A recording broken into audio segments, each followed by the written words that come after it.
I am a prodigy with a knife, capable of cutting or slicing anything. My hands are calloused from relentless practice.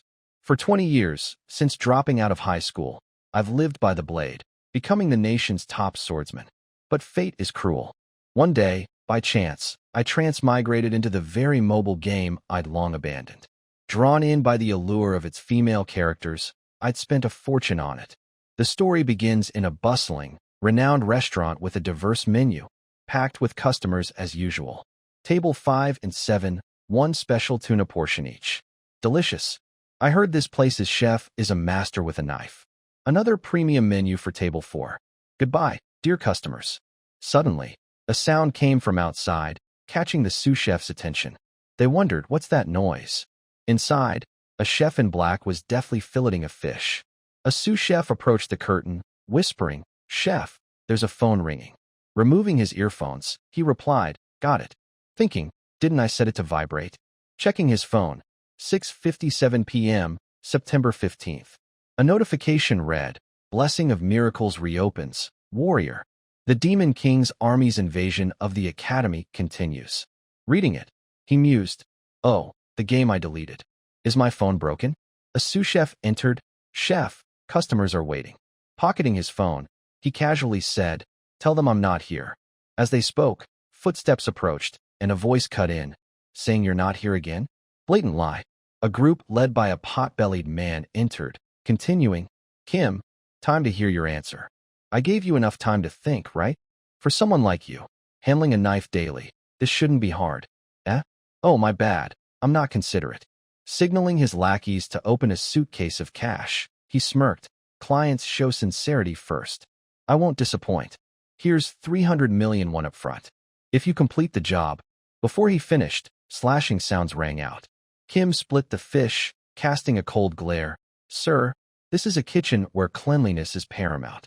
Unclean people like you shouldn't enter. Please leave." The pot-bellied man, thrilled, replied, "Truly the sword god. You shouldn't be here just cutting fish, right? Come on." Provoked, Kim grabbed a knife, startling the group into silence. They retreated, but the man sneered, "Humph, don't think I'll give up. I'll be back. Let's go." As the long day faded into night, Kim stepped outside for a smoke. The sous chef remarked, 300 million deposit. I'd have taken it instantly. How'd you refuse so fast? Exhaling, Kim said, "I just cut fish for a living.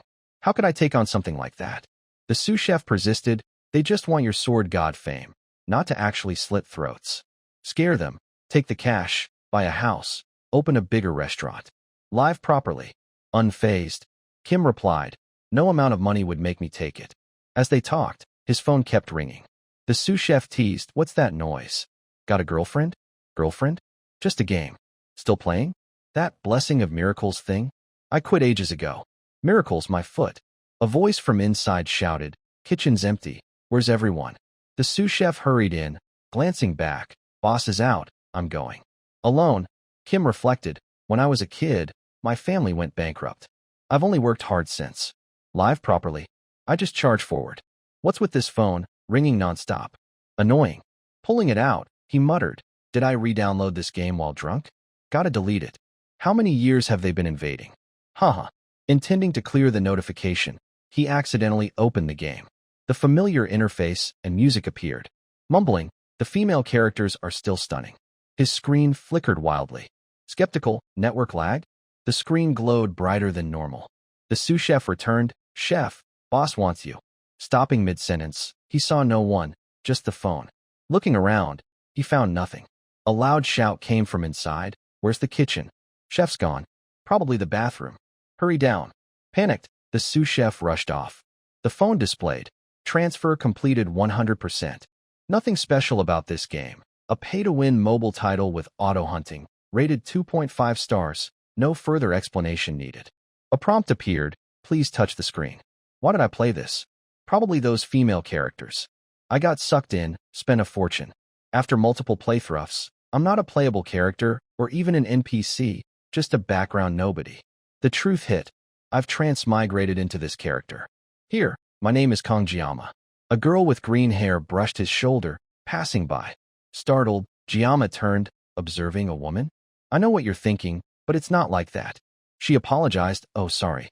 Luckily, Blessing of Miracles is set in Korea. Place names differ slightly, but it's mostly similar, so I adapted quickly. Scanning his phone, a notification sounded. I'm a teenager. For a year, I couldn't tell if this was reality or a game. I'm living a second, ordinary life. Tonight, returning home, my parents were thrilled. I got accepted into Joa Queen Academy, the family's pride, great sword god Kong Jiama.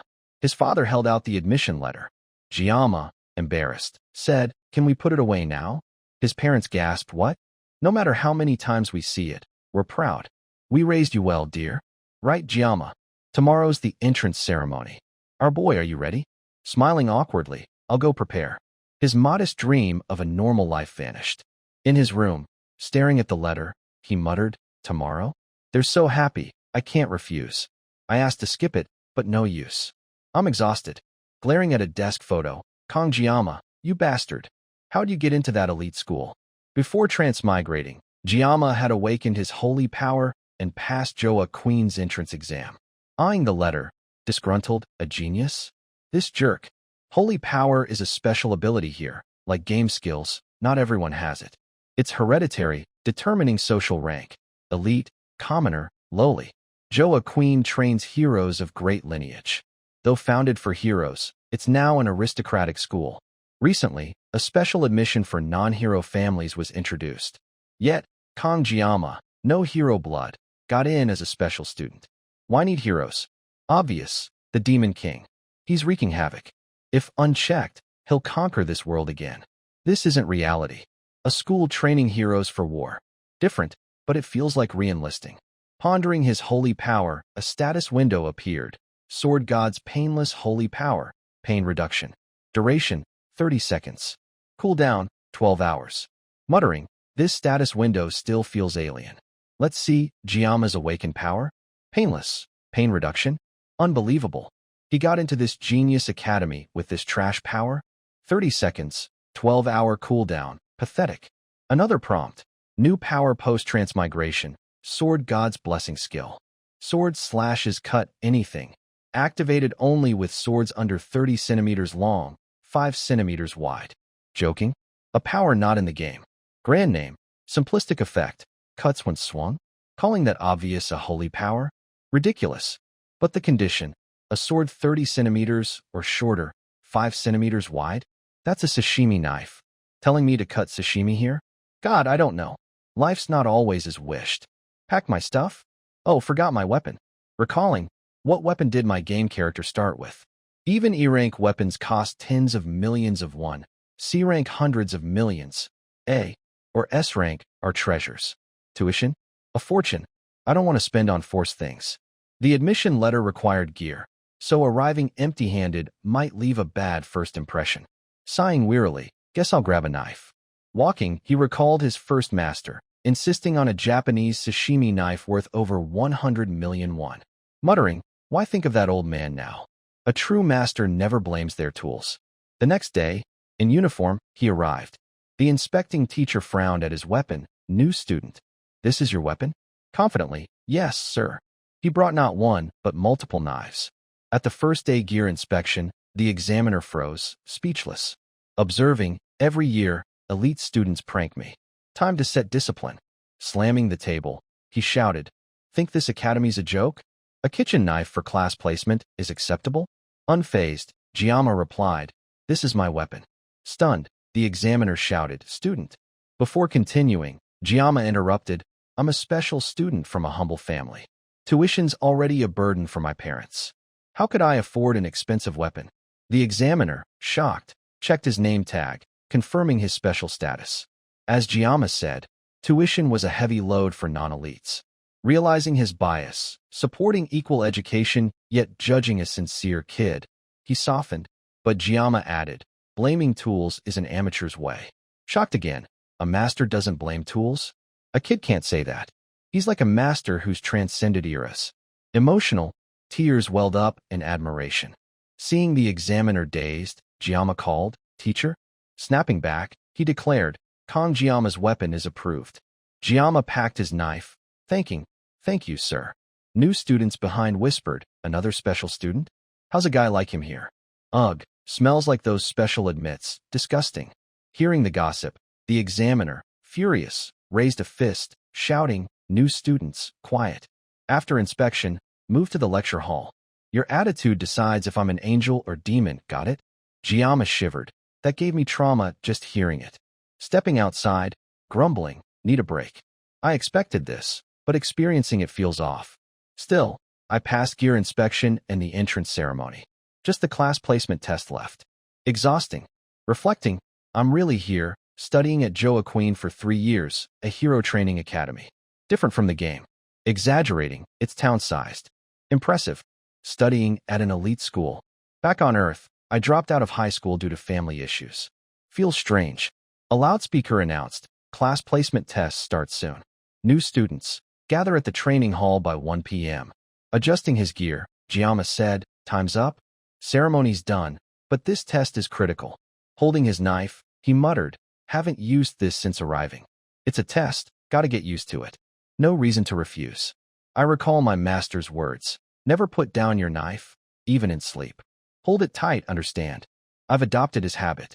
Thinking, for 20 years, I lived by this knife. Did a year's break dull my skills? Raising it, inspecting its sharpness, he listened to its sound, satisfied, better than I thought. Let's try cutting leaves. Drawing the knife, a green lightning enveloped it, and the system chimed. Sword God's blessing skill activated. A bright glow erupted, with a red prompt. Physical level 2 low. Startled, another appeared. Weapon level 2 low. Using suppression to initialize user synchronization. Worried, I just drew it. Synchronization? Another prompt. May the God's blessings be with you.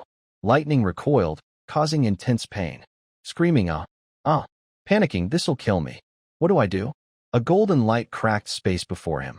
Shocked, damn, what's happening? Panicked, he dropped the knife. Instantly, space stabilized, the surreal sensations gone.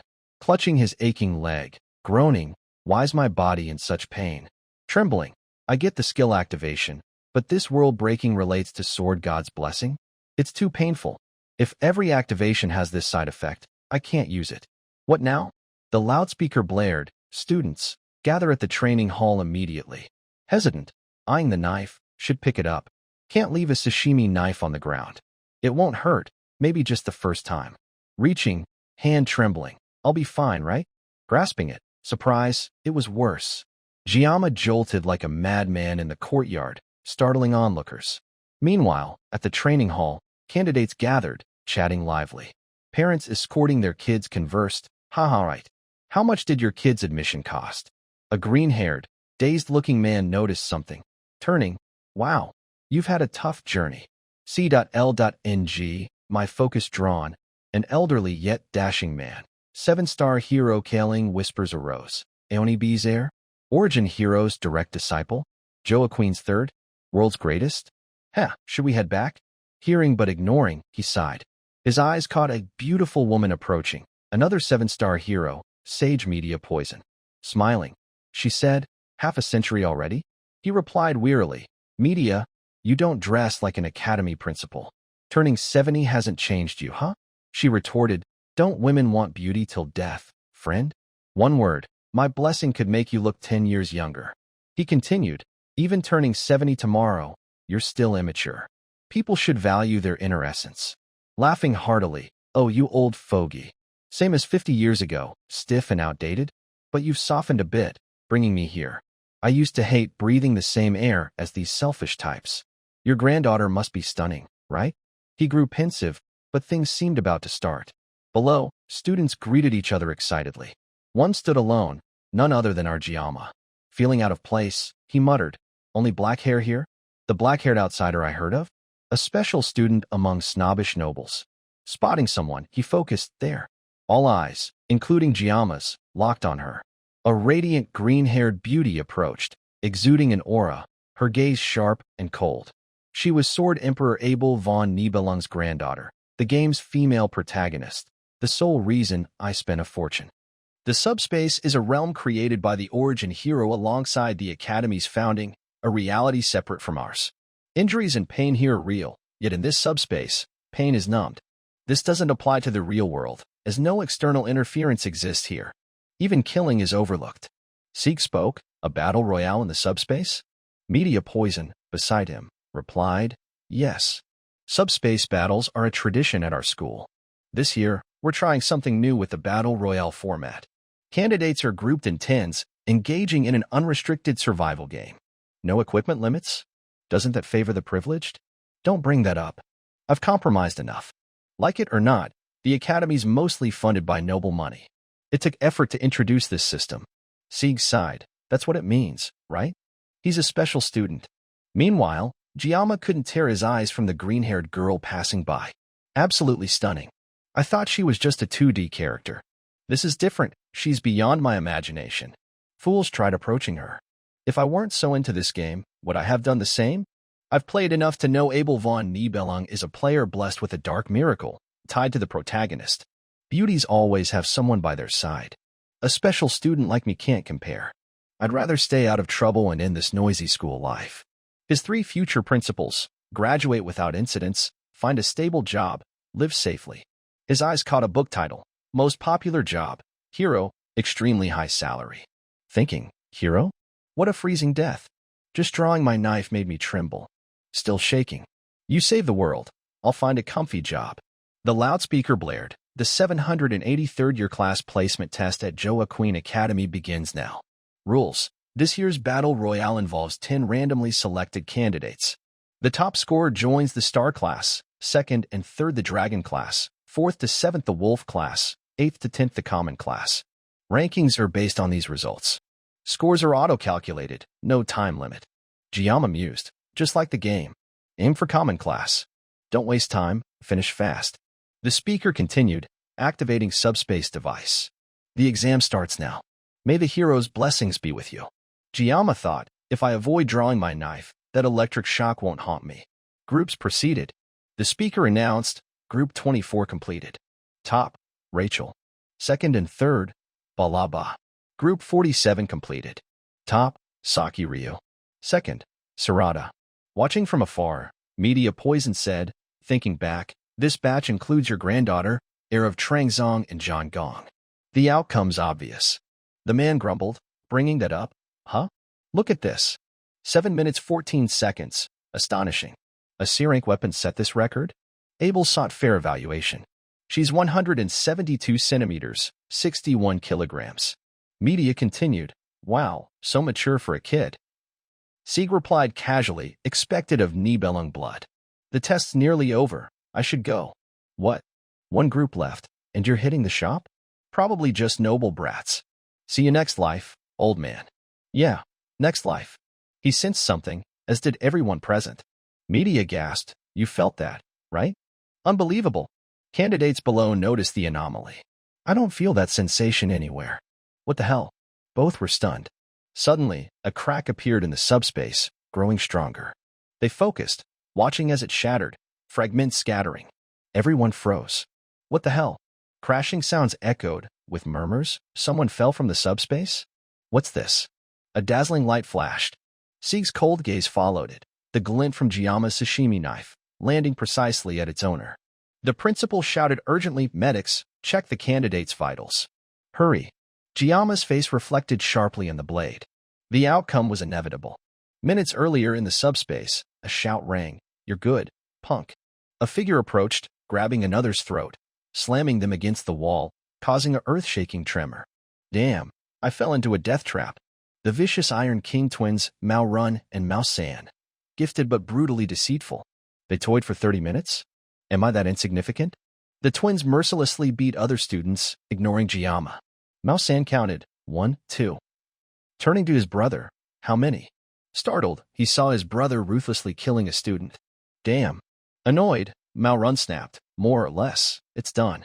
What's up? Mao San said, you got 4 already. Pointing, Mao Run replied, oh, sorry, I'll leave that one for you.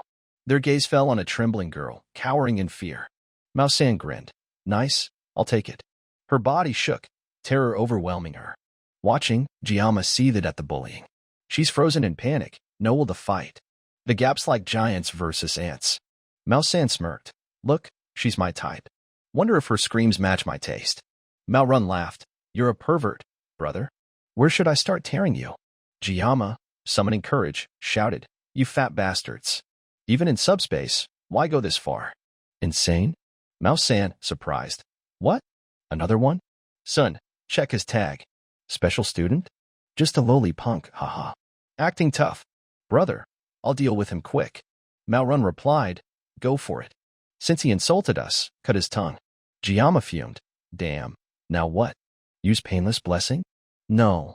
30 seconds of pain relief won't help after they've desecrated bodies for 30 minutes. A green light glowed from his bag, urging, "Take it." Thinking if I grab the knife, Sword God's blessing activates. Peaceful for less than half a day after my resolve. Damn. The twins, shocked, "What's that?" Jiyama gripped the sashimi knife. Still stunned, they burst into laughter.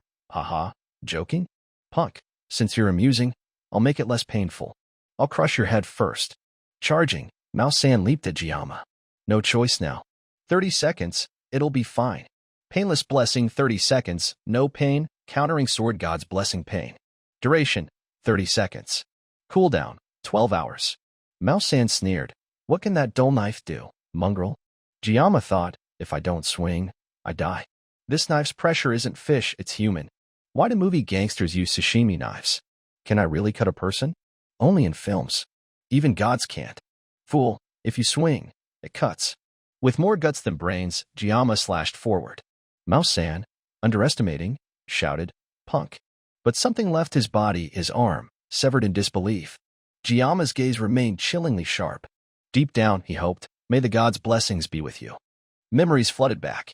Jiyama casually asked the boss, "Why do gangsters use?" Before finishing, a sashimi knife whizzed past his face, embedding into the wall. Eyes wide with terror, he froze. A burly man shouted, "Call me master." "Why are you curious about that?" "This was my first master, a former gangster." To atone, he severed his own wrist, vowing to use knives to create delicious meals and spread joy, opening a sashimi shop. His skills were remarkable. Still curious, I pressed, "Why do gangsters in movies use sashimi knives? Is it real?" Though he found my question foolish, he explained, "Think about it. A wide kitchen knife stabs flesh, and the skin grips it. Can you pull it out? A sashimi knife's thin blade can stab repeatedly." "Stab? Why not slice like fish?" Furious, he yelled, "Fish stay still on a board. If they moved, you'd slice with faith?" I argued, "But in comics, one swing cuts clean. You just lack skill." Instantly, a skull-rattling smack landed. "Kid, call me master. Even a blade god couldn't do it. Got it?" Back to the present, I couldn't believe my eyes. How did a sashimi knife do this? Mao-san, staring at his severed arm, screamed, "Go on, talk big. Who called my knife dull?" His brother and the girl were equally stunned. Jiyama had applied his fish-cutting skill to a person. Mao-san, feeling the pain, wailed, "Damn you. My arm. It hurts.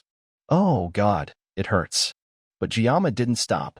He advanced steadily, each step deliberate, making Mao-san scream in panic, "Stop. Don't come closer." I said stop. "Help." Fleeing in terror, he ran. Jiyama, dazed, thought, "What's happening?" Mao-san, escaping, begged, "Brother, save me. That lunatic's possessed. Hurry." Screaming for his life, Jiyama lunged, felling him with a single face-splitting slash. Blood sprayed everywhere. Mao-run, horrified, froze, watching his brother's halved head, tears streaming. He roared, "Mao-san." But Jiyama pressed on. The rescued girl stood shocked. Mao-run calmed himself, analyzing, "Stay cool. This is subspace. Mao-san won't die. Who is this guy? Some lunatic? His moves are clumsy, like he's never swung at a person. Uneven breathing, trembling. A fluke? That knife's a secret weapon. Just avoid it." Trembling, he picked up his brother's gauntlet. Mao-san's mistake was underestimating. Dual-wielding maximizes power. Equipping the prosthetic arm, his strength surged. Resolution blessing boosts defense. Intervention blessing 200% strength increase. Strength-enhancing talisman. Smirking, activating 3A rank blessings peasants can't dream of. "I don't know where you got that sword, but even an S-rank weapon can't touch me. I'm not Mao-san." Jiyama, in cooldown, muttered, 23, 22, 21. Mao-run, brimming with enhanced confidence, swung a fist, yelling, "I won't wait to die." "Saying your last words? I'll crush your skull." Jiyama counted, 7, 6, 5. As Mao-run thought victory was his, knives pierced his vital points. Lightning fast, no one saw Giamma move. Malrun's arm fell, consciousness fading, collapsing like a felled tree. Giamma, gripping the knife, felt guilt, trembling. 1 second remained. His eyes blurred, lips quivering silently. As painless blessing ended, excruciating pain hit, forcing a scream. Before he fainted. Time passed. Giamma awoke, strange images greeting him. Realizing, a hospital? Sitting up, his body ached. A blond guy entered, shouting, "The student's awake." Footsteps rushed in. Unfamiliar faces appeared, but he recognized 2 heroes who defeated the Demon King's 6th Legion commander 50 years ago. 7-star heroes, world's greatest Sieg and principal media poison. She asked cheerfully, "Feeling better?" Confused, Giamma stammered, yes." "Why are these legends here?" Sieg asked. "Your name?" "Kong Giamma." His expression hardened. Straight to it, Kong Giamma. "What did you do in the test?" Recalling, Giamma felt it wasn't imagination, it was him. "I's pensive, if this monster targets me, I'm done." Calmly, even in subspace, their actions went too far. "My reaction was excessive, so I'll accept punishment without complaint." Sieg was surprised by his shrewd response. Easing the tension, the principal sighed. "Oh, silly. Why treat our student like that? Sieg unclogged your blocked blood vessels when you were out. Old ginger's spicier, right? Let him rest to save my face." Sieg, embarrassed, "I said don't mention that." The stunning principal teased, "Haha, the fool's shy." Giamma thought, "He did that? No wonder my body feels light, or rather, what like soaked feathers." The principal gushed, "Giamma, while you were out, we reviewed the footage. You risking yourself to save that girl, my dream prince. You're already a prince." Stunned by her blatant admiration, Sieg was speechless, only saying, "Ahem, media, tone it down." Smiling, she snapped, "Got it, you old nag. I'm not blaming your test actions, so don't worry." The Mao twins got in through flattery. They've withdrawn. Serves them right. So satisfying. Learning this, Giamma realized why they were gleeful. "Lucky. I won't face them at school." The principal continued, "We're here with big news, Giamma. You scored highest. Congratulations." Stunned, Giamma blurted, "Huh? What? My peaceful days are gone?" Back at the office, sipping fragrant coffee, the principal spoke slowly. "I've led this academy for nearly 20 years. This is the first time I've seen something like this. Why would that kid say, 'I don't want it'? It's so absurd, even we couldn't predict it. I stressed to him it's the star class. You can't just reject it like that. I thought I was going deaf. When old folks like us get mad." Still, selecting the best student is based on direct evaluation results. Giamma thought for a moment, then firmly said, "Even so, I don't want it." Media poison teased, Giamma, playing dumb? Turning to Sifis, "Hey, Sifis, aren't you upset your granddaughter didn't take top spot? But Giamma did?" Sifi shook his head. "So what? I don't question the origin hero's judgment. The academy deemed him top, and we follow. If his technique was exceptional, I'd understand. If his physique was perfect, I'd accept. If his experience was vast, I'd nod. But a kid not even mature, performing like that? His movements were disciplined, swordsmanship I've pursued my whole life, saint level. Yet, unblocking his clogged meridians gave me an uneasy feeling. An untrained, frail body, acting on instinct. It's like something that shouldn't exist, somehow appeared in him. Or am I, at my age, still competitive with a kid my granddaughter's age?" Media poison chimed in, scholarly looks, but decisive actions, like a hero saving a damsel. "If I were 20 again." "No, even now, I can still do that." Sifis retorted, "Old hack, what are you thinking? Know what college kids call women like you?" Media, hopeful for praise. "What? Speak up. What do those kids call me?" Sifi set his teacup down, calmly saying, "Cougar." Furious, Media slammed the ground, the impact shaking the teacup. Meanwhile, Giamma stood before the class assignment board, staring. This is the Wolf class. Disheartened. This is the best deal I could get.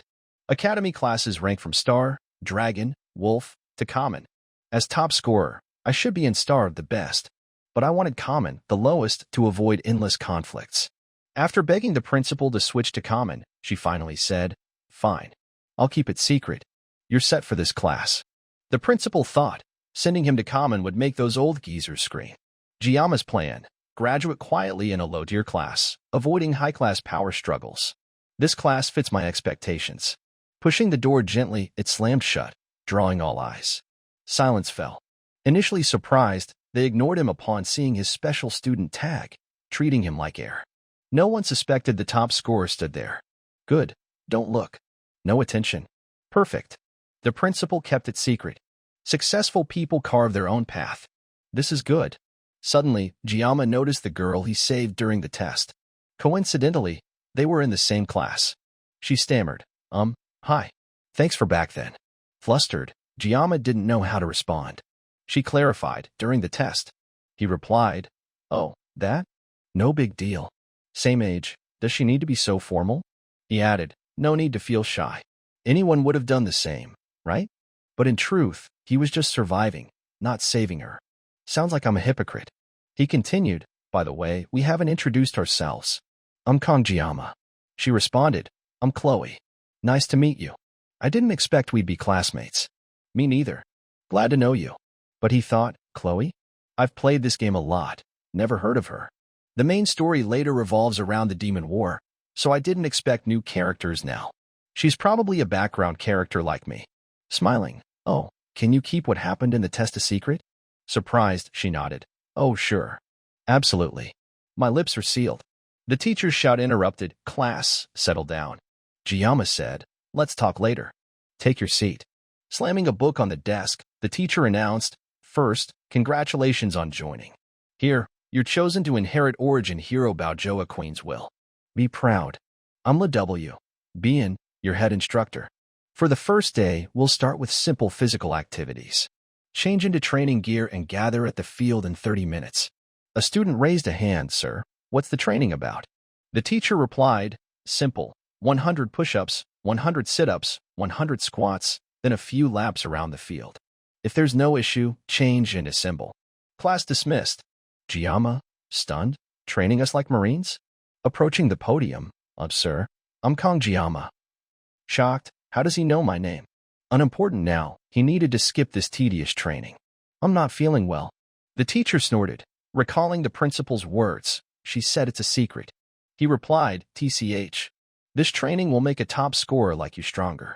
How about the star class? The principal approved all classes for you. Fuming? Great. Secret kept? Huh? That old witch? Smirking awkwardly, scratching his head. No, sir. I just need a quick bathroom break. Slight pain. The teacher nodded. My schedule's perfect. A top scorer. So candid. See you at the field. Later, in gym clothes, as the teacher said, the class ran laps. Jiyama, exhausted, trailed behind, panting, damn. I'm dying. Chloe approached. Bit tough for you? You look beat. He forced a smile. Haha. I'm fine. How many laps you got? Casually, 9. Embarrassed, outdone by a frail girl? Chloe encouraged. Keep it up. You'll make it. She sped ahead, leaving Jiyama trudging, utterly worn out. The sky glowed with a vibrant sunset. In the small room, empty mineral water bottles littered the floor, not a drop left. Jiyama slammed a bottle on the table, fuming, then sighed helplessly. Exhausted, he collapsed onto the bed, muttering, damn, so tired. Starving. A week into academy life, he faced an unexpected problem. Recalling lunch after training, he rushed to refuel. His eyes lit up, mouth watering at the cafeteria counter. Starving. So hungry. I'm dying. Pork belly, 1 serving, quick. But the cook's cold glance met his, signaling silently. Spotting the meal voucher box, he thought, not free? Embarrassed, I'll grab a voucher. Pork belly rice bowl, make it big. His smile faded at the price tag. Eyes wide, voice trembling. 50,000 won for pork belly? Muttering about the outrageous cost, he gave up. Hence, the empty bottles, he survived on water. Squeezing the last drop, he tossed it in frustration. Damn, I'll starve. 50,000 won for pork belly. Highway robbery. I'm ascending to heaven. Before enrolling, his dad offered money. Take some, son. Thinking he could earn his own, sparing his struggling parents, he refused. Now, regret hit, should have taken it. Idiot. Surviving on cheap campus store water? A system window appeared. Sword God's blessing. 1 swing cuts anything. Body level rises from 1 to 2. Physical condition improved. Sword range relaxed. Length 30 plus or minus 2 centimeters. Width 5 plus or minus 1 centimeter. Safe activation. Reading it, just thinking about it summons the status window. too hungry to sleep. Jumping off the bed, he admired his reflection, defined six-pack, improved stamina. Smiling, not wasted time. Sword God's blessing cleared my meridians to this level. I'll reach new heights. It hasn't upgraded, but steady progress means I'll wield a short sword soon. His gaze fell on two short knives on the table. Before the ceremony, I feared touching a sword. Now, my hands itch without one. Blessing's influence? Scratching his head, puzzled, why am I proud? A knock sounded. Surprised, who's that? Opening the door. Who is it? Chloe stood there, flustered. I'm sorry. Am I disturbing you? Why is she here? No, just lying down. What's up? Hesitant. I haven't seen you at the cafeteria all week. I worried you weren't well. Giamma, caught off guard but hiding it. Oh, I'm not used to others cooking. In truth, he was ravenous, feigning calm. I'm drooling. Chloe, shy, I see. Don't worry. I was heading to the campus store to buy ingredients and cook dinner together. Giamma, thrilled. Let's go, Chloe. Confused, Chloe blinked. He added, you're inviting me for dinner, right? I'm a great cook. Leave it to me. La la la. Your dorm's across the street, right? Let's move. After scouring the store till dark, they returned to her dorm. Chloe, tasting his dish, raved, oh my gosh, delicious. Seeing her delight, Giamma felt joy. Glad you like it. Eating, she praised, you cook fast and well. I only boil fish. Never expected this flavor. Seeing the clean plate, he was pleased. Standing, let's check the fridge. Opening it, he was surprised by neatly packed fish. You really love fish, huh? Chloe beamed, yup. I'm from a river town. Smiling, rolling up his sleeves, perfect. Fish is my specialty. Let's cook. His hands itched to purify himself with sashimi after that ordeal. But a worry struck, using a kitchen knife with Sword God's blessing. Oh no. Hesitant, got a longer knife? Surprised, longer? You know my weapons are swords. A knife feels odd. She nodded, I get it. Searching, she returned with a long sword. Eager? This work? Shaking his head, serious, no need. I'll use the kitchen knife. Got a deal. Holding it, finish in 30 seconds. The system updated, painless blessing activated. Thinking, I was the nation's best swordsman. With Sword God's blessing. In a flash, the fish was done. 21 seconds. Scaled, deboned, gutted, filleted. Legendary speed. I'm alive, hee hee. Chloe, watching, marveled. How are you so good at cooking? Casually, worked part-time at a Japanese restaurant. Confused, part-time? What's that? Surprised she didn't know, she apologized. Sorry. I don't know. He laughed. No worries, it's nothing to apologize for. Their status gap was clear. But cheerfully, enjoying the meal makes me happy. Excited, I'm thrilled you cooked. I'll wash the dishes. Nodding, thanks, it's yours. As she cleaned, he mused, I'm full and satisfied. A plate shattered. Chloe panicked, sorry, not on purpose. Turning, he smiled faintly. Has she ever washed dishes? I started clumsily at her age. A book fell from a shelf, pages flipping in a breeze. Reading a diary? It read, someone helped me during the class placement test. Neat, cute handwriting. Chloe's like other girls her age. Better put it back. Another page flipped, my helper's in my class. His name's Kong Giamma. My heart's racing, I don't know what to do. I can't tell him. Smiling, cute. So that's why she's shy? Should I read more? Curiosity 1, flipping another page filled with, I love you, I love you, I love you, repeated endlessly. Shocked, he froze. Chloe turned, dropping a plate, terrified her secret was exposed, stammering, you saw it? Please, eternal goodbye. Heroic families chase glory by slaying monsters, earning society's admiration and solidifying their status. Yet, within their rigid structure, those with preordained power exploit weaknesses hidden beneath the veneer of authority, while public institutions remain powerless against them. One heroic family stepped forward to operate in the shadows. The Auditor Cecilia clan, working in darkness but yearning for the light. They maintain order through assassinations. Children born into the Auditor family undergo psychological conditioning before puberty, suppressing emotions and enduring brutal training to become assassins. At just 15, Chloe Auditor Cecilia first stained her hands with blood. Chloe never denied her talent as an assassin. She heard such praises before reaching adulthood and accepted them. The training warped her psyche, planting a deep darkness in her heart. Over time, her senses dulled, leaving only traces of emotion. Entering Joa Queen Academy, where classes are divided by skill, Chloe joined despite her family's tradition. Though auditor members, with skills surpassing the dragon class, are placed in ordinary classes per tradition and secret agreements with the academy to avoid attention, Chloe's 3 years of youth were stolen, stripped of personal freedom. Facing her assassin destiny, she dared not protest, accepting it as unchangeable. That is, until she met a male student, Kangjiyama. When he shouted, "Hey, fat bastards! Are you insane? Don't touch her!" During the subspace battle, though death there wasn't real, it was Chloe's first brush with it. She faced it calmly, unafraid, as if it were her preordained fate. Resistance felt futile. It was how she was taught to live. That was her reality, or so she thought. But Giama's act was like sunlight piercing storm clouds, awakening something within her. A sword wielded by personal will, used to protect. She was the reason he swung it. Throughout childhood, Chloe cherished a fairy tale hidden under her bed, reread endlessly, about a princess trapped in a castle until a prince saved her. The prince's love, a story of rescue, made her blush, her chest tight with a strange emotion, the love of youth. Back in reality, Giama paled. Damn it. Chloe stared intensely. Scratching his head, he forced an awkward smile. The air grew stifling. Her expression made him sweat. I'm screwed. Where'd I mess up? Was it noticing this innocent teen girl, or following her for a meal?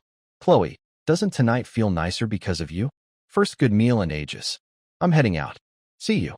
But Chloe, losing composure, pressed. You saw it, didn't you? Removing her dishwashing gloves. Panicked, huh? What? She snapped. What else? That thing. Playing innocent. Oh, your book? You must study hard. Furious, no? My diary. Does she have eyes in the back of her head? When did she see me? Her formal tone's gone. She's like a different person. Denying, I didn't see anything. Coldly, nothing, huh?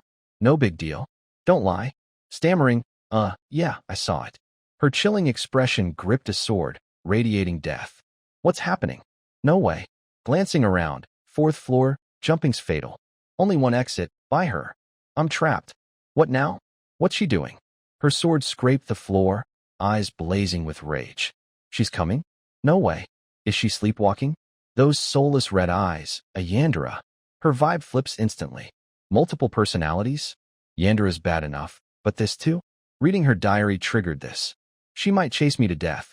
Her killing intent outdoes the Mao twins. My school life's hell. Gotta escape. Think fast. 9 seconds left. My sashimi knife's in my room. Where's the kitchen knife? Going for it risks losing a limb. Mom, what do I do? Spotting a nearby paper knife. With Chloe raising her sword and closing in, Giama grabbed it. I just wanted to talk it out. No choice now. The system chimed. User's mental stats rising. Verbal and physical dexterity temporarily infused with suppressed rage. Power adapting to user. Sword God's Guardian activated. Divine blessings are with you. As Chloe neared, Giama blurted, Chloe, your hair's a bit long. Let me trim it? With swift slashes, a few strands fell. Time passed unnoticed, and Chloe stirred awake. Her appearance had shifted slightly. Her hair was a touch shorter, but her body seemed unharmed. Her first thought was of Giama. Where'd he go? I remember glancing at him from the window while washing dishes. I was sneaking looks. Brushing hair from her forehead, she shouted, Where's my katana? Spotting it by the table, she sighed. Phew. I'm used to fainting after using it. Memories surfaced.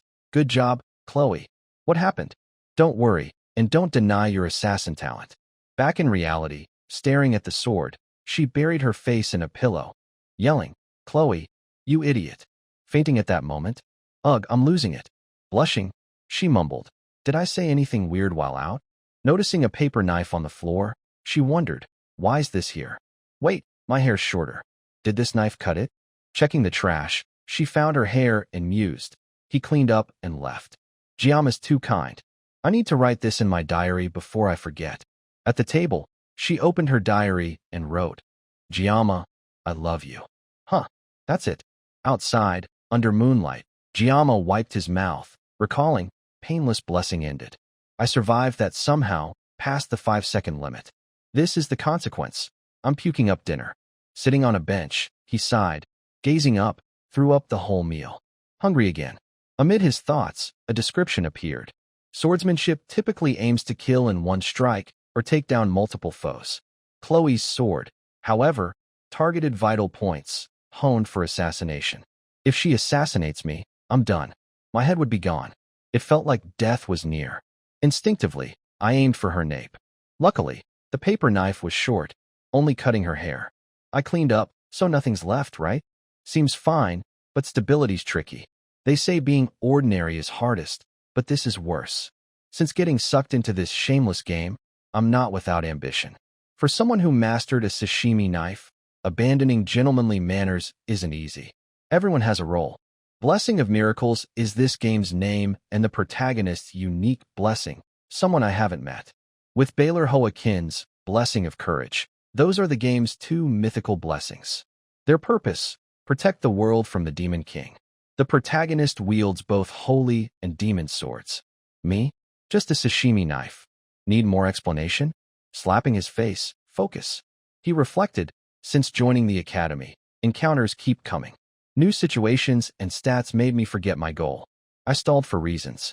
Now I recall, no one here's normal. I know a bit about the game's key figures, but my understanding of this world is weak. It's been a week since enrolling. Per the storyline, the protagonist's blessing should activate soon. They're training, so the game's story is just starting. I know the main plot, but not the ending. No regrets for not finishing it, but knowing the plot is an advantage. Whatever happens, I'll follow the main storyline. If things go chaotic, valued people get overlooked. If I recall, the story darkens in the second semester of Year 3. A demon hero rises, uniting demons under the Demon King, threatening the academy. The scale grows. A massive human-demon war looms. The game follows a classic fantasy arc. Recalling details, what's happening? Why's the plot shifting? I wasted my youth as a chef, missing vibrant teen years, and now I'm pissed. Why do they all die? No hope. Familiar with the characters, I deleted the game.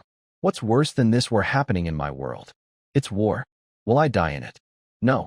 I have 3 years. I need a practical goal. I'm not a coward. I can't die easily. I must grow stronger to survive. Most games have happy endings, and this world likely will be saved by the protagonist. I need strength to protect myself. I can't live like a fragile insect, likely to die in war. I'll train to survive discreetly. Too much attention risks conscription into demon battles, exactly what I must avoid. I need caution with painless blessing, which numbs pain. With no other choice wielding the sashimi knife, the burden's heavy. A status window appeared. Reading it, impressive stats. Stroking his chin, new info. Physique, mentality, weapon, rank indicators. The panel read, if you do this, you'll face consequences. Physical strength, 2. Sword standards less strict. Mental strength, 3. Creates a fearsome aura in action. Weapon rank, 1. Not qualified to unlock. Synchronization, 1.5%. Noting the special line, synchronization? What's that? Tapping the panel, a red alert flashed. System access restricted due to insufficient qualifications. What? Another mystery about this power. Not the priority now. I need to train my physique and get a new weapon. I can't rely on painless blessing forever. I must practice with a sword, as I'm not yet qualified for Sword God's blessing. Checking his phone's schedule, lucky. Next month's combat training replaces the midterm. The reward's a B-rank Marasi weapon. If I master it, I'll qualify to graduate. Its specs won't trigger Sword God's blessing, so it'll be my backup. Sighing, lots to do. A voice called, hey. Turning, he saw a sweaty girl post-training. She said, that's my spot. Their eyes locked, sparking. Stunned, Giamma froze. Seeing him dazed, she added, can you move a bit? Still shocked, Abel? Damn, she looks unreal no matter how I stare. I glared. Abel said, no need to leave, just scoot over. Sitting beside him, he glanced sideways. Her spot? Isn't this public? The class system? Yeah, probably. Staying near the protagonist complicates the plot. If I'm uneasy, I should avoid her. But damn, she's gorgeous. She's real. Abel looked up. This spot has the clearest view of the stars. Startled, she scared me. Her gaze worried him. Is this Abel? Not the Sword Saint's granddaughter I know. Isn't the protagonist supposed to be unapproachable? When he didn't respond, Abel asked, your weapon's a sword too. Surprised, oh, how'd you know? Blushing, She looked down. My grandfather said so. I heard swordsmen have a unique gaze. Speechless, Giamma froze. Abel offered her sword. Want to try it? Sweating. Doesn't look heavy. She puffed her cheeks, looking away. She's sulking? Hard to approach. Is this the Abel I know? Then, Abel said, "Hey, you know who I am, right?" Caught off guard by the sudden question, Giamma thought, is she suspicious of me? Of course not. Everyone at this school knew Abel.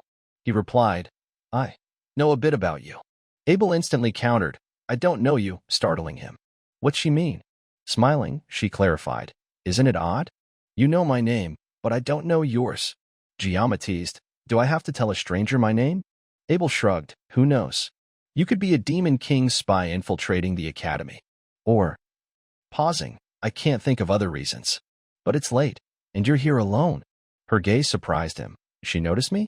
No other reason, I guess. They bantered. Why are you here? Obviously, I'm training. I'm training too. Training what? Giamma's reply stumped her, breathing. As Abel raised her hand to speak, he noticed her scarred hands. She quickly hid them, and silence fell. After a pause, Giamma said, You're really dedicated. Abel replied casually, of course. You don't know what it's like carrying Nibelung blood. We must wear a perfect mask. Show one weakness, and people trample it. You know I didn't get the top score this year, right? Honestly, it's my first loss. But, she smirked, I feel relieved. Yet, I'm curious who beat me. I want to know who they are.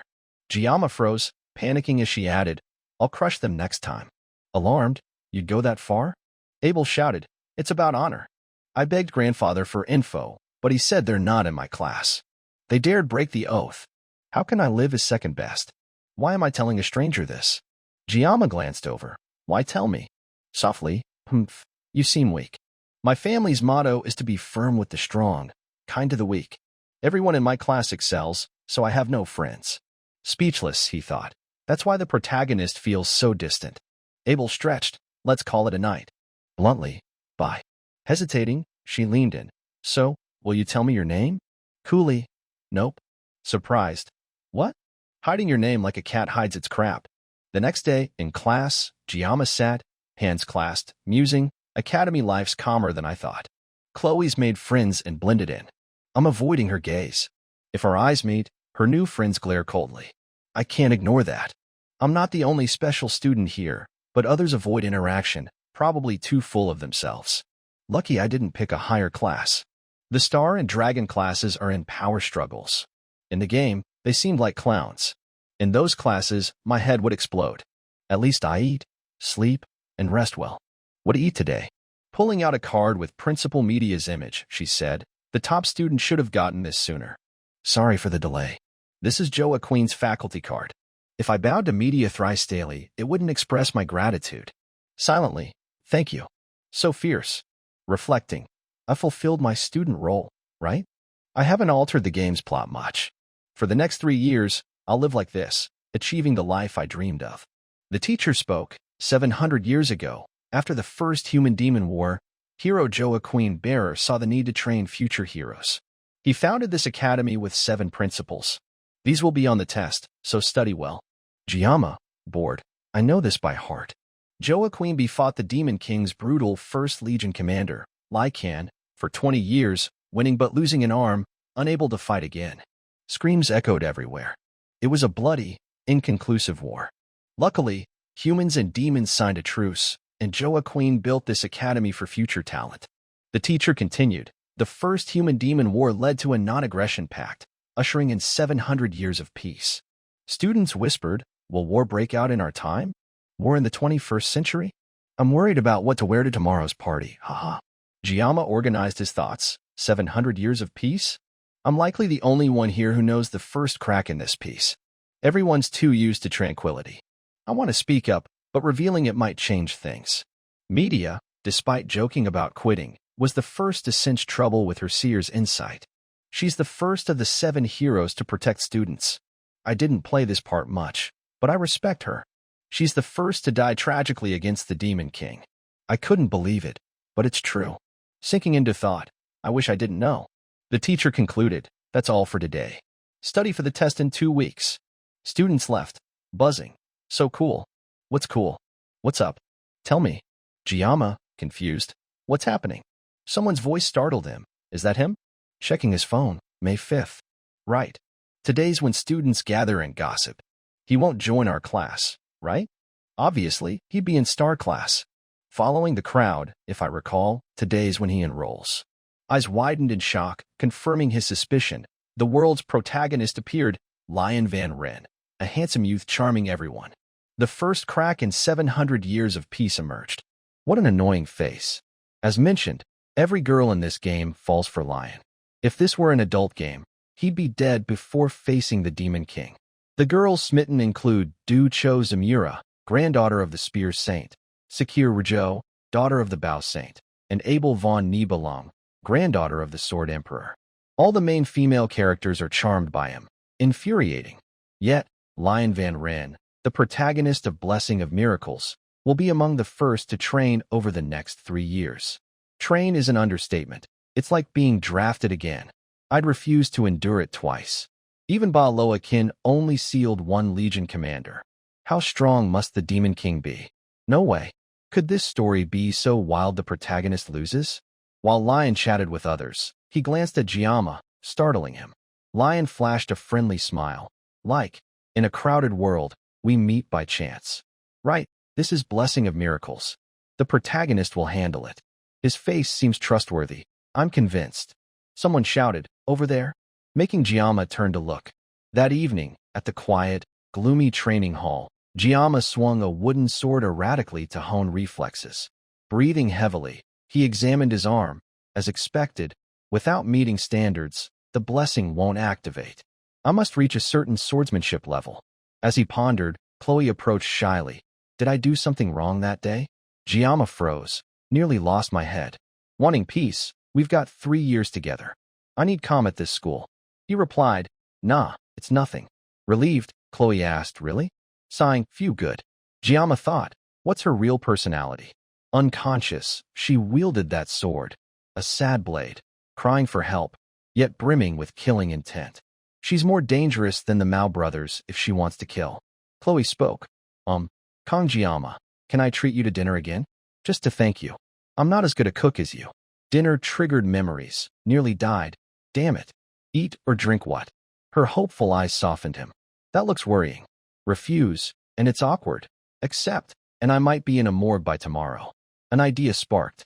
Cheerfully, Chloe, this might sound odd, but instead of dinner, can you help me with something? Help you? She asked. Yeah, I can't think of anyone else, he said. Excited me? What is it? Scratching his head. Can you teach me swordsmanship? I need a teacher anyway. Good excuse. Chloe's terrifyingly strong. Since that day, I've only thought about survival before bed. Useful. As he mused, Chloe, in new attire, approached, smiling. When do you get here? I was waiting over there.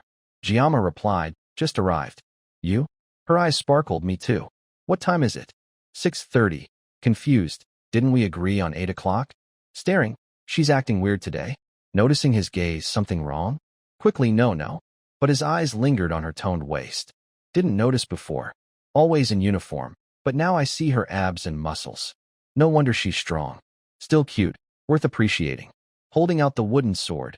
Here, take it. Surprised, I thought we'd use real swords. Shocked, real swords for training? Not a death match. Still reeling, training's just training. Wooden swords prevent injuries. Chloe laughed, shifting to a kind demeanor, surprising him. Her vacant gaze fixed on the wooden sword. With one swing, Jiyama flinched. How strong is she? It's like she sliced the air. Gotta be careful. Checking his status. Stats are fine, physical growth steady. Is this normal for blessings? Do they just enhance skills? Or is there more? What's the requirement? Chloe, seeing him stare into space, asked, what's up? Did I scare you? Oh, sorry. Only I see it. She probably thinks I'm an idiot. Calming down. First session, go easy on me. She nodded, sure. Raising his sword, shall we start? They began. In his past life, Jiyama lived by believe only what you see. Mastery required more than blood and sweat, rebuilding his body entirely. Adapting to the academy stemmed from youthful lessons. Closing his eyes, hands sweaty, stance awkward, he focused on precision. Chloe charged, startling him, so fast. Insane. She aimed for his neck, he barely dodged. Cursing inwardly, I said go easy. Her cold eyes pressed on. Training's like a real fight. Seconds later, Giamma faltered, hands trembling. Why is this so heavy? I'll block and strike. But Chloe leaped above him. Damn, even faster? Was that a feint? Raising his sword, it cracked under her force. Pushed back. How does she keep attacking? She pressed relentlessly. Each hit's earth-shattering. One blow could kill. I'm at my limit.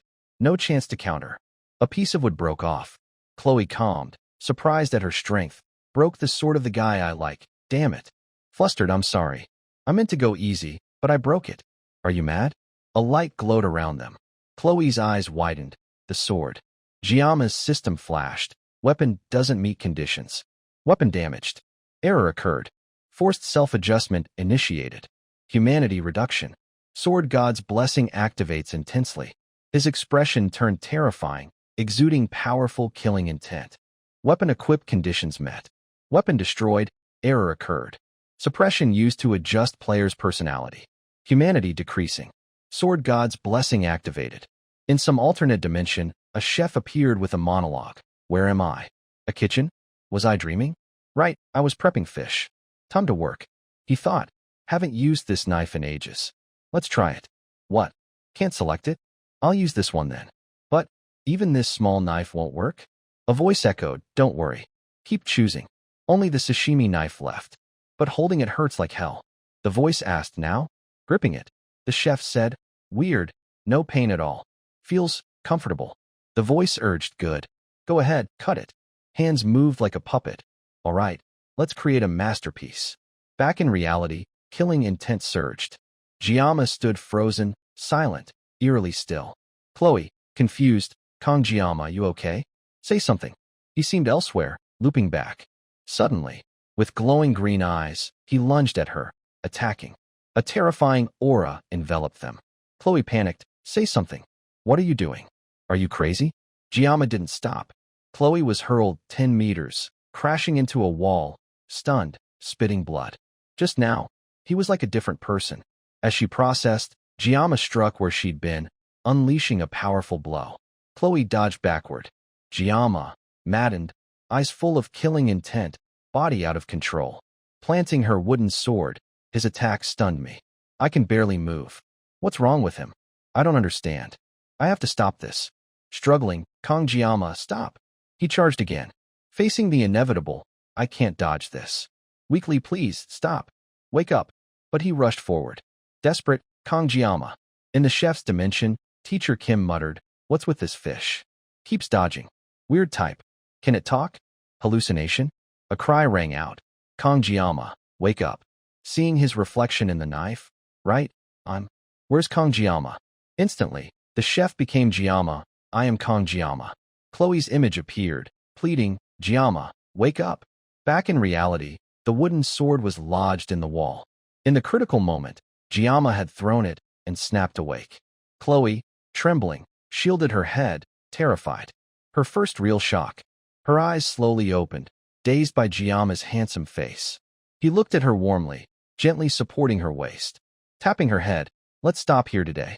Confused, replaying the knock, she stammered, you okay? Waving, smiling, thanks for training. Heading back. He left as Chloe struggled to speak. Outside the training hall, Chloe walked, clutching her arm.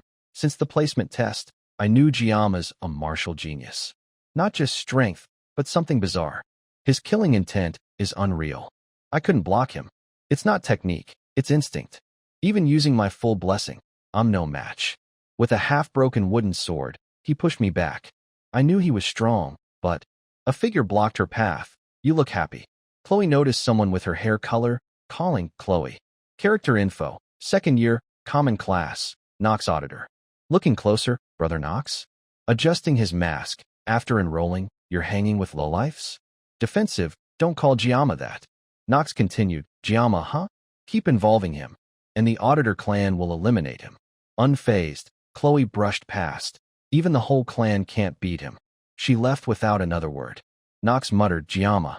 Meanwhile, Giamma reflected, I need clarity. My power isn't a blessing or divine gift, it's a curse. To avoid relying on the god's blessing, I need a better weapon. But this power wants to control me. No discomfort, just ease fueling wild ambition and bloodlust. In that unconscious state, the curse puppeteered me. Whispers urged me to kill obstacles, grow stronger, destroy everything. I can't let it control me. Chloe's scream revived my humanity. I realized I'd crossed a line. Kongjiyama. That name unified my fractured soul. Everything connected. The sword grew stronger.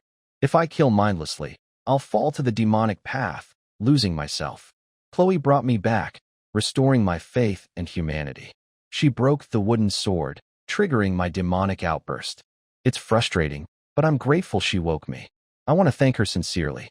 I still can't control my state. When will the demonic side erupt again? I need to reflect and counter this. Who'll wake me next? Sword God's blessing is powerful but costs lifespan. In this world, it follows those rules. It's my skill. I can't discard it, so I must adapt. I can't ignore it. I want a peaceful life here, but it's not simple. Issues so far are small but unresolved. I'm starting to sense something in me, taking my sanity, pushing me to the demonic path, making me violent. It's not a divine blessing. It's a curse, craving my body. Though powerful, I must use it cautiously. 3 days later, the classroom buzzed as usual, nothing out of the ordinary. Chloe chatted with a friend nearby. The friend enthused, "Yesterday was epic. You should try it." Chloe replied, "Yeah, I'll check it out later." But her eyes betrayed a hint of sadness and worry. Since that day, Kongjiyama hasn't shown up for 3 days. His seat's empty. I don't even know how to contact him. Why didn't I ask? I went to his dorm, knocked, but only heard groans of pain. I wanted to break in but feared he'd hate me, so I left. I love how he looks lost in thought, chin in hand. I've stolen so many glances. But I'm scared he'll think I'm a nuisance, so I'm cautious talking to him. At first, I thought I was drawn because he protected me. But that's just an excuse. Muttering, I want to see him.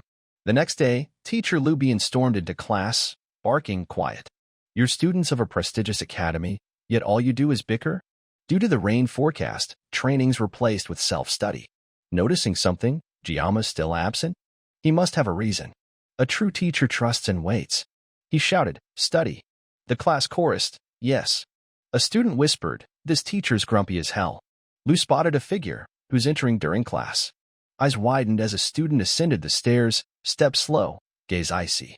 The protagonist finally returned after an unexcused absence. Jiyama's bad boy charm shone, his hair edgier with smoky streaks, effortlessly cool. Chloe, most shocked, stood, stammering, Kongjiyama. Ignoring her, he addressed Lu. "Sorry for being late, sir." Surprised, Lu replied, No problem. Take your seat." Jiyama's actions and Lu's leniency stirred whispers. Isn't he a special student? He wasn't like this before. He looks hotter now.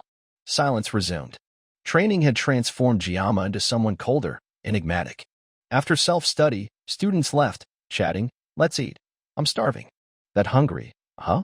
Chloe approached Jiyama timidly. "Hey, Kongjiyama." He turned.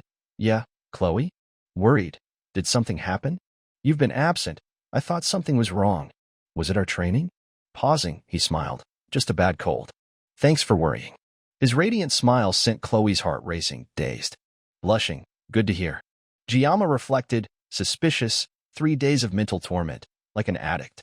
I locked myself in, no food, no water, buried in bed, praying the convulsions would stop. The cost of using power with a broken weapon far exceeds any pain I've felt. But that's not the strangest part. My body's the same, but my face is colder, some hair white. Clearly, the blessing's punishment. Noticing Chloe's guilt, she was my last sparring partner.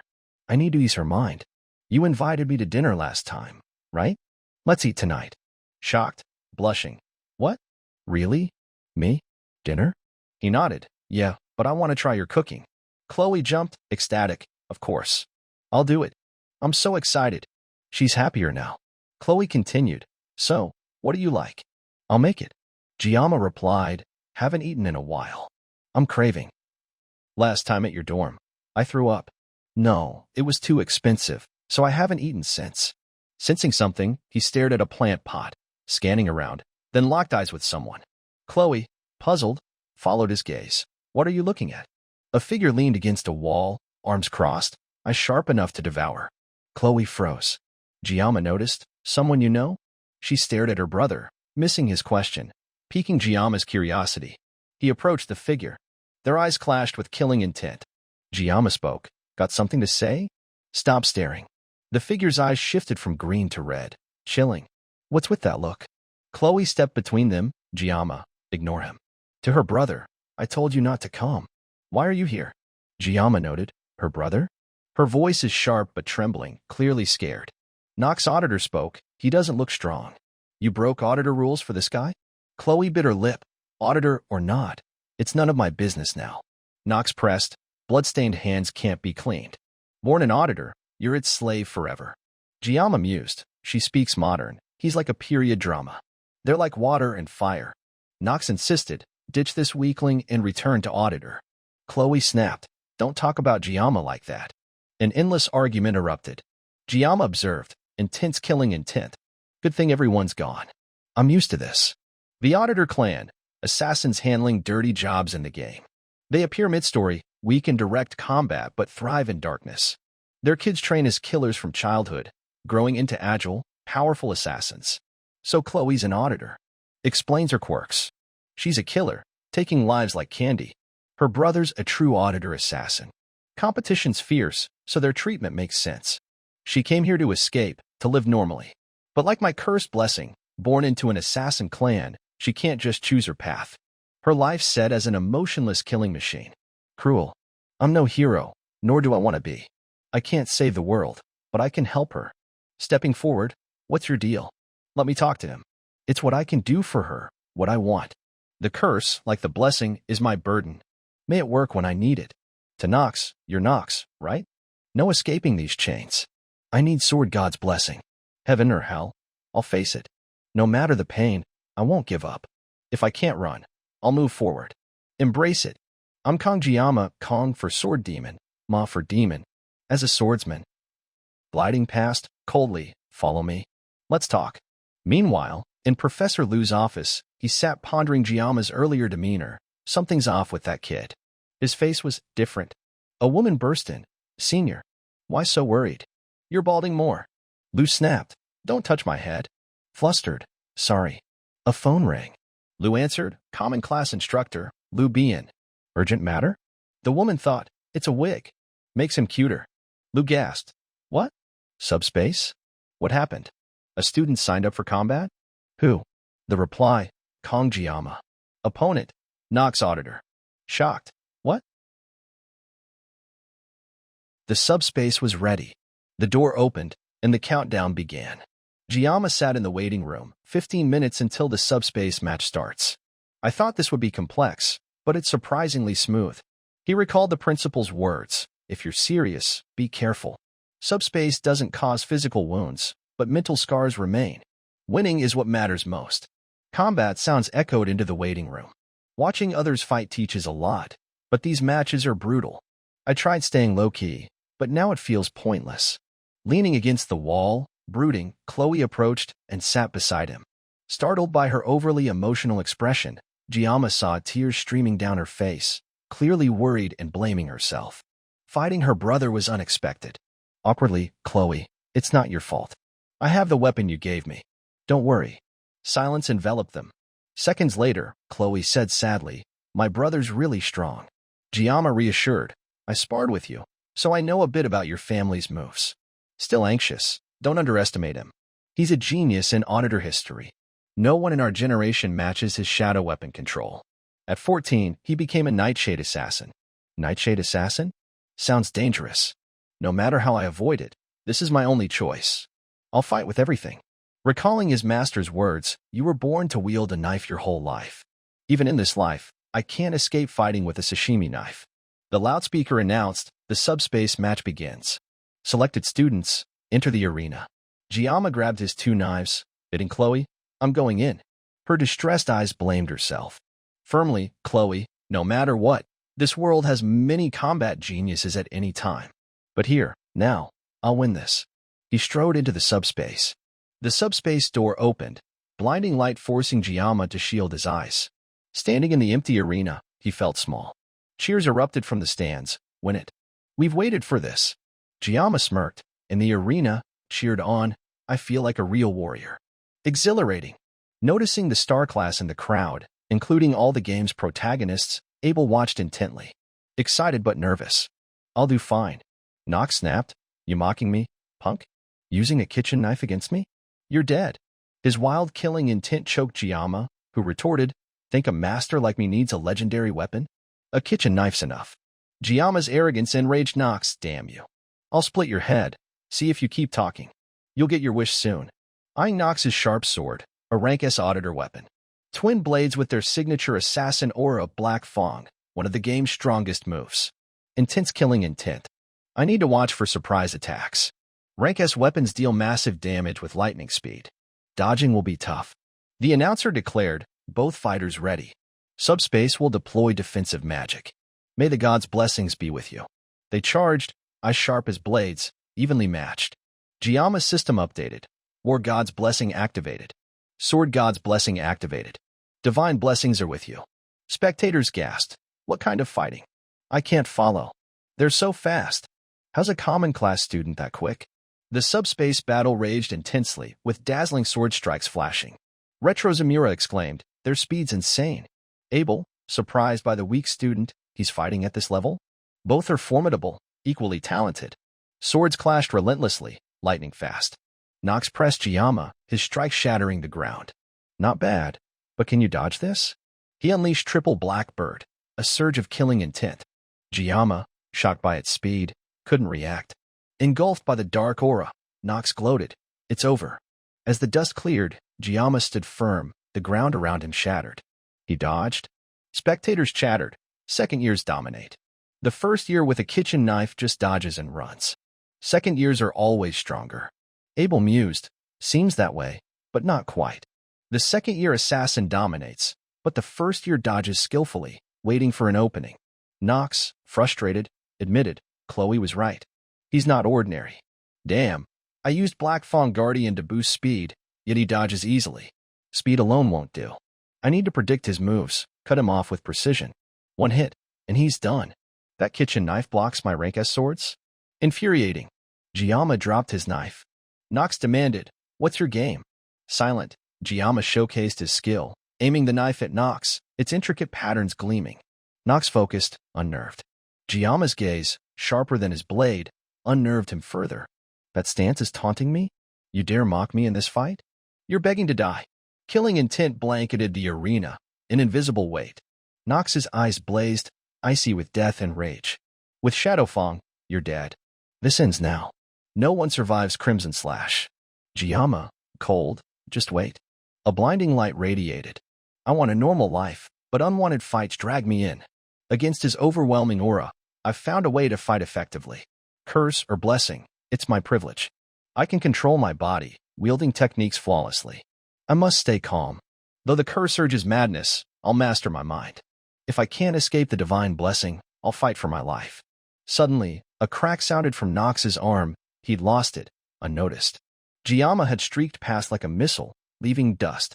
The crowd was stunned. Blessing or curse, its value shines here.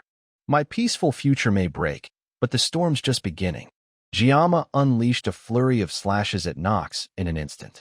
Nox, eyes blazing with rage and humiliation, barely managed. You bastard. Before his head was severed with a single flick of Giamma's finger knife. Too fast, too deadly. The subspace activated its barrier, a dark shroud enveloping the arena below the stands. The crowd froze, unable to believe their eyes. As the barrier dissipated, Nox was restored, unharmed physically but mentally shattered. His world collapsed in a blink. Giamma sheathed his knife, the sword god's blessing deactivating. Even the top star class girls were stunned, a first-year common class student defeating a second-year so decisively. The loudspeaker blared, combat space concluded. Giamma glanced at the stands, expected reaction. No turning back now. This knife's for gutting fish, but cutting a person feels awful. Good thing it's a virtual space, not reality. This space's quality isn't bad. Nox, sweating and seething, he's strong, like Chloe said. His combat experience is real. But with that much killing intent, who wouldn't dodge? Must be his blessing. The announcer continued. Winner, first-year common class, Kong Giamma. A special first year defeated a second year. Giamma sighed. Sounds like free advertising. Oh well, this is my path. I'll endure. The next morning, the fight's aftermath lingered. Whispers spread. He's from Auditor, right? No wonder he's strong. Yeah, but a first-year, Kong Jiama, beat him. His name echoed everywhere. Abel, chin in hand, stared out the window. Kong Jiama. It's all anyone talks about. Shocking, but true. When Knox's arm fell, I couldn't track his speed. Unreal swordsmanship with 2 kitchen knives. As a swordmaster's granddaughter, I'm confident in my skills, but I misjudged. That strong with just a knife? Realizing something, Abel connected their chance encounter. I'm still curious who beat me for top rank. Next time, I'll defeat him. Grandfather said he seemed weak. Our family rule is strength, self-discipline, and kindness to the weak. This year's top rank. I didn't know. It clicked, it's him. He's the top rank I'm after. Furious, fists clenched, it's obvious. He outclassed me. What was he thinking when he looked at me? Losing composure, she slammed the table. What was he thinking? Rachel Zamira, startled awake. What? What's going on? You crazy? Abel, flustered, sorry. Nothing. Rachel pressed, really? Something's up, right? Abel dodged, just haven't trained, feeling sluggish. Suspicious, what's with that secretive face? Abel insisted, I'm not hiding anything. Rachel pushed, spill it. What's up? Hungry? Forgot your weapon? Need the bathroom? I said no. Oh, you got a crush? Abel froze, damn it. Her face reddened. Rachel laughed, haha. Really? Miss Abel has a teenage crush? Thought you weren't into romance. Abel stammered, it's not like that. Rachel, curious, who's the guy? Must be special to steal your heart. Let's see. Lion? Yeah, that handsome face. Abel's expression remained cold. Rachel mused, Abel's competitive with Lion. Maybe the special student from yesterday's dojo? Abel's hair stood on end. Rachel hit the mark. Grinning, perfect aim today. Found something fun. Grabbing Abel's hand. Let's go, Miss Abel. Confused, where? Rachel, to common class. They arrived at common class's door. Rachel shouted, hey, common class. Mind if we interrupt? Their arrival shocked everyone. Rachel strode in. There's the 2nd and 4th ranks. Spotting her target, she climbed onto a desk. Where's the black-haired guy? Yo, black hair, where you at? A green-haired student snapped. Climbing on desks is too much. Rachel flashed a charming smile. Winking, it's cute, let it slide. He blushed, speechless. Abel sighed, face-palming, so extra. Rachel spotted Giamma, but next to him sat another girl. Girlfriend? No problem, makes it fun. Adjusting her hair, loosening her tie. This'll be interesting. Chloe, laughing moments ago, paled. Rachel leaned close, whispering in Giamma's ear. Chloe froze like a statue. Abel, too, was shocked by Rachel's boldness. Rachel perched on the desk. Hey there. Giamma stirred, sleepy, drooling.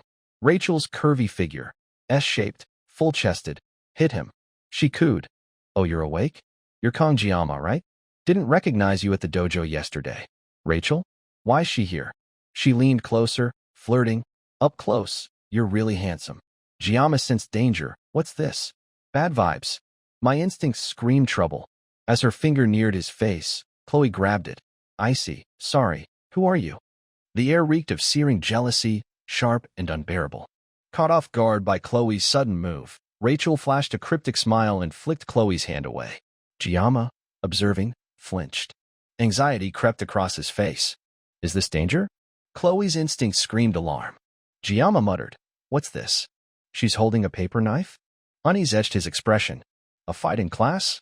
Never saw this in the game. Why's everything changing? Abel rushed forward, grabbing Rachel's arm, shouting, Rachel, what are you doing? This is their class. It's dangerous. Rachel turned, teasing. What's wrong, Miss Abel? Just saying hi. Anything rude about that? A spark lit in Rachel's mind. She approached Chloe, gently patting her head. Both lost their initial composure. Rachel taunted, kid, interrupting adults is rude. Children shouldn't do that. Smirking and playing with knives is dangerous. Got it? Innocent girl? Chloe, provoked, lost control, extending the paper knife's blade. Rachel turned away. Let's continue our chat. Suddenly, Chloe slashed forward, the blade glinting toward Rachel. Giamma and Abel, nearby, froze in shock, eyes wide. Rachel sensed the danger, spinning swiftly. A splash of red, tomato juice from a spilled bottle on the desk. Someone griped, it's ruined. Be careful opening it. Another retorted, if I opened it slowly, you wouldn't notice me. Annoying. Back to the confrontation, Rachel grabbed Chloe's wrist, halting the attack. Smirking, TCH, I thought you only had strength to match that tiny frame. Didn't expect speed too. Are you really a kid? She tightened her grip, immobilizing Chloe. Abel shouted, Rachel, stop. Rachel, losing interest, lightly pushed Chloe back. Chloe stumbled, flipped midair, and landed deftly on both feet, impressing onlookers. Giamma remained indifferent, eyeing Rachel. The Spear Saint's family excels in close combat spear techniques, direct descendants of the Spear Saint. Terrifying strength. Their motto, before absolute power, all techniques are useless. A star-class student, 4th ranked, granddaughter of the Spear Saint. Rachel teased, is this your girlfriend? Giamma, cold, no. His icy gaze at Chloe unnerved him. Why's her stare always so chilling? Stop looking at me like that. What a hassle. To defuse, she's just a friend. Best answer for now. Rachel crossed her arms, silent. Giamma thought, what's her deal here? Is something brewing? Glancing at Abel, right? Why's she here? Too focused on Rachel earlier. Regaining composure. Why are you two here? Rachel, unabashed, heard Abel likes you, so I came to see who caught her eye. Abel, blushing, waved her hands. When did I say that? Rachel feigned surprise. Wasn't that why we came? Thought you followed to see him. Cornered, Abel stammered. But trailed off, embarrassed under staring eyes. The classroom grew tense, whispers rising. Did you hear? They fought. Abel was loud. What's going on? Abel, awkward, turned away. No, misunderstanding. I didn't say we should come. Giamma, hearing clearly, stayed cold, then go back. No one spoke or left. He declared, if there's nothing important, you can leave. His bluntness nearly made Rachel snap, but she held back for dignity.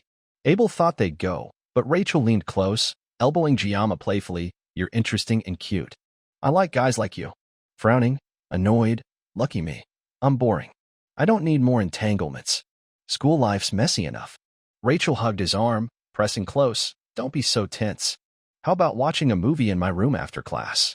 Sweating, Giamma froze. Chloe, unable to take it, shouted, get away from him. Rachel turned, eyes gleaming. What's that, Grandma? Laughing, haha. Precious Giamma. So funny. Listen, miss, it's Giamma. So cute. Helpless. My friend's getting worse. Can't handle this. Abel's aura surged. Rachel. Startling her. Knowing Abel's temper, Rachel stood to leave but turned back. So embarrassing. Glad to meet you, Giamma. See you. She left, leaving chaos. Giamma groaned. Just go already. So annoying. Burying his face in the desk, Chloe asked, what's wrong? Rachel, outside, glanced back. Why so cold to me? Her eyes held regret, mixed emotions. She walked slowly out. Chloe rushed to Giamma, seeing him hide from the stairs. In the hallway, Abel trailed Rachel, slightly down. Rachel mused, didn't expect that. He's terrifying. Cold, but those deep black eyes overwhelm. Why'd I feel like a knife was at my throat? I came to mess with him, but learned something bigger. Recalling her Spear Saint family tradition, marrying exceptional warriors, she smiled. He's ideal. Glancing at Abel, now I see why an invincible queen likes him. Racing ahead, blocking Abel. Sorry. Abel sighed. If you're sorry for that mess, apologize to common class, not me. Resolute, not that. Surprised. What? Rachel, arms crossed. I'm going for Kong Giamma. I won't let you have him. Abel froze, facing a new threat. Elsewhere, Knox awoke from his coma after Giamma's defeat. Dragging in for drip, he stormed through the hallway. Kill him. That bastard. An auditor genius, never lost. Would fighting at night change it? Should I kill him tonight? Cold sweat hit, recalling Giamma's deadly gaze. Shoving an injured student aside, move. I'll lead the auditors with this power, defeat him, and bring Chloe back. Charging forward, Chloe's potential rivals or surpasses mine. I'll act now. With our clan's strength and my night techniques, he'll see. He froze, face pale, seeing Giamma. The protagonist, casual, you're here? Minutes earlier, things had calmed down. But in Chloe's mind, old memories surged, Giamma's image stirring unease. Despite regaining some composure, her face darkened like a stormy sky. The irritation stemmed from Rachel's earlier closeness to Giamma. Noticing her mood, Giamma thought, she looked sad and annoyed. How'd she pull that knife so fast? Chloe muttered, damn it. How dare she act like that with Kong Giamma? Lost in thought, a voice startled her, Chloe. Recognizing it, She switched to a bright smile. Oh, Giamma? What's up? Her 180-degree shift made him sweat. She should put that knife down first. Awkwardly scratching his hand. How's your brother? Knox? Surprised, Chloe calmed, her demeanor normalizing. He's in the academy hospital. Seeing her gloom, Giamma stood before her, mentioning Knox darkens her mood. Do they have bad blood? Their family's weird. Why's he hospitalized? Subspace fights don't cause physical injuries, right? Knowing she triggered the fight, Chloe avoided his gaze. I haven't visited, so I'm not sure. No physical wounds, but I heard he was admitted right after. Smiling, he'll be fine. Don't worry. Giamma's face fell, heavy with guilt. I slashed him repeatedly, but could a few cuts cause mental trauma bad enough for hospitalization? Wait, is he faking to catch me off guard for a night ambush? The thought made him wary. Patting Chloe's head, making her blush, he asked, know his room number? A gentle head pat reduces Yandere vibes and builds rapport. Startled but calming, yeah, I know. In Knox's hospital room, his eyes widened at Giamma's arrival, stammering. Giamma's icy gaze jolted him. Holding an apple, can I eat this? Fear gripped Knox, he's already eating it. He looks fine. Giamma mused, auditor clans loaded. Huh? Top-tier private room, filthy rich. Knox steadied himself. How did you? Panic hit as Giamma reached for a knife. Here to assassinate me? Giamma gripped it, but only to peel the apple, slicing with precision, peels falling like orange rinds. Knox's mind reeled. How's he so good at peeling? In under 30 seconds, Giamma finished, placing the apple on a plate. Standing, passing Knox, if you can't eat normal food, at least have this fruit. Knox froze at the cryptic words. His assassin instincts flared, clutching a hidden knife, challenging me? I could kill him now. At the door, Giamma stopped, turning. If you plan revenge, I'll wipe out the entire auditor clan myself. The heavy threat stunned Knox. As the door closed, he stared at the perfectly sliced 8-piece apple, collapsing in fear. Outside the hospital, Giamma walked, reflecting, Knox's mental damage is severe. I left a warning to avoid trouble. Honestly, I'm wary of the auditor clan, continent's top assassins, full of dangerous figures. My threat was bluff. I can't back it up. With painless blessings protection, I last 30 seconds, maybe taking down 10 people, but that's theoretical. Best to minimize damage and casualties. Under the moonlight, this moon's beautiful, but only without prior tragedy. I ruined a genius. I'm facing a relentless storm, pulled into unavoidable events. Reflecting, maybe I mishandled things. I'm exhausted, losing control. Knox isn't my concern now. Rachel's the biggest issue, the female character I want to avoid most. I don't need her entanglement. In the game, Rachel always pursued her crushes aggressively. Shifting focus to the midterm exam, a major test of individual and team skills, he checked his phone's item list. Need a new weapon to extend combat beyond 30 seconds. This test is critical. Strong teammates make it easier. Teaming up boosts collective and personal growth. Every role matters if I keep up. With luck, good teammates simplify things. The test involved D-rank monsters, merma, half-human, half-fish creatures walking on 2 legs, among the game's ugliest. Not just facing, but seeing them up close. Used to catching fish, now fighting walking fish? Not fun. Jokingly, if they were mermaids, it'd ease the stress, but I don't want a nosebleed mid-battle. Sitting on a roadside bench, I remember now. Merma are demonic humans, fighters of the demon legion. But they're just grunts, not true demons. Still, they're a challenge for the exam. The quiet surroundings soothed him, peaceful as it should be. This world's history is war. Nights here are calm, perfect for reflection. It's been 700 years since the human-demon truce. Small conflicts persist. He recalled the 8 demon beasts, the 6th Legion commander under the Demon King, who breached the truce half a century ago to revive a sealed demon leader. The 6th commander acted rogue. Humanity's strongest heroes fought back, winning after a tense week but losing 3 lives for peace. No major wars followed. The strongest humans only matched the 6th commander? Peace holds for now. Gazing at the moon, this peace wasn't easy. I think of Vogue Gwyn, who sealed the 1st demon commander alone. His strength is unreal. How strong was he? Still, in 3 years, the Demon Legion will stir. Not just commanders, but the Demon King himself. What then? Worrying's useless. Focus on the midterm. No friends, too reclusive here. My fight with Knox drew attention. Can that help find teammates? Living here, I must accept it. The next 3 years won't be peaceful. Checking his phone, all right. Focus on the midterm. I'm ready. A week later, everyone had teammates except Giamma. No way. No team? I overdid it, and now everyone's scared. His gaze caught Chloe, alone. Since that day, she's been quiet, like a statue. Approaching. Hey, Chloe. Startled, she looked up. You don't have a group, right? Yeah, none yet. Awkwardly, weird, you have lots of friends here. Smiling. I'm fine. As long as I have you. Let's team up? We need 3 more. Her eyes sparkled. Yes. She's a reliable teammate. My goal, kill as many demons as possible. With Guardian God's power for 30 seconds and a shield, I can fight freely. Chloe giggled. So fun. Giamma smiled at her joy. A voice called, Giamma. Rachel bounded over. I'm here for you. Annoyed. Why are you back? Flustered. Just visiting. Why so tense? Chloe's face darkened. Trouble's here. Seeing her paper knife, Giamma recoiled. Retreating. Go back. I'm tired. No time for games. I need to prep for the exam. Rachel, teary, you're so mean. Giamma scoffed at her act. Stop pretending we're close. Rachel recovered. Fine. I get it. So tiring.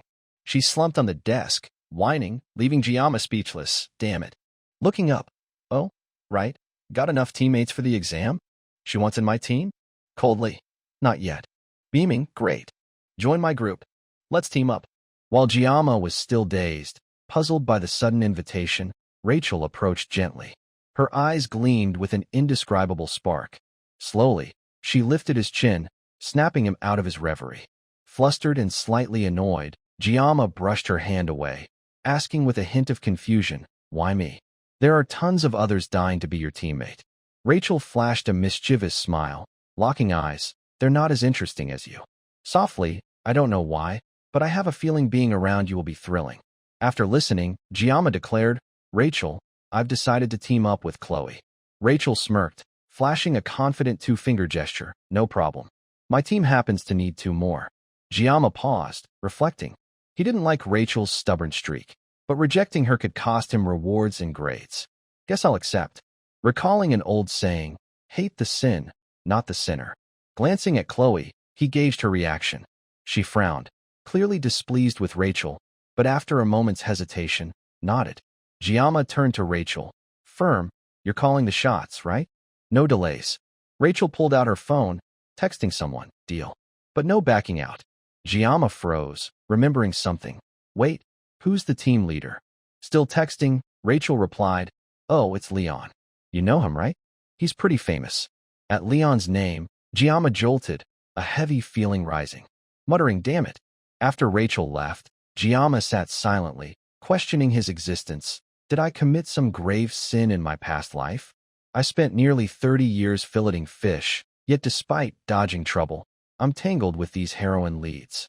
His current prominence was undeniable. They were captivating, hard to ignore. But Leon Van Reinhard was different, the game's protagonist. A strange pressure hit, as if Leon's sharp gaze could pierce through him. Why's my vision blurry? His thoughts churned, unsure of what lay ahead. Every step felt preordained, consequences piling on. He'd tried switching teams to avoid trouble, but Rachel had sneakily added him and submitted the roster.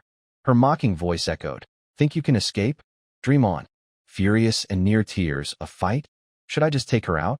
His grip tightened, a new urge rising. But he checked himself. Keep some adult dignity. Chloe laughed at his expression. What's up? You look down. You've been off since that blonde left.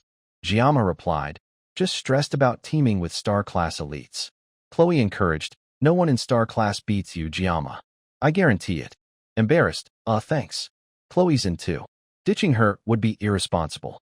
This team's stacked, actually a good setup. Think positive. Chloe, when's the team meeting? Blondie said 6 p.m. at Main Hall Cafe. Giamma nodded, it's almost time. Let's go. They hurried to the cafe. Someone slammed a cup down. Chloe, excited, holy crap, this is good. Giamma, surprised, a green drink for 50,000? Inflation's wild. Sipping his face twisted, bitter. Covering, your Starbucks is decent. Stay mature. Espresso's only 20,000, so I tried it. Horribly bitter. Off-campus shops don't take Academy cards, so I won't come often. His phone buzzed with Rachel's messages. Giamma, where are you? Can't find you. He replied, 5 minutes late already. Hurry up. Rachel, sorry. Haha, had to round up the kids first. Giamma, Starbucks at the meeting room? There you are. The meeting room door swung open. Rachel chirped, sorry we're late. You guys wait long. Leon entered, followed by a stranger. Leon's flawless face was mesmerizing. Giamma eyed the rough-looking guy behind him, sharp-eyed, cocky. A tough guy? Leon approached, smiling warmly, extending a hand. Hey, great to meet you. His eyes sparkled with excitement. Giamma reciprocated, I'm Kong Giamma. Leon said, your subspace fight was impressive. I'm confident with you on the team. Smooth talk, perfect calm. He's the protagonist I experienced. Sitting down, Leon suggested, let's introduce ourselves. Rachel raised her hand. Leon began, as team leader, I'm Leon von Reinhard, star class. Honestly, I don't know why I'm leader. Not perfect, but let's pass this midterm together. Giamma, uninterested, stared. Damn, look at that face. Life's unfair. Rachel giggled. Everyone knows me, so I'll skip. Next. The other spoke, bold, I'm speed weapon dragon class. I admire heroes. No wonder he's got hero plastered on his neck. That's it. Thought he'd explain his name. Quiet, hero obsessed? That broke some stereotypes. Chloe stood. Hi. I'm Chloe Auditor Dragon Class. Here with Kong Giamma. Thinking of Rachel's allure, she said his name with a fleeting, icy edge but regained composure. Great to meet you all. Her shift startled Rachel. Giamma's turn. I'm Kong Giamma, Dragon Class like Chloe. Leon smiled, pulling out a laptop. With a few clicks, a 3D map appeared. Let's start. At lunch, the instructor gave team leaders this map of Skopali Island, our exam site. We'll teleport via subspace gate, but the island's real. Injuries from demons are real. I'll zoom in. We're assigned the northeast coast. 3 teams, including ours, will hunt demons there. The goal? Kill the most merma, as their numbers are limited. That's it for now. Questions?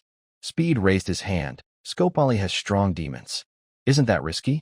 Leon, instructors scouted thoroughly, so it's safe. Speed nodded. Chloe hesitated. What about surprise attacks or team conflicts? Leon, the exam focuses on demon kills. Any student conflicts lead to immediate disqualification. Clear? Chloe nodded eagerly. Giamma thought, classic assassin family mindset. Leon concluded, that's it for today. Prepare for the exam. We'll meet tomorrow to discuss combat roles. Clear? The team affirmed. Leon packed up. Everyone left except Giamma and Leon. Awkward. Gotta go. As he moved, Leon called, hey. Surprised, Giamma turned. Hesitant, Leon asked, Giamma, where are you from? Leon awaited Giamma's response, but Giamma stayed silent. After a moment, he realized, what's going on? This feels familiar, like someone asked me this before. But this time, the question seems to mean something else. Where am I from? Is he just curious about my background? Unlike Giamma's anxious expression, Leon's eyes turned cold, narrowing with a dangerous aura. Silence lingered. Giamma, sweating, thought, I don't get his intent. What's behind this question? Just my origins? But it feels different. If that's all, why wait until everyone left to ask? There's a reason. Seeing Giamma's silence and displeasure, Leon spoke. Sorry for the weird question. Giamma, are you, like me? I thought you might be. Giamma froze, like him? What's that mean? Though Korean was the game's common language, not everyone was Korean. Giamma's Korean heritage was known, but Leon, with his Western build, blonde hair, blue eyes, was different. As Giamma pondered silently, Leon broke the tension. Forget I asked. Pretend it didn't happen. Standing, he headed for the door. I'm off. Leaving Giamma bewildered, Giamma suddenly patted Leon's shoulder. Hey, Leon, actually. An unease surged. Damn, I need to ask more. If he leaves, I'll obsess over this all night. I can't stop thinking about it. Another complication hit Giamma. He pressed, Leon. In the awkward air, Leon grabbed his hand. Smiling, I'm from Germany. The answer left Giamma baffled. Releasing his hand, Leon walked out of the cafe, still surprised, his figure fading. Giamma muttered, what the hell was that? Back at his dorm, reaching for his spoon. What just happened? Was I imagining things? I thought he might be from another world too. Crossing his arms, if I consider my transmigration into this game, it's not just me. He's the protagonist, makes more sense for him. I'm just a side NPC. Staring at the knife on his table, with painless and sword god blessings, my senses have sharpened unnaturally since activation. I need to check sword god's blessing. Drawing the sashimi knife, closing his eyes, focusing, Leon's a key piece of this world. His eyes snapped open, startled. Like before, in sword god's focus state, a voice emerged. Hand on forehead. Thinking about this hurts worse than painless blessing can handle. Leon's actions today match his game character. Even a skilled actor couldn't be that natural. Was he really just asking about my origins? If so, fine, but I thought he was like me with that question. Giamma opened the wiki. The clock read 10:28 p.m. Leon van Reinhardt, create new entry. No data existed.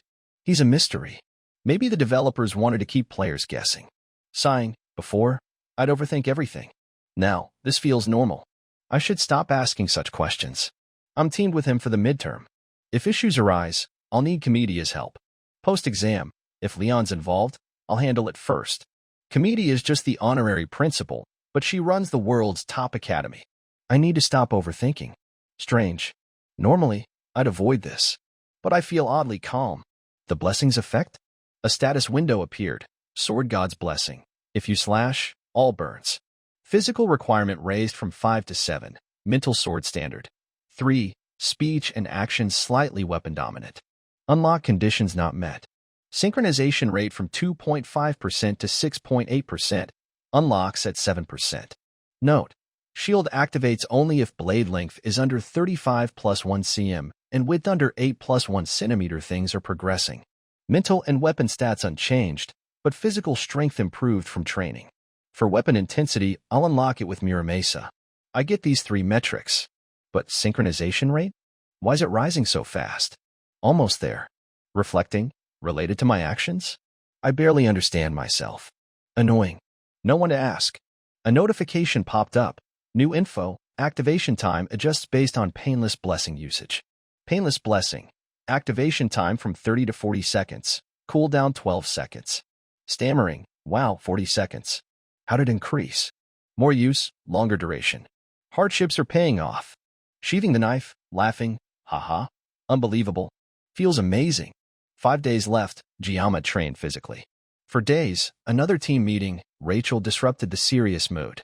3 days, Giamma and Chloe sparred. Her joining surprised him. 2 days, Rachel clung close, panicking Giamma as Chloe's icy gaze and paper knife loomed. 1 day, Giamma built endurance, poised to run, slashing forward, satisfied with his progress. Exam day arrived. The team stood at the arena square, subspace gate ready. Giamma, in uniform, gazed ahead. This is the subspace teleport gate? The dojo's vibe is different. Someone called him. He had his 4 teammates. 3 swords, 1 spear, 1 flute. Rachel spoke. You're always punctual. Why late today?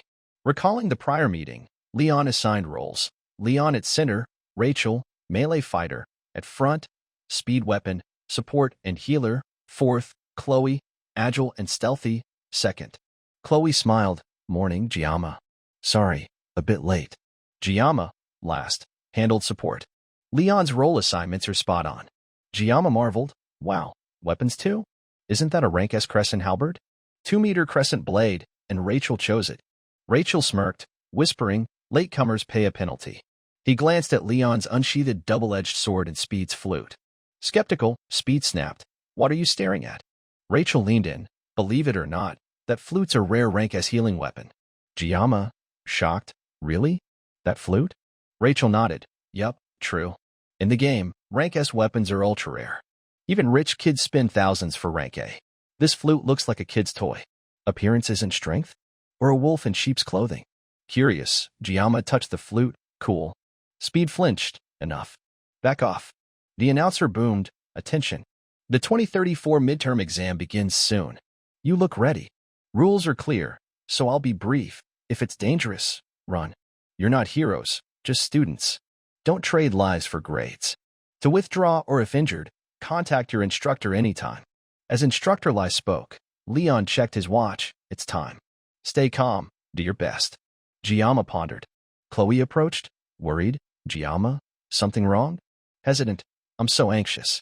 Scopoly's known for mermaids. Giamma reassured. Instructors confirmed no mermaids. Don't worry.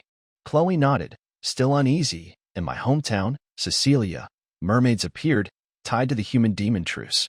Even in peacetime, they're rare outside the dark prison. But rumors persist, and mermaids' appearance conditions are unclear. Lai announced, "Enter the gate." Pushing aside worries, Chloe joined the team. Giamma patted her head. "Let's go." Blushing, "I don't need to worry. Giamma's here. I trust him." A voice echoed in the dim space, "Chloe. Chloe. Chloe." She froze, gripping her sword. Giamma shouted, "Chloe, you okay?" "Snap out of it." She jolted. "Was I out of it?" The team discussed, "We can't contact the instructor. Signals cut off in this cave." One member was badly injured. Before them, a grotesque figure emerged, a legendary mermaid, a rare sight, appeared. Minutes before the Merma appeared on Skopali Island, Giamma's team arrived at the picturesque island. A long stretch of white sandy beach was breathtaking. Yet, the team was nauseous, retching nonstop except Kong Giamma, who seemed fine. Leon, embarrassed, glanced at him. "Giamma, you're holding up well, huh?" Giamma replied casually, "I rarely get seasick." Leon chuckled, "Haha, it's not just seasickness." Behind them, a fish-bodied creature emerged, eyes wide with childlike fear. Giamma recognized it. A merma? Smaller than I thought. It squealed and fled. I overreacted earlier. Foolish. Glancing at his sword, might not even need this. I'm guarding the rear anyway. Leon spoke. At your assigned position, expect adult merma. These aren't the juveniles we're tasked with. Head to Chloe's scouting point. Following Captain Leon's orders, the team moved through the trees, deeper into the island. Leon cautioned, "Stay sharp." Giamma, impressed. Leon knows this terrain well. After trekking, they halted. Leon announced, "We're here." A flash zipped past, barely visible. Chloe landed impressively. Giamma, amazed, "You swung through the trees?" Chloe shrugged. "Yeah, less noticeable this way."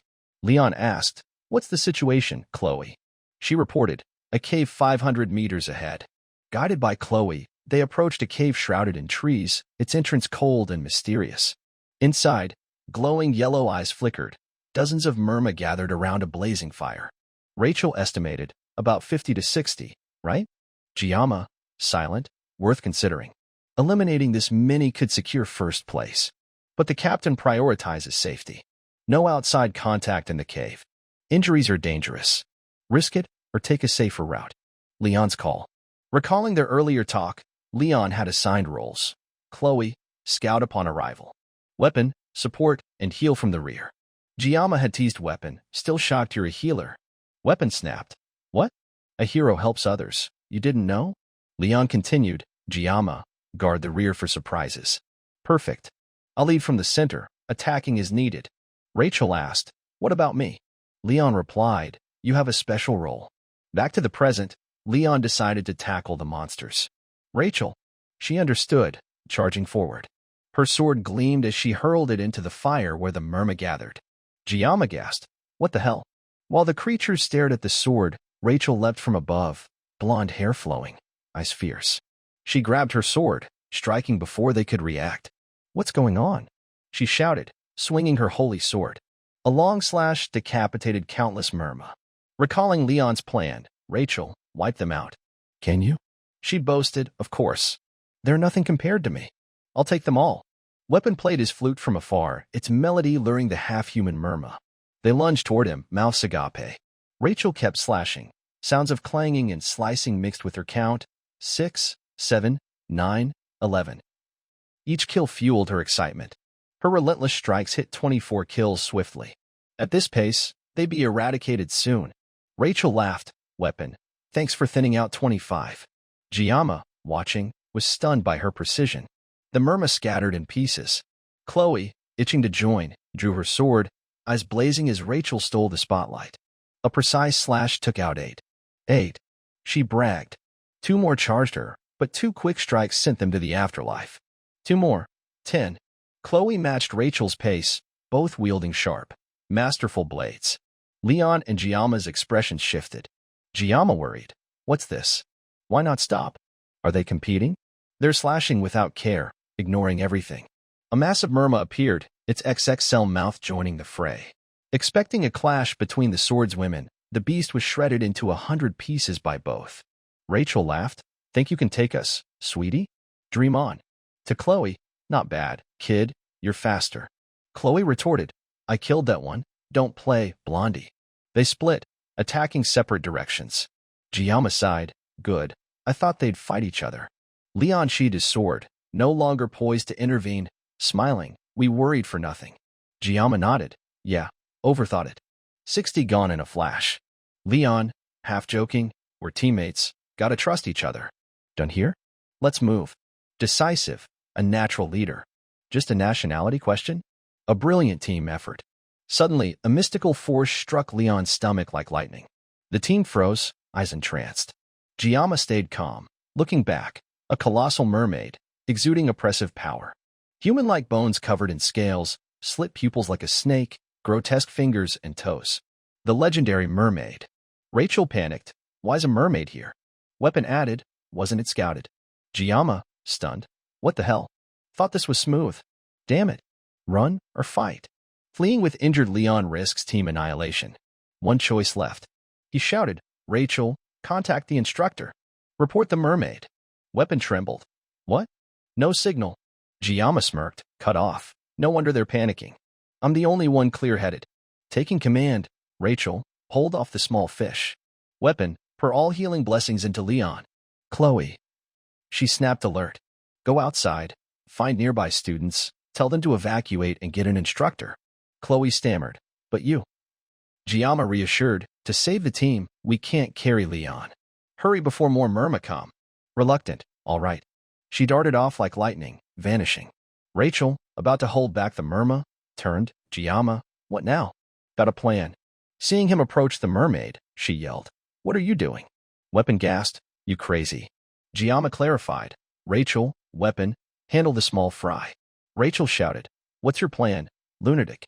Closing his eyes, drawing his sashimi knife, he grinned confidently, eyes cold and resolute. I've always hated small fish, too easy to cut. My real prey's the big one, this fish. The demons wielded a unique power akin to humanity's blessings, magic. A single casual strike from this magic had instantly felled the protagonist, Leon. This was the stark power gap between humans and demons. Even with the sword god's blessing, victory was no guarantee. In the game, defeating magic-wielding demons solo was impossible without a team. Facing a boss designed for group combat alone was madness. But Giamma, cornered, had no choice. Damn it. Shameless.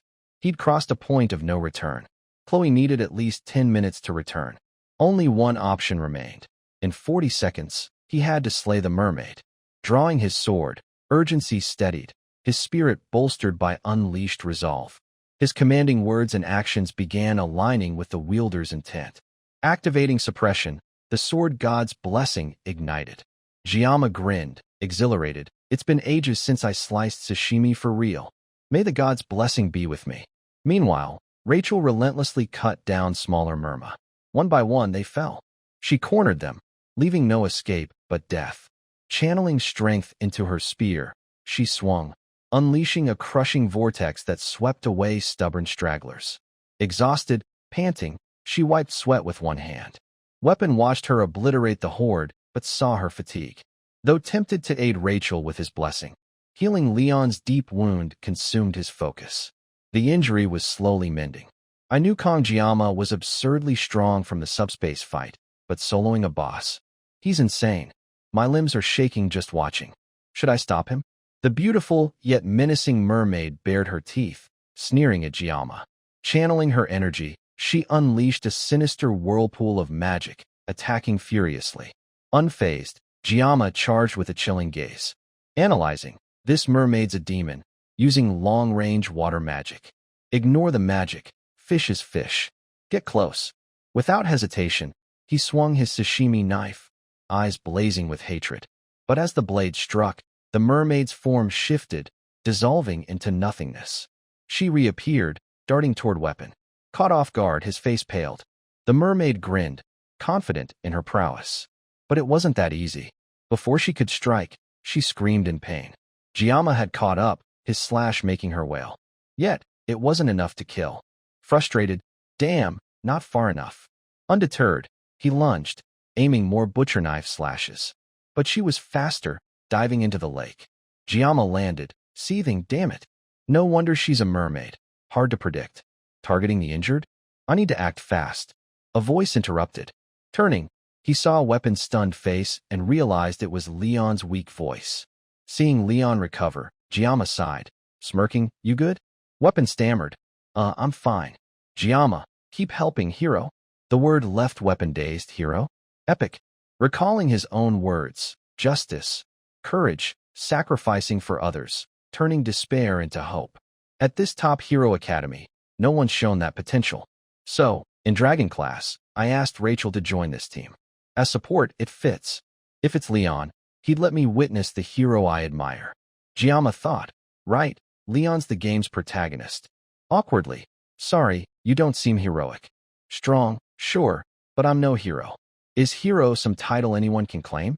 Back to reality. Weapon reconsidered. I didn't expect Kong Giamma to face a mermaid solo, a doomed fight. No one's bold enough to solo a boss. Insane. The mermaid summoned magic fish to attack. She waved, and they charged. Giamma, unfazed, dodged with ease, smirking, too slow. Sensing something off, he froze. A trap? She grinned triumphantly. But victory wasn't assured.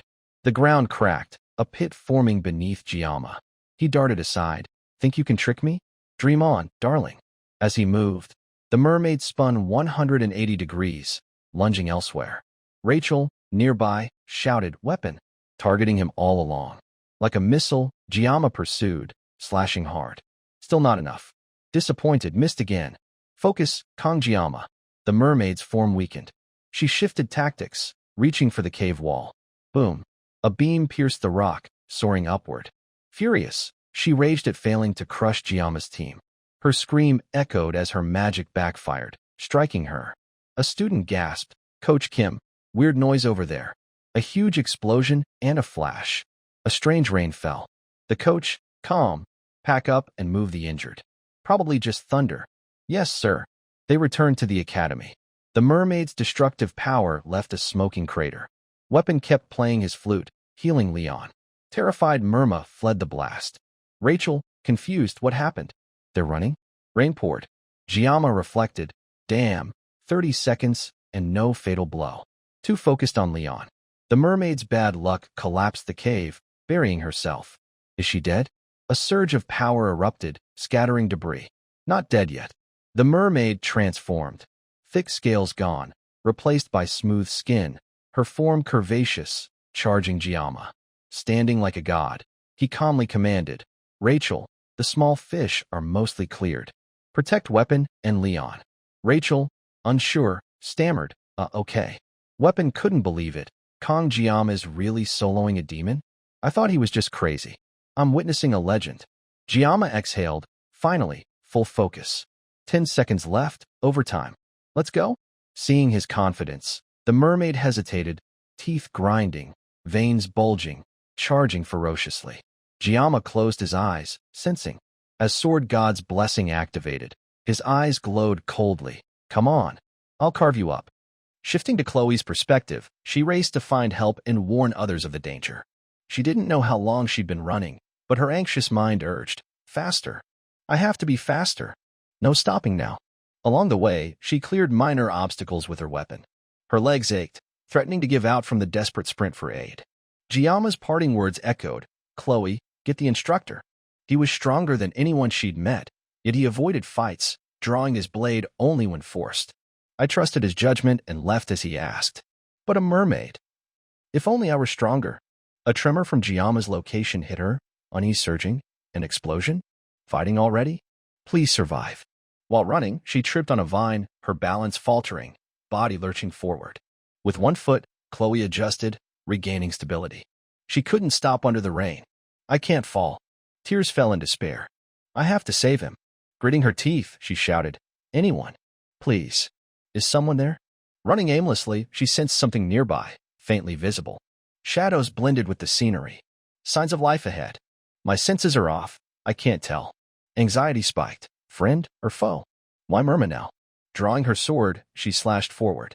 A blade parried from behind. She'd attacked a person, Aben. Uncontrollable, Chloe stammered. People. Thank goodness. Sorry. She collapsed before Aben's group. Confusion crossed his face. His teammates were baffled. A light brown-haired boy remarked, "What was that?" A girl added, "A sneak attack? Why'd she charge?" They stared at Chloe, sprawled out. "Crazy? Call her out. Can't let this slide." Observing closely, Aben recognized her angry expression from meeting Giamma in class. He told his team, "Wait, she looks familiar." Chloe's consciousness faded, strength drained. She gasped, Save.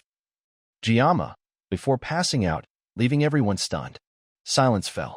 Back with Giamma's group, Weapon watched him fight, incredulous. Will I ever see anything more shocking? He's like a master chef slicing fish on a board, but it's a demon. Not just holding his own, he's dominating. The scene seared into Weapon's mind. I'll never forget this. His speed and precision from the subspace fight, dodging every demon attack, closing in, striking simply yet decisively with clear results. Even Rachel, heir to the Spear Saint clan, had never seen such a display. Shock and doubt crossed their faces. If this continues, he might actually kill the mermaid. Rachel recalled her decision to recruit Giamma, her gaze fixed. Distracted, Rachel shouted, "Weapon." She lunged, pushing him from an unexpected attack. Escaping danger, she snapped, "Don't zone out." "Wanna die?" Still shaken, Weapon muttered, A deep crater formed where he'd stood. Without her push, they'd have lost a member. Regaining focus, I got lost in this unreal scene. It's a magic-wielding demon. Watching Giamma, a kitchen knife against magic, total disadvantage. He's dominating, but what if an unavoidable spell hits? After intense combat, Giamma, sweating, gripped his knife, eyes resolute, facing the demon, humanity's terror. Seeing her attacks fail, the mermaid huffed, raising her hand to conjure a new spell. Ice rain formed, hissing. Droplets turned into needles aimed at Giamma. She lowered her hand, 6 initial strikes zooming in. He dodged amid countless attacks, his sashimi knife showing corrosion. Facing this disadvantage, Giamma unleashed a wide horizontal slash, hitting the mermaid's torso. Her face registered disbelief. His chilling gaze and menacing stance closed in. Her torso caved. The tide turned. She screamed. Giamma slashed again, but unease hit. The mermaid swapped places with lesser merma, his strike hitting them instead. Confusion swirled in his mind. Retreating, she channeled power into her other hand, punching her stomach, pulling something out. A glowing orb formed from her mouth, targeting Giamma. Amid the attack and teammates' warnings, Rachel and Weapon shouted, "Dodge, Giamma." Stunned, how can I dodge? A flash erupted, the scene shifting. He stood in a vast water expanse under a clear sky. Where am I? Miraculously standing on water, he touched it. Real water.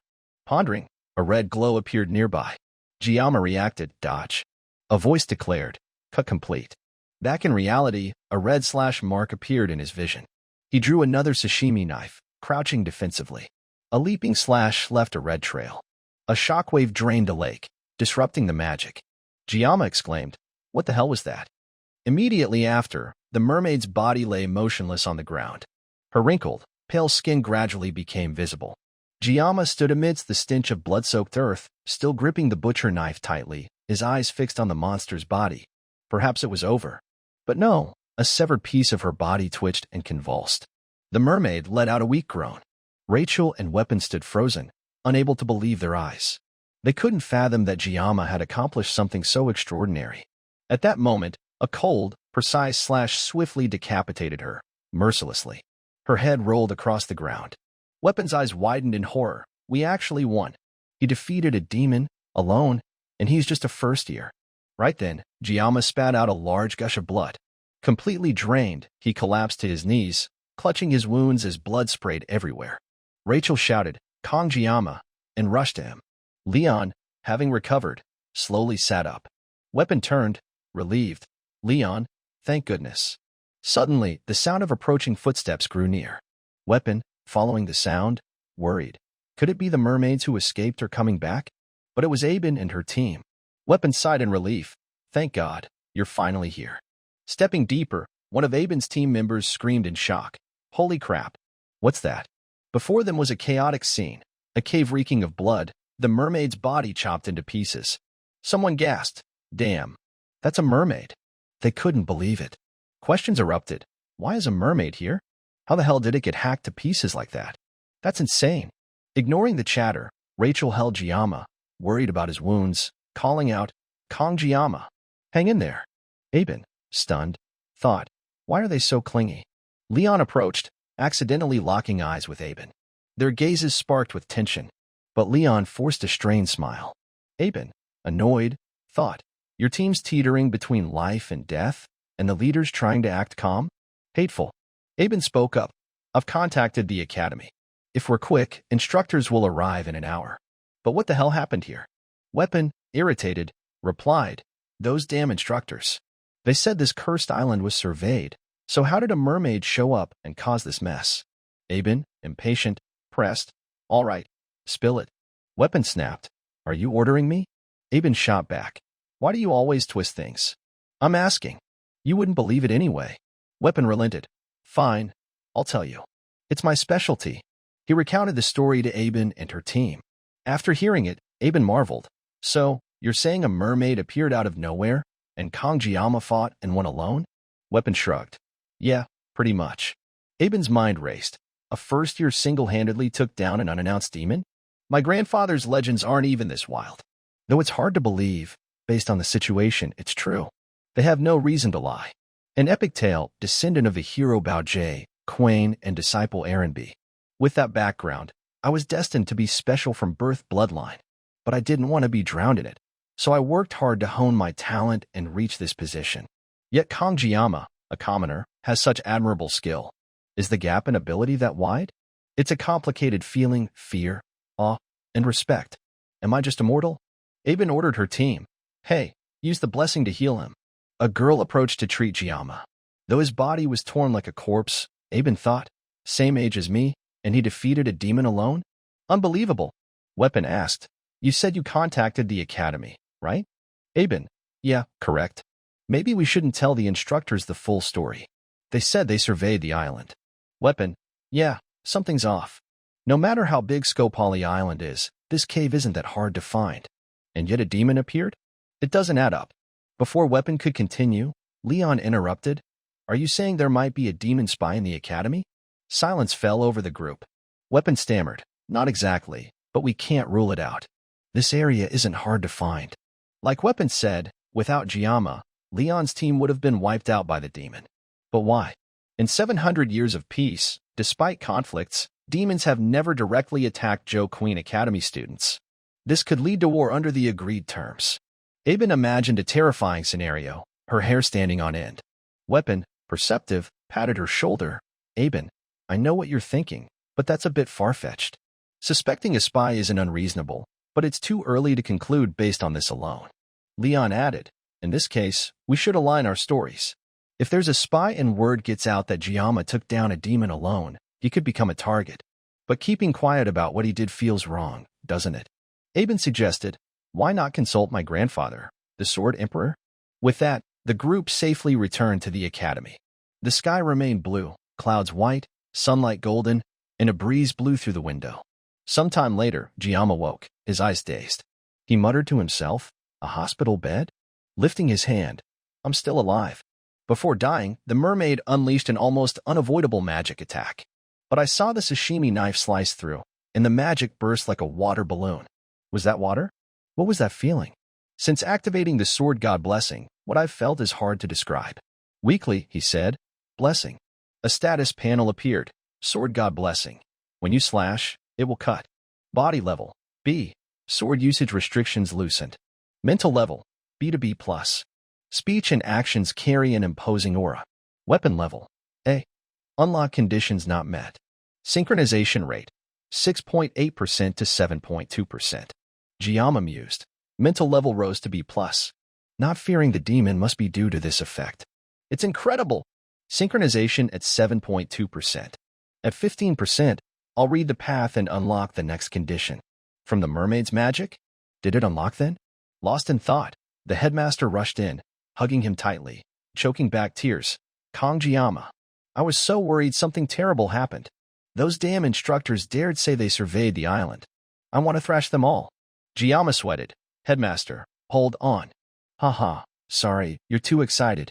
The headmaster, still talking, rummaged through her pockets. Oh, right, this too. Where is it? I know I had it here. Found it. Take it. Your midterm reward. Muramesa Tungvu, a sword as sharp as a mirror. Stunned by the weapon the headmaster brought, Giamma stared unblinkingly. Its basic stats appeared: B-rank weapon, level 25, attack 1670. Seeing his focus, Headmaster Kumda spoke. I hope you'll like it. I was supposed to present it formally, but given the circumstances, sorry about that. Sensing someone's presence, Kumda glanced over, raising her voice. Hey, old man, why so shy? Come in. Giamma noticed, seeing himself pointed at, forcing the sword saint to step inside. He adjusted his tone, starting a conversation. Kumdia, how many times have I told you not to call me that? Approaching, Kumdia teased further. A 70-year-old man working like a teenage girl. Seeing their odd expressions, Giamma, feeling a strange vibe, asked, Sword Saint, why are you here, sir? With the same purpose, Kumdia explained. We've heard the whole story from your group, Giamma. On behalf of the academy, we apologize. Both bowed to him. The shift in mood left Giamma bewildered. Kumda continued. What happened during the midterm exam was the academy's fault. Without you and your team, everyone there would have been in danger. I, Kumdia Poison, as headmaster of Jo Queen Academy, swear to uncover the cause of this demon incident. The Sword Saint added, You saved those students. Giamma, flustered, glanced aside, dodging the praise. I just did what I could. Kumdia went on. Your actions are admirable, but this incident needs to stay confidential until we have a clear investigation. It's ironic for the headmaster to say this, but it's an internal matter. I'm truly sorry, Giamma.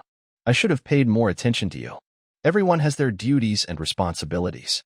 Not wanting things to escalate, Giamma smiled. It's fine. Seeing his calm demeanor, Kumda felt relieved. All right. Thank you for everything. The three chatted back and forth, mostly words of concern.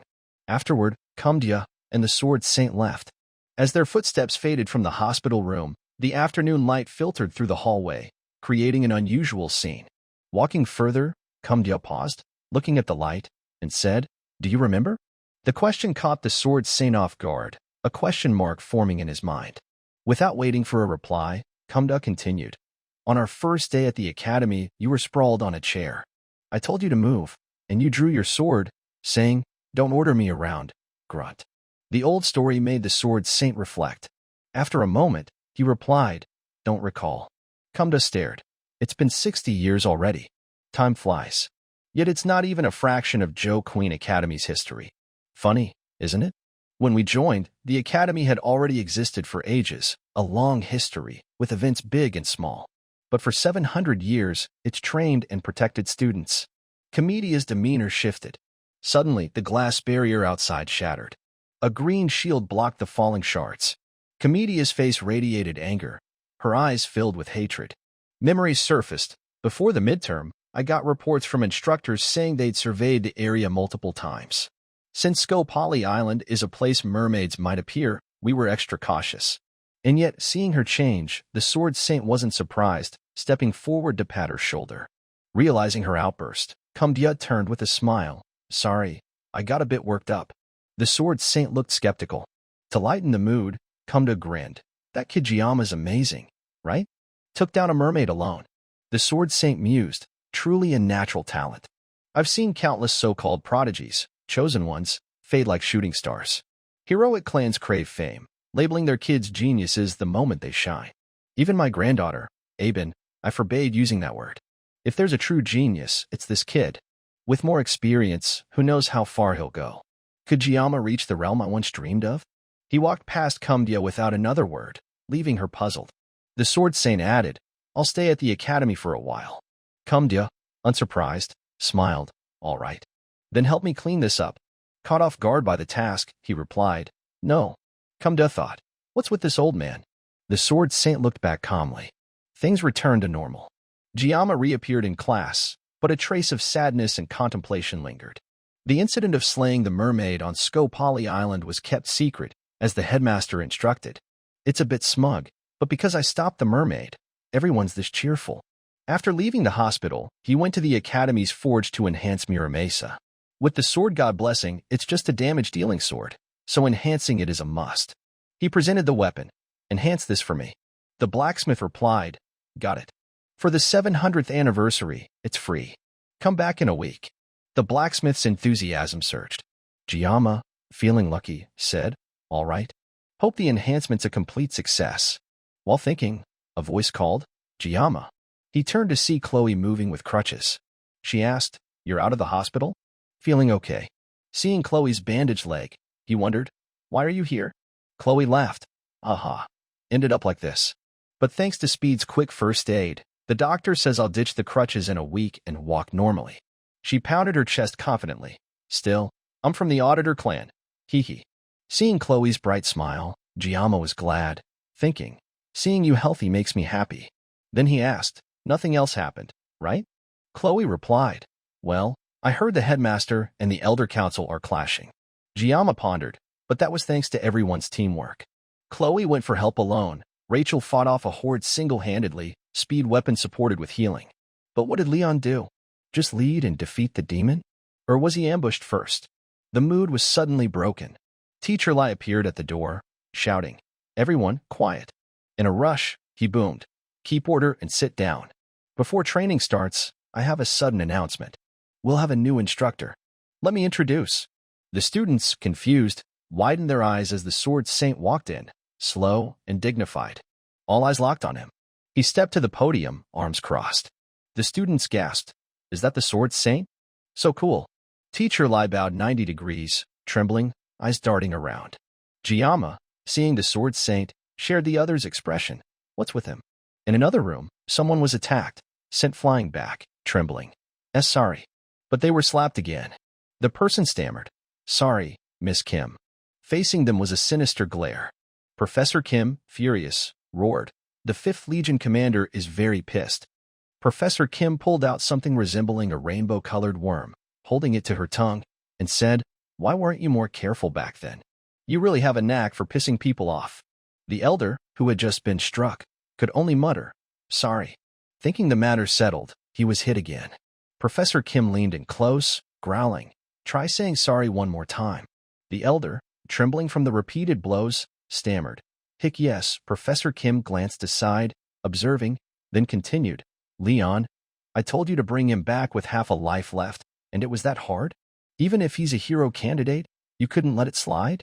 Bringing along a mermaid and still failing? Because of your basic mistake just now, the Sword Emperor is at this academy. Hearing this, the elder clutched his face, apologizing with a pleading tone. Professor Kim, exasperated, snapped, are my words just wind passing by your ears? A kick landed square in his face. Seeing himself repeatedly attacked, the elder covered his mouth, not daring to speak further, silently cursing. Damn it. Damn it. A mere teacher dares. By status, this was unprecedented and unacceptable. But Professor Kim leaned down, sneering. So thick with blood, absolutely filthy. She continued, ridiculous, a mermaid taken down by first-year students. Surprising. But with this year's batch, nothing's impossible. The elder interjected, stuttering. It was one student who did it, ma'am. Professor Kim shot him a cold look. Leon? The elder quickly denied. No, ma'am. Professor Kim was taken aback. Then who? I hate beating around the bush, spit it out. Recalling the incident, the elder lowered his face, hesitating before saying, the one who acted was this year's top student, Kong Giamma. Professor Kim's face froze, her eyes narrowing as she muttered to herself, Giamma? The one granted special admission. She raised her hand, purple flames flickering, and said irritably, is that so? She licked her lips, her eyes glinting as if plotting something intriguing. The flames surged toward the candy bag in her hand, charring it, releasing a burnt smell mixed with sweetness. The next morning, in the academy courtyard, a rhythmic chant echoed. 1, 2, 3, 4. Louder. Teacher Lai led the endurance run for class Lang. Everyone shouted, 1, 2, 3, 4. Chloe sat on a stone bench nearby, her injured leg keeping her from joining, helplessly watching the training but smiling and waving. Keep it up. Unlike the first time, Giamma was getting used to Teacher Lei's pace. His eyes sparkled with admiration for Chloe, thinking, haha, so jealous. They say nothing comes easy. Just when I was catching my breath, a loud voice startled him. So slow. Did you injure your leg in the last exam? It was the Sword Saint, the new instructor. He wore a bright green tracksuit, standing out among the students. Despite his age, he was more energetic than Giamma. The boy quickly replied, no, sir. A mix of surprise and suspicion hit him, thinking, what's going on? Why is he running beside me now? Sword Saint Sifis von Nibelung, Barlowa's right hand, the original Sword Saint, inheritor of the title, humanity's strongest warrior. He trained Leon in swordsmanship during the Second War, a key figure from the middle of the game's storyline. Giama's face showed worry, silently blaming. Please go to Leon. The main storyline's gone off track. Wait, didn't Leon ultimately fail to claim the Sword Saint title? On forums, players wanted him to have it, but no one succeeded. The developers even said, Leon achieving the Sword Saint title is impossible. We apologize for the inconvenience. It was a big deal. Since Leon didn't get the title, is it fine for the Sword Saint to run with me? No way. This is annoying. What do I do now? His unease grew as students stared at him like he was a 4-star general. After running for a while, he stayed quiet, and the Sword Saint spoke. A warrior's foundation is stamina and endurance. No matter how talented, without strong physicality and unyielding will, you're just useless, unable to unleash your hidden potential. Basic training is the foundation for future growth. Don't slack off. Focus. From being pushed by Teacher Lai to now the Sword Saint, Giama felt a mix of dread and helplessness. Yes. Then louder. Yes, I understand. Seeing his compliance, the Sword Saint glanced over, nodding slightly. Good. He surged forward with lightning speed, tearing through the air pressure, leaving Giama behind with the whistle's call. Giama gaped. Is this old man getting younger? Reverse aging? In the game, the Sword Saint was a mysterious figure, rarely appearing. Yet strangely, he not only visited Giama twice in the hospital, but was now teaching class Lang.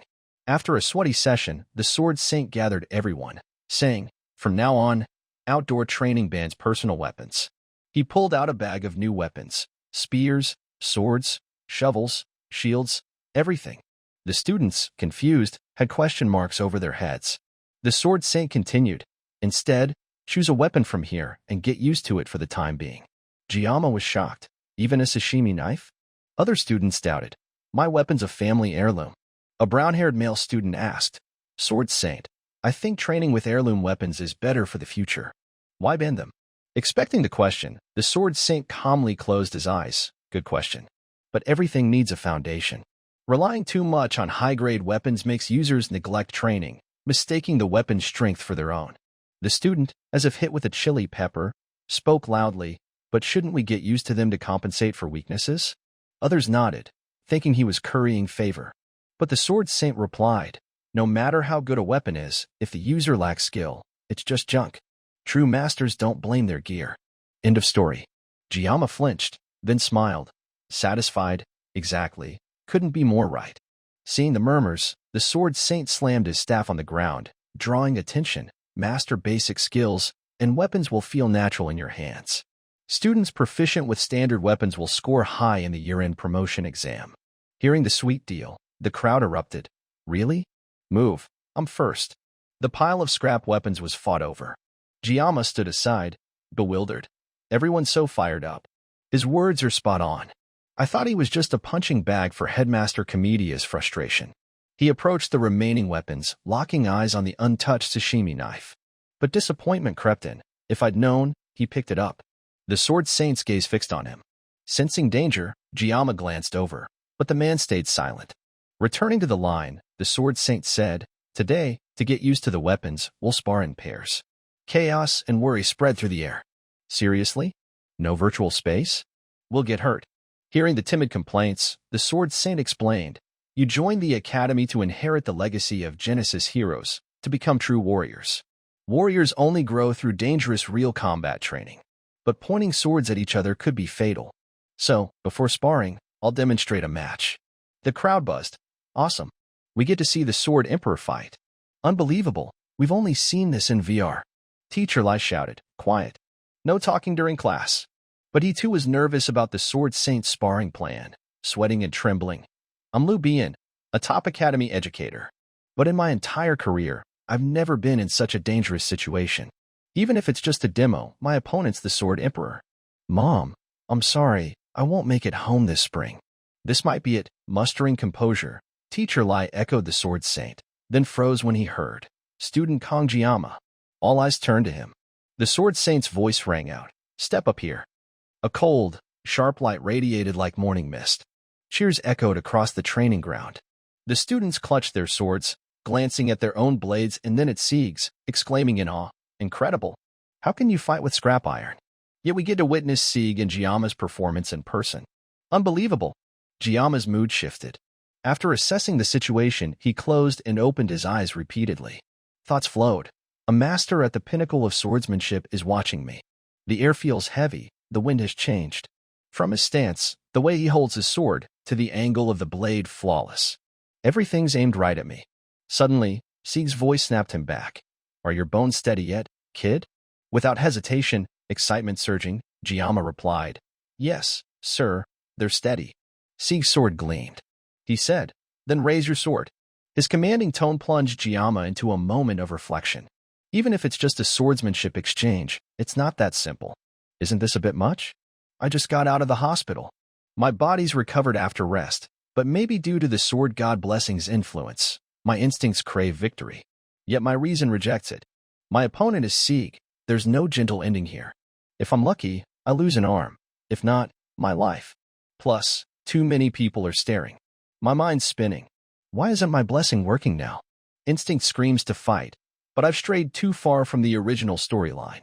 Thinking of the consequences, I need an excuse to back out. Without delay, he shouted, "I'm no match for you, sir. Please sheath your sword." Of course, the students behind him mocked. "Haha, just get thrashed. Coward." The jeering laughter didn't stop. But Giamma's gaze remained steadfast. They're so carefree saying that, like it's none of their business. Honestly, if I swung my arm, most of them would say goodbye to this world. He stared straight at Sieg, whose forehead veins bulged. Sieg's voice was cold, furious. Not even the pride of a swordsman? How long do you think you'll survive hiding that strength? No matter how talented, you'll achieve nothing. Truly a coward. His voice wasn't loud enough for others to hear, but its chill echoed in Giamma's ears. No pride as a swordsman? My self-respect. Giamma's eyes showed discontent, as if questioning himself. First, I've always wanted to be the world's greatest swordsman. Second, I have no reason to drop my blade. He's provoking me on purpose. This atmosphere wants me to run. If I fall for it, I'll regret it forever. Giamma spread his hand, then clenched it tightly, veins popping on the back of his hand gripping the sashimi knife, a weapon no one had paid attention to before. All eyes turned to him, faces full of anticipation. Teacher Lai rushed over, shouting, "Wait, wait, student Kang Giamma." But Sieg raised a hand to stop him, his gaze intense. "Looks like you've made your choice." As if waiting for this moment, before everyone's attention, Giamma declared boldly, "Student Kang Giamma requests your guidance." The sashimi knife left its sheath, the sword god blessing activated. A silent void emerged. Their focus sharpened. As their swords clashed, age became trivial. In the pitch-black night, Giamma's steps advanced slowly. Thud, thud, each sound clear. Sieg assumed a defensive stance, watching him. Thoughts flashed in his mind. At 70, that moment still burns in my memory. Digging through childhood, I grasped swordsmanship's essence as a kid. Training on the mountain, I met a wandering knight, hands severed, clothes tattered. He approached to take my sword. In shock and disbelief, I saw a basic sword stroke, like a resolute declaration. His swordsmanship reached the realm I'd always dreamed of. Sieg focused, observing. The kid I noticed during the placement test. A youthful frame, but eyes brimming with authority. Kang Giamma. If it's this boy, he might hold clues to the Holy Land. Beyond that realm. A burning heart, a cold blade. Setting aside the title of Sieg, I want to face this kid as a warrior. He unleashed a simple slash, the blade flashing straight at Giamma. But Giamma blurred into an afterimage, dodging. Sieg, unfazed, quickly assessed and swung a horizontal slash at the predicted spot. The blade flashed again, but Giamma dodged effortlessly, as if sensing the surging fighting spirit. A smile curled on his lips, his eyes looking upward, his silhouette in the dark scenery, the sword a distinct point of light. Without pause, Giamma dove down from above. Sieg below gripped his sword, ready for the clash. The shrill sound of metal echoed everywhere. Sieg's eyes showed approval. Instead of dodging, he attacks head-on. The sword's trajectory is odd, like a swallow. As Sieg struck, Giamma spun his knife to meet it, his movements polished like a pro. The sashimi knife traced an arc, producing a sharp sound, as if slicing through space. When Giamma countered, Sieg raised his sword to block. Each clash sparked flames. Sieg's blade carried a lifetime of skill and experience. Giamma's knife held mystical energy, as if breaking free from human limits. Sensing his power, Sieg thought. His physical ability can't match mine, but I didn't expect such light movement. Still, my sword isn't that light. He unleashed a brilliant slash. The onlookers' expression shifted. One remarked, "Unbelievable." His fight with Nox was shocking, but wasn't that virtual match just luck? Class Wolf is supposedly weak, at best a special admission guy with some talent. Why'd Sieg pick him for a spar? Caring that much about a special admit? They grimaced, whispering. Hope Sieg teaches him a lesson. Crying pathetically would be great. Thinking silly thoughts, they widened their eyes, awaiting the duel. But contrary to their hopes, Giamma casually held the sashimi knife, as if it were nothing. Though just a spar, his opponent was Sieg, one of the 7-star heroes. Kneeling wouldn't hide the anxiety. Yet Giamma showed nothing. One student noticed something odd. Why are they standing still? Giamma and Sieg faced each other, swords in hand, but stood like statues, feet glued to the ground. The swords reflected sunlight, casting a cold glow. Teacher Lai was stunned. They're not standing still. I've never doubted his words, but has Giamma really reached this level? He recalled their earlier conversation. When Sieg suggested it, Lai was shocked. If the academy director learns the truth, the nearby students will be affected. Sieg calmly replied, "Do you think I'd actually fight that boy? Don't worry. If I'm right, Giamma can step into it." Lai, stunned, asked. That place is back in the present. Watching them, Lai thought, he's not just stepping in, he's taking the hit. I can't help but be amazed. The mind is a fierce battlefield, only clear when their swords clash. This boy, in less than a minute, has done this? Incredible! A faint aura shimmered around Sieg's sword, a blue light enveloping the blade, surging outward. The intensity peaked. Facing him, Giamma was slightly outmatched. To the onlookers, both seemed frozen, but the atmosphere shifted, pressure radiating. Teacher Lai panicked. That blue light is aura. It's gone beyond the mind already. The scene changed, yet neither moved. Cold sweat dripped down Li's back. This is way beyond. Sieg needs to stop, or there'll be blood. He shouted, "Stop now." But another force surged in a headmaster Kumya. The ground cracked beneath her feet, her face furious, voice sharp. "Stop it. What are you doing, old man? Have you lost your mind?" After the sparring session, in the headmaster's office, Sieg kept apologizing. Kumya, irritated, sat across from him, letting out a huff. Sieg lowered his face, avoiding her gaze, muttering, "It's nothing." Kumya calmed herself, her brows slightly furrowed, grinding her teeth as she recalled the sparring match. At that moment, she had arrived just in time to stop a catastrophic fight. Grabbing Sieg's collar, she roared, "Are you still sane? If you're senile, stay home. I went through all the trouble to arrange for you to come to the academy, and you show off your might against a student? Are you insane? Do you really want me to deal with you?" Suddenly, she turned and saw the terrified students.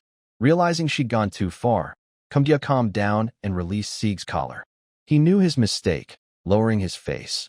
"I didn't mean to," then glanced at Giamma. The protagonist calmly sheathed his sashimi knife. Seeing this, Sieg grew suspicious. "I lost control, used full strength, even activated aura." Noticing Sieg staring at her prized student Giamma, Kumya crossed her arms, annoyed. "Hey, old man, are you listening to me?" Sieg let out a yelp. Kumya turned, bowing in apology. The gesture caught her off guard, and her anger dissipated. Back in the present, Kumya leaned back in her chair. "In over 50 years, this is the first time I've heard you apologize, twice in one day. That's a complete change from your usual attitude." Suspecting he might have memory issues, she frowned. "What was that earlier? If I hadn't been there, what would have happened? You even used the sword guardian blessing on a student." Sieg sipped his tea slowly. "If I hadn't activated the blessing, I couldn't have gained the upper hand." Kumya was stunned, as if she'd misheard, exclaiming, "What did I just hear?" Those words came from the arrogant Sieg's mouth. She thought to herself, "I know Kong Giamma's natural talent, but I understand Sieg's strength. Him losing is unthinkable." Sieg's eyes grew serious, gazing into the distance. That kid has reached the realm of the mind's domain. Kumya shot up, retorting, "What? Reached that realm already? It took you nearly 30 years to achieve it, and a 17-year-old did it? Does that make sense?" Sieg set his teacup down, pensive. "I don't know either. But what if something compensates for experience?" Kumya slumped back, clutching her face. "My God, the world's gone mad." She recalled Giamma's face after she scolded Sieg. Rushing to him, she asked, "Are you okay?" But she saw him radiating a thick aura, his face expressionless. Kumdia flinched, helpless. For the first time, she felt primal, overwhelming fear, like facing the 6th Legion commander. But this time, it came from Kang Jiama, an ordinary student. Is it because his name has Ma in it? Comedia's mind was in disarray. As headmaster, she was afraid of her own student. Glancing at Sieg, quietly sipping tea, Kumdia thought, "He doesn't seem to be lying." She frowned. "So you lost?" Sieg slammed his teacup down, standing angrily. "No way. Never. No matter how talented Kang Jiama is, he can't match me. Besides, I didn't have my full gear." Kumdia, unfazed, said, "Oh, why so worked up? Didn't you always say masters don't blame their equipment?" Propping her chin, she squinted meaningfully. "And now you're using gear as an excuse?" Feeling embarrassed, Sieg trembled, growling, "You damn hag." Kumdia shot back, "What's that? Wanna dot?" Their brawl lasted 2.5 hours. That night, in the dormitory, Giamma reflected on the sparring match. When he boldly accepted Sieg's challenge, drawing his sashimi knife to duel, the clash of metal awakened him. Was that rain? Staring at the ceiling, he murmured, "Sieg's truly battle-hungry." Though it ended abruptly, if Kumdia hadn't stopped it, it could have been dangerous. Turning over, groggy with exhaustion, he continued, "It was definitely the mind's domain. First time experiencing it, so strange. The mind's domain is mastery, an understanding of a weapon beyond a certain level. When conditions are met, it can activate a mental space. They say only top-tier masters, who've trained a lifetime with one weapon, can enter it. In this world, only a few heroes freely access the mind's domain. Even the game's protagonist, Leon, with his innate talent, took 3 years under Sieg's guidance to achieve it. I know because I quit the game right then. But why did the mind's domain, something Leon took 3 years for, come so easily to me?" After pondering, Giamma thought of the sashimi knife. Between his past and current life, he'd spent over 20 years with blades. As a master tactician and swordsman serving his nation, it made sense he had top-tier weapon skills. Each time the sword god blessing activated, his focus surpassed human limits. His current and past lives intertwined, complementing each other, helping him overcome any situation. Reflecting, Giamma held the sashimi knife, staring. Right? Based on experience, just running away makes things worse. Instead of being passive, I'll do what I'm good at, tackling it step by step. A smirk curled his lips. He sprang up, alert, thinking of training.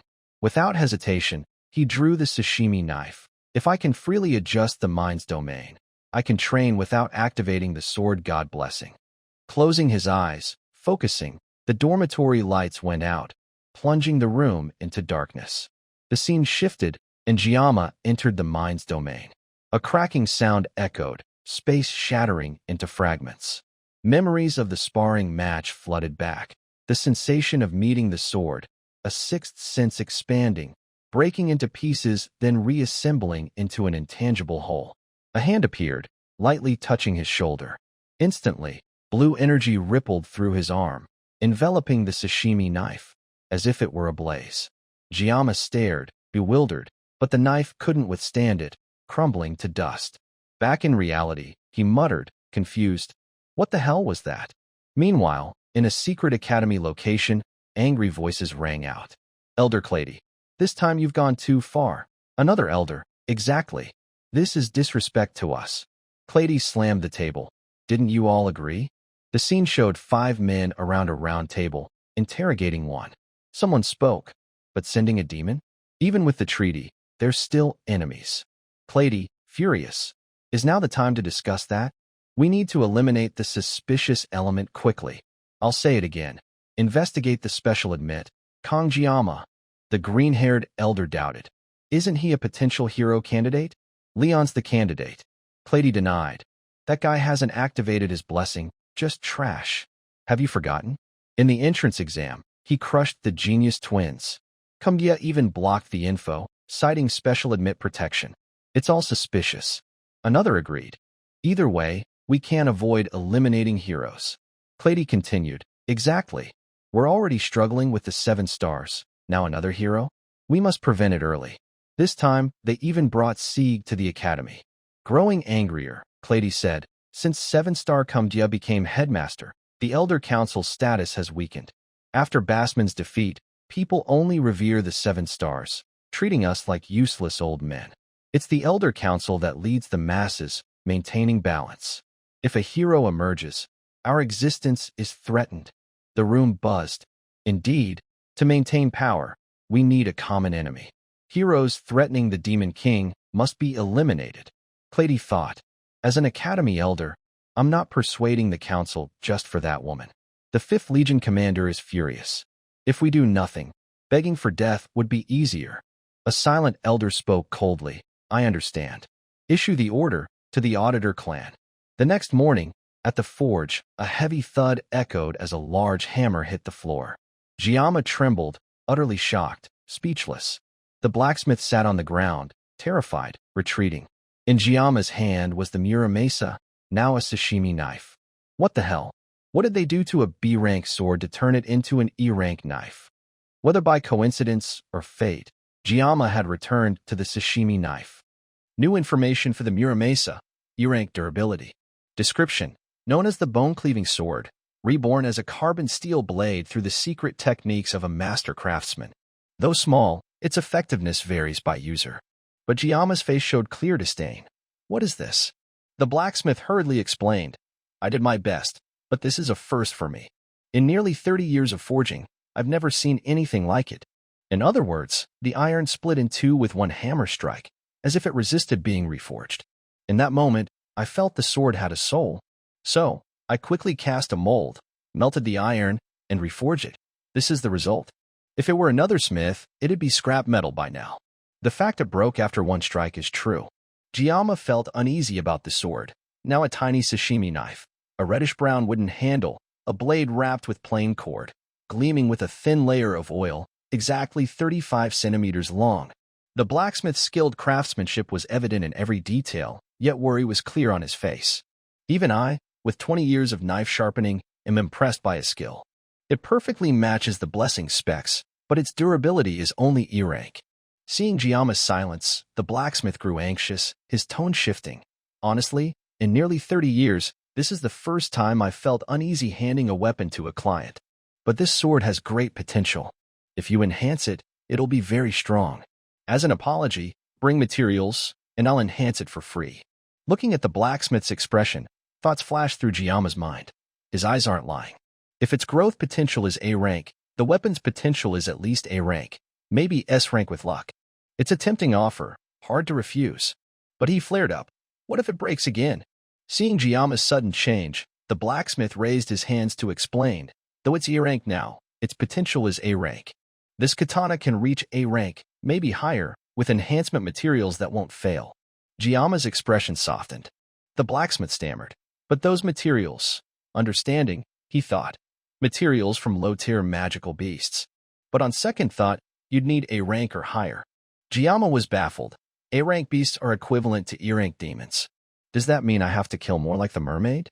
I don't want to risk my life for enhancements. Too costly. After a moment, he nodded. You promise, right? The blacksmith, confident, replied, Of course, I swear on my honor as a smith. He laughed heartily, patting his chest. Giamma stared for a moment, then said, Now that's settled, refund me half the cost of the scrap metal used for forging. The blacksmith's jaw dropped. Huh. Giamma named a price. 10 million. The blacksmith, flustered, said, No. I followed your request and offered free enhancement. Giamma held the weapon, replying, It dropped from B rank to half that. By market value, this is fair. Seeing Giamma's calculations, the blacksmith was shocked. What? People like this exist? This kid dares scam an adult. Before he could think further, Giamma unwrapped the blade's binding. Might as well test how it works. The blacksmith, terrified, stammered. Sorry, how about 5 million?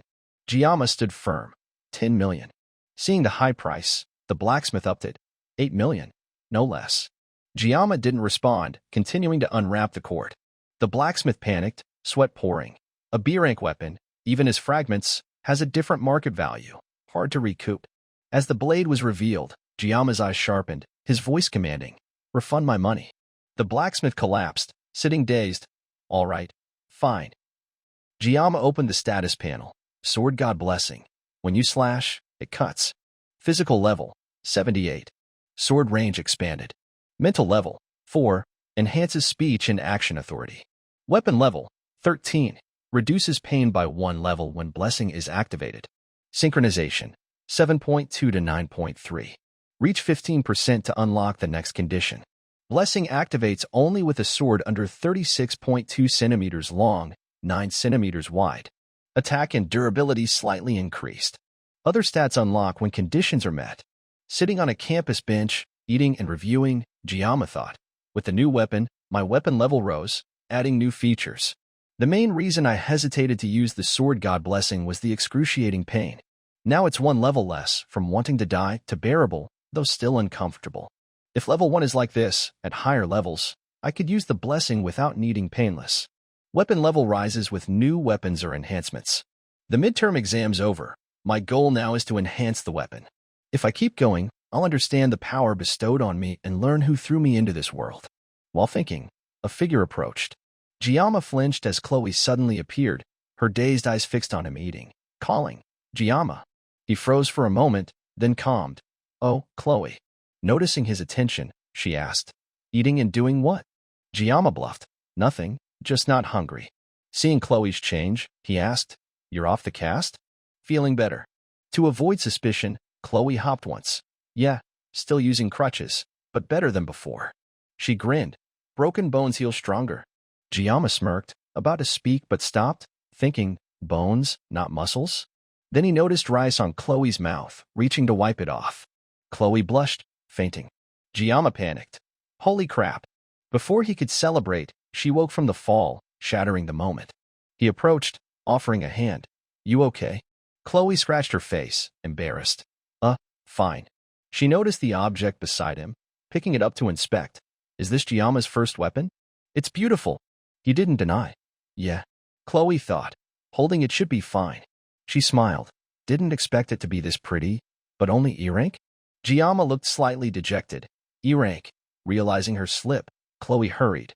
No, not like that. I mean, for the lowest rank, it's beautiful. No. Before she finished, Giamma forced a smile. It's fine. I got some money back from the blacksmith. He said bring materials, and he'll enhance it for free. If I keep going, it'll get stronger. Chloe cheered. Exactly. You're already strong, even with a Deso sashimi knife. With top gear, you'll be even stronger. Giamma replied. Thanks. Thoughts flooded. I don't need to be stronger. Since defeating the mermaid, I can easily take down mid or high-tier beasts. A or S-rank demons are tough, but just ordinary demons. Facing the mermaid in the midterm felt like bad luck clinging to me. Setting that aside, my goal is to enhance the weapon to reduce pain from overuse. He gave a wry smile. Feeling guilty, Chloe said loudly, Giamma, I'm sorry. I didn't mean to mock your weapon. Giamma hurried. No, it's not that. I'm just bummed about the Muramesa reward. Chloe focused. The blacksmith ruined your weapon? A sinister atmosphere emerged, her voice menacing, eyes sharp. Anyone who troubles Giamma must be eliminated. Her eyes turned a deadly red. Giamma called, Chloe. It didn't work, so he patted her shoulder. She flinched, calming. Sorry. At that moment, Giamma sensed something, looking at a nearby tree. What's this? Chloe didn't notice. This guy hides his presence well. He approached. My senses are getting sharper. I can't ignore this faint presence. At this rate, I'll hear ants crawling. Chloe was surprised. Giamma, where are you going? Pinpointing the spot, Giamma kicked the tree hard. What are you doing here? A figure fell with the leaves. Nox. Giamma stared. Nox, in pain from the fall, stayed calm, taking a stance. First me, now Chloe? Chloe only then noticed, hiding behind Giamma, blocking him. He had Nox, judging. No blood scent. Probably unarmed. Giamma asked, What do you want with me? Nox flinched, silent. Seeing his silence, Giamma took a deep breath, asking again. I thought I made myself clear last time? Nox, angry, said, I'm not here for that. Giamma asked, Then why? Nox crossed his arms. Talking to Chloe is like water off a duck's back. Better tell you both. Chloe was confused. Nox continued, This concerns you, Giamma. The Elder Council has ordered Kong Giamma's elimination. Jiyama was shocked. The Elder Council? Those old men want to take me out? The five who hold supreme power, always lurking in the shadows, meddling in everything at the academy. They're making a move now. Chloe shot up. You came for Jiyama because of that? Nox's eyes reddened. Chloe, you've been away from home too long. You've lost your edge. Chloe drew a hidden paper knife, eyes red, shouting. Jiyama, step back. I'll handle this. She moved at top speed, but Jiyama stayed seated. Chloe urged. Hurry, get behind me. Nox sighed. Humph, still so naive. Chloe. He looked at Jiyama. I don't care what you've done, but the Elder Council doesn't see you kindly. Not just me. Within the Auditor clan, some find it odd and want to delay the task. They issue the order secretly, bypassing the headmaster. Assassinating a student breaks the rules, but the council's orders are hard to ignore. If pressure mounts, the auditors will have to investigate you, Jiyama. Nox adjusted his tone. Chloe, as an auditor, I'm telling you this. Jiyama thought, using rule-breaking as an excuse to come, but really worried for Chloe? Nox turned to leave. I'm done. Jiyama called. Nox. He flinched, glancing back. Jiyama, awkward, said, What's with you? Same as last time. Nox kept walking, adding, Chloe's happiest with you. Even I, her brother, have never seen her like this. Jiyama was baffled, speechless. Nox continued, Don't hurt Chloe again. Confusion was clear on Jiyama's face. Jiyama looked up, studying Nox's face, a mix of curiosity and confusion. Thoughts flashed through his mind. What the hell is he talking about? Unlike his usual arrogance, that fierce expression has softened a lot. I thought my threat crushed his spirit, but his willpower's stronger than that, huh? A question mark grew clearer. I didn't cause Chloe's injury, did I? He scrutinized Nox's face. It was like falling from the sky to the ground. Jiyama grasped the meaning of his words. His eyes flicked to Chloe, and he muttered, Oh, got it. But it didn't end there. Nox's raspy voice put him in a new situation. Let me ask you one thing. How did you get so strong? Jiyama froze, pausing for a few seconds. His thoughts pulled him into his subconscious. Why am I strong? I think strength is the ability to face constant threats, like Sieg, for example. But in the end, I'm not qualified to talk about strength. I'm only strong for less than a minute a day. Strong, my ass. His sharp gaze locked onto Nox. But he couldn't ignore it. Nox revealed the clan's secret, using Chloe as an excuse. An outsider like me. Is he implying I should look after Chloe? Pushing the thought aside, Jiyama spoke. Nox. He hesitated, shoulders tense, waiting for a reply. Jiyama said sternly, You lack sincerity. Nox frowned, forcing a laugh. What do you mean? Jiyama's tone was firm. Even if you're from the Auditor clan, there are social experiences you don't understand. I've been through a lot since I was young, working everywhere. All that shaped who I am today. If you stay confined in the academy, you'll hit your limits soon. Step out, gain real-world experience. Work hard, sweat, and you'll definitely gain something. At this, Jiyama turned away, embarrassment clear. It's not wrong, time to go. But behind him, Nox muttered, What the hell does he know? The scene shifted to the next day, the final afternoon class. Jiyama scribbled notes on the blackboard. The professor's lecture continued. Above all things, including order and prosperity, the heavens house countless gods. But even those seemingly omnipotent beings couldn't escape extinction. Back to Jiyama, he wasn't focused on the lecture, forced to shift his thoughts. They're targeting the academy's senior students. The seniors are descendants of 5 of Bao Jie, Queen's 7 disciples, a group with massive influence, not just in the academy but worldwide. But their role is to interfere with the protagonist constantly, just to secure power. They're called the 5 Plagues. Jiyama pondered, Why am I a thorn in their side? Still overthinking, he jotted down the lecture. Among the omnipotent gods, he was the greatest, most powerful, the god from beyond, who destroyed the gods in heaven, declaring the end of the mythic age. But he zoned out. I care about mythology, but writing this, I realize I have so much to do. I try to stand out, but too many issues are calm, safe, damn it. No matter how much I do, it's ridiculous that so many older people are targeting me. He glanced at his notes. Skopali Island, Leon, mermaid. That monster's target wasn't me, but Leon. Recalling the midterm exam, the mermaid lingered near a pool, as if waiting for Leon. She attacked when he let his guard down. Thinking back, it's strange. Even if Kumda kept it secret, it reached those demon imposters. The truth is, I killed the mermaid. The fact that those imposters targeted Leon, the hero candidate, shows one or all are colluding with demons. Not certain, but the Elder Council's actions in the story give grounds for suspicion. They're not just sabotaging, they're trying to corner me. Anger surged. Is protecting their interests more important than humanity's and the Academy's safety? Even if corrupt, they represent the Academy, yet they scheme to harm students for personal gain over humanity's safety. Jiyama thought, I didn't expect Power's corruption to be this bad. I could face those damn old men now, slashing wildly to vent my anger. But it's not time yet. When the moment comes, I'll deal with them all. Back to the lecture, the professor added more notes. Lost in thought, Jiyama realized he wasn't paying attention. Is there another choice? First, I need to enhance my weapon, then head to the dungeon. But I need more members. Alone, it's tough. If I tell Chloe, she'll help. But I want someone with strategic thinking, not someone living carefree like a slippery vine. He wrote, future generations will dare speak of his existence. A smile crept onto his lips. He added, weapon, speed, then find weapon. The class ended with, it was called the God. At the classroom door, someone blocked the way, cracking their knuckles. Hey, the celebrity's here. He sneered, but this isn't a place for lowlifes like you to wander, special admit. Seeing the tall guy behind him, Jiyama stayed calm, thinking, what's this? A third-rate side character, like a school thug. In my past life, I worked in restaurants for nearly 20 years, dealing with countless drunk customers. A punk like him isn't worth my time. He walked forward. Don't bother me. Get out before I lose it and shave that square chin of yours. Provoked, the guy fumed, his face radiating killing intent, raising a fist. Damn, what a jerk. But Jiyama was unfazed. So slow, and you think you can take me? In a flash, weapon appeared, punching the guy's face. He lost balance, falling back. People buzzed. Whoa, what's happening? A fight. After knocking the guy down, weapon spoke. Ouch, that hurt. What's with that hard chin? Jiyama smirked, thinking. Heard he's a strong mage, but now I see his muscles are strong too. Haha. Weapon asked, did I hit too hard? By the way, you came to find me, right? Let's talk outside. Jiyama nodded, left the class, and placed a soda can by the window.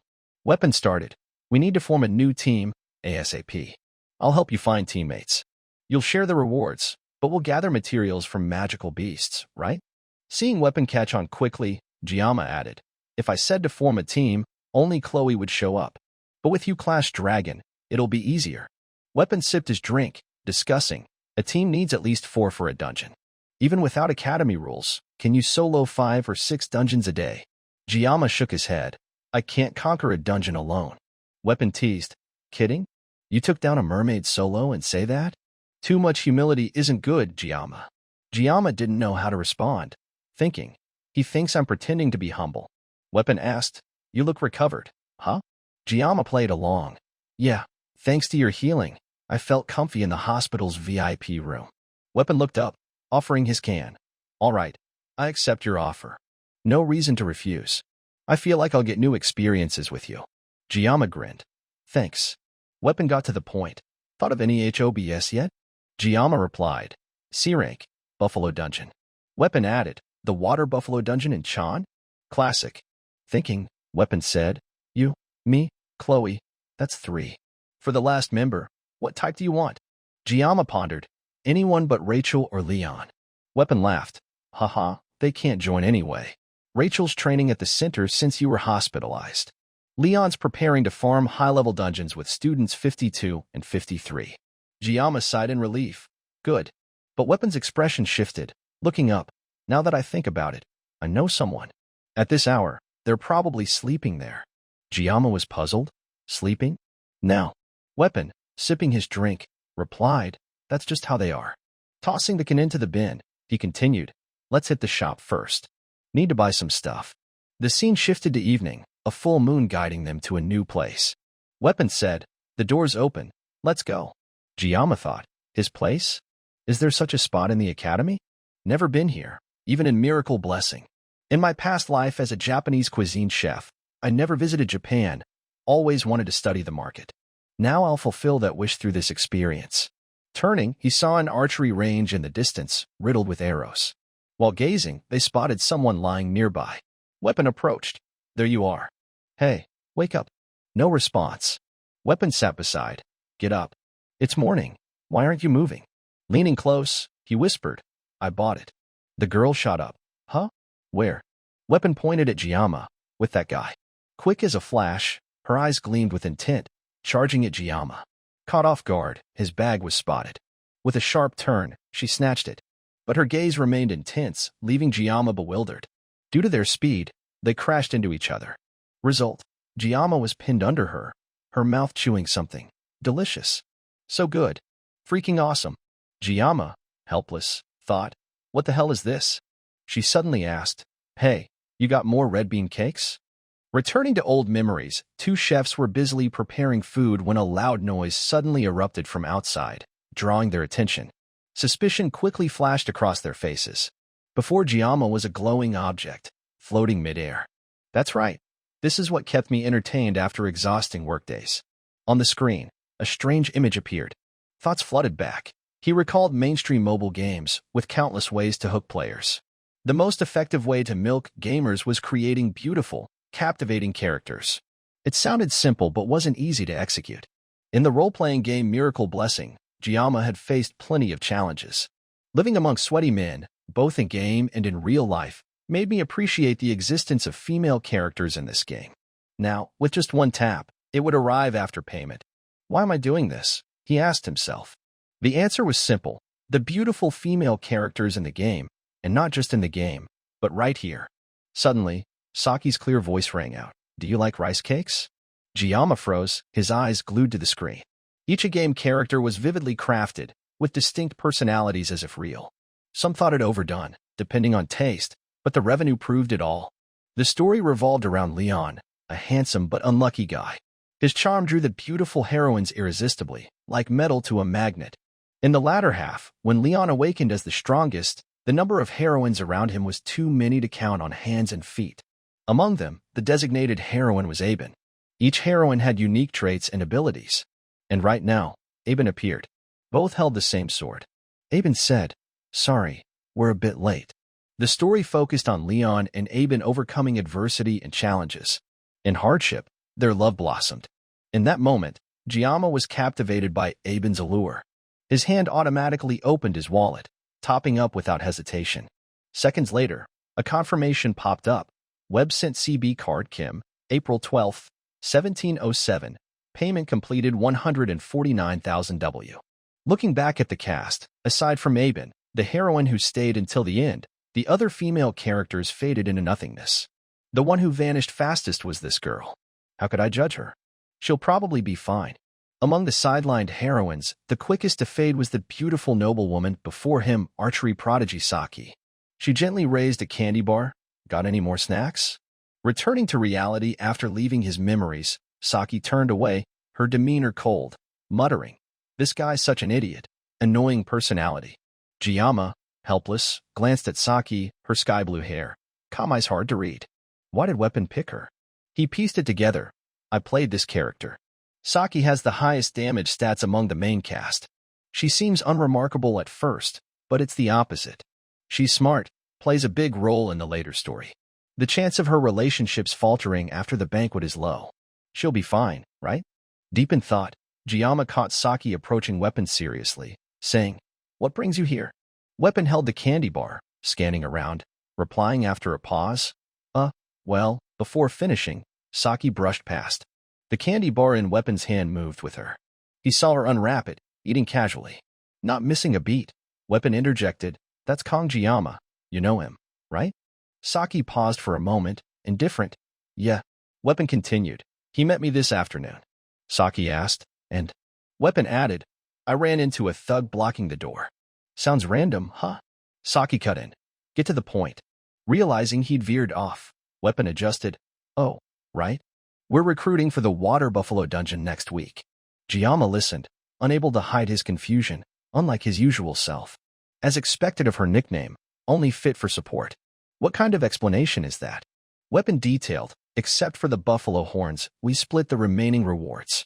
Saki's eyes locked onto Giamma. She approached, pointing a finger at his chest. Hey, you're the one from that side space battle, right? Pierced by her intense gaze, Giamma didn't deny. Yeah. They stared at each other for a long time, silent. Saki turned away, Walking as she said, dungeon rewards count toward grades. No reason to refuse. She paused. You seem less bold than I thought. Not exactly persistent or strong. Giamma sighed, exasperated. I didn't expect bold to come from someone who was just napping. That stings. Saki grabbed her coat, saying, sorry. I don't want to work with someone who lacks guts. Weapon jumped in. Saki, you saw that match.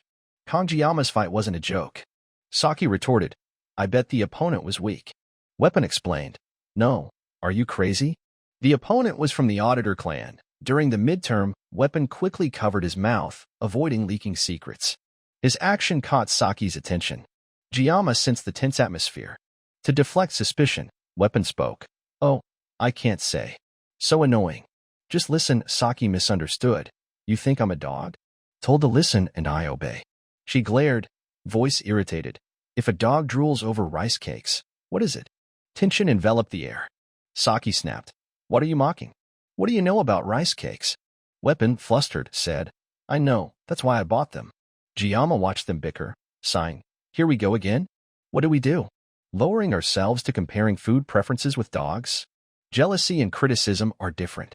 No need to stoop like this. Without hesitation, Giamma turned, saying, Weapon, enough. Stop, let's go. An uncooperative attitude only makes teaming up worse. Find someone better suited. But Saki stayed calm under the moonlight, smirking. Don't need me for the dungeon anymore? Silence blanketed the scene. To resolve it, Giamma acted. He opened his coat, revealing two familiar sashimi knives. Gripping one tightly, he swung horizontally. The knife left his hand, a flash of light, hitting the bullseye of a target 50 meters away. Saki froze, looking at the target, then back. Before she could react, another flash. Saki followed. The second knife hit another target's bullseye. Showing his skill, Giamma calmly looked at Saki. Need me to show more? Saki, stunned, trembled inside but kept her cool. Her face flushed slightly, grasping his intent. The next morning, a door opened somewhere. Saki sat waiting, glasses neatly perched on her nose. She spoke. Hey. The other three appeared. Giamma, Weapon, Chloe. This was a classroom at the Academy's cafe. Weapon, surprised, said, You're here early? Chloe nodded. Morning. Giamma and Saki's eyes met. She gave an awkward smile, her face slightly red. Haha. Hey. Still with that expression? A thought crossed Giamma's mind. The sashimi effect. It's real. Weapon approached, sitting beside Saki, asking, You've done this before? Saki, calm, replied, Normally, a few tries and it's done. She pulled out a paper. Permits approved. Everything's almost set. Weapon cleared his throat, grabbing a pen. All right, let's start the water buffalo dungeon. Weapon explained, as the name suggests, it's home to C-rank water buffalo demons. They charge from close range, making melee tough. He focused. Everything has a weakness. There's his vulnerability to long-range attacks. But Weapon's face grew serious, voice low. One thing you must never do. Don't open the central stone gate. Chloe frowned, asking, What happens if it's opened by accident? Weapon, pensive, said, Rumors say something's sealed there, but it's just a theory, not confirmed. Saki added, The Academy's condition for tackling the water buffalo dungeon is not to open the stone gate. No reason to do it arbitrarily, right? Giamma nodded. Right, never allowed. The three turned to him. Giamma, awkward, said, Hey. Weapon asked directly, Giamma, do you know what's behind that gate? Giamma shook his head. No. Of course, I don't want to touch it. Weapon sighed. Oh, what am I even saying? Giamma thought quietly, that gate only opens when conditions are met. It's locked now. If we ignore the danger, this is the most rewarding dungeon. Glancing at Saki, he noticed her staring at him, slightly dazed. Giamma smiled faintly, asking, Oh, you really love sugar, huh? Saki, unfazed, said, For someone who uses their brain a lot, sugar's essential. Giamma gave a weak smile, thinking, Don't know what to say to that. Suddenly, his expression turned serious. Chloe sensed it too, her eyes sharp and red, alert. Giamma thought, Am I being watched? Chloe turned. Giamma, what's wrong? He didn't speak, thinking, Just wait. When the time comes, they'll show themselves. A clear blue sky guided everyone to a new place. From a road along the mountain range, a bus appeared, rolling steadily forward. The destination was Joe. Inside, Kong Giamma sat quietly, his expression pensive. eyes following the scenery outside. Thoughts flooded in. A remote land on Earth, once a famous spot for this world's heroes. When I read the novel, I swore I'd never take this path. Who'd have thought I'd be on a bus heading here now? After a while, the bus stopped. A voice from outside rang out, catching his attention. How'd you get here? A civilian-controlled area near a dungeon? Looking through the window, Giamma saw someone pushing a barricade aside. He frowned slightly, scanning around. Security's tight. That feeling of being watched is back. Giamma focused, suspicious. Could those old men be tracking me? While thinking, Weapon suddenly approached, calling out, Hey, Giamma. Hearing his name, he turned to Weapon. He pulled something from his hand, asking, Want an egg? Giamma shook his head. Oh, no thanks. A thought flashed, You're eating that today? But Weapon changed the topic. You worried about that X-rank dungeon? Giamma chuckled. Haha. I knew it. Ignoring him, Weapon turned to ask someone else, Saki. Want an egg? Saki, keeping her cool demeanor, eyes on the window, replied curtly. No, Chloe was sleeping to recharge for the upcoming mission. Out of people to offer, Weapon ate the egg, nodding. Tasty.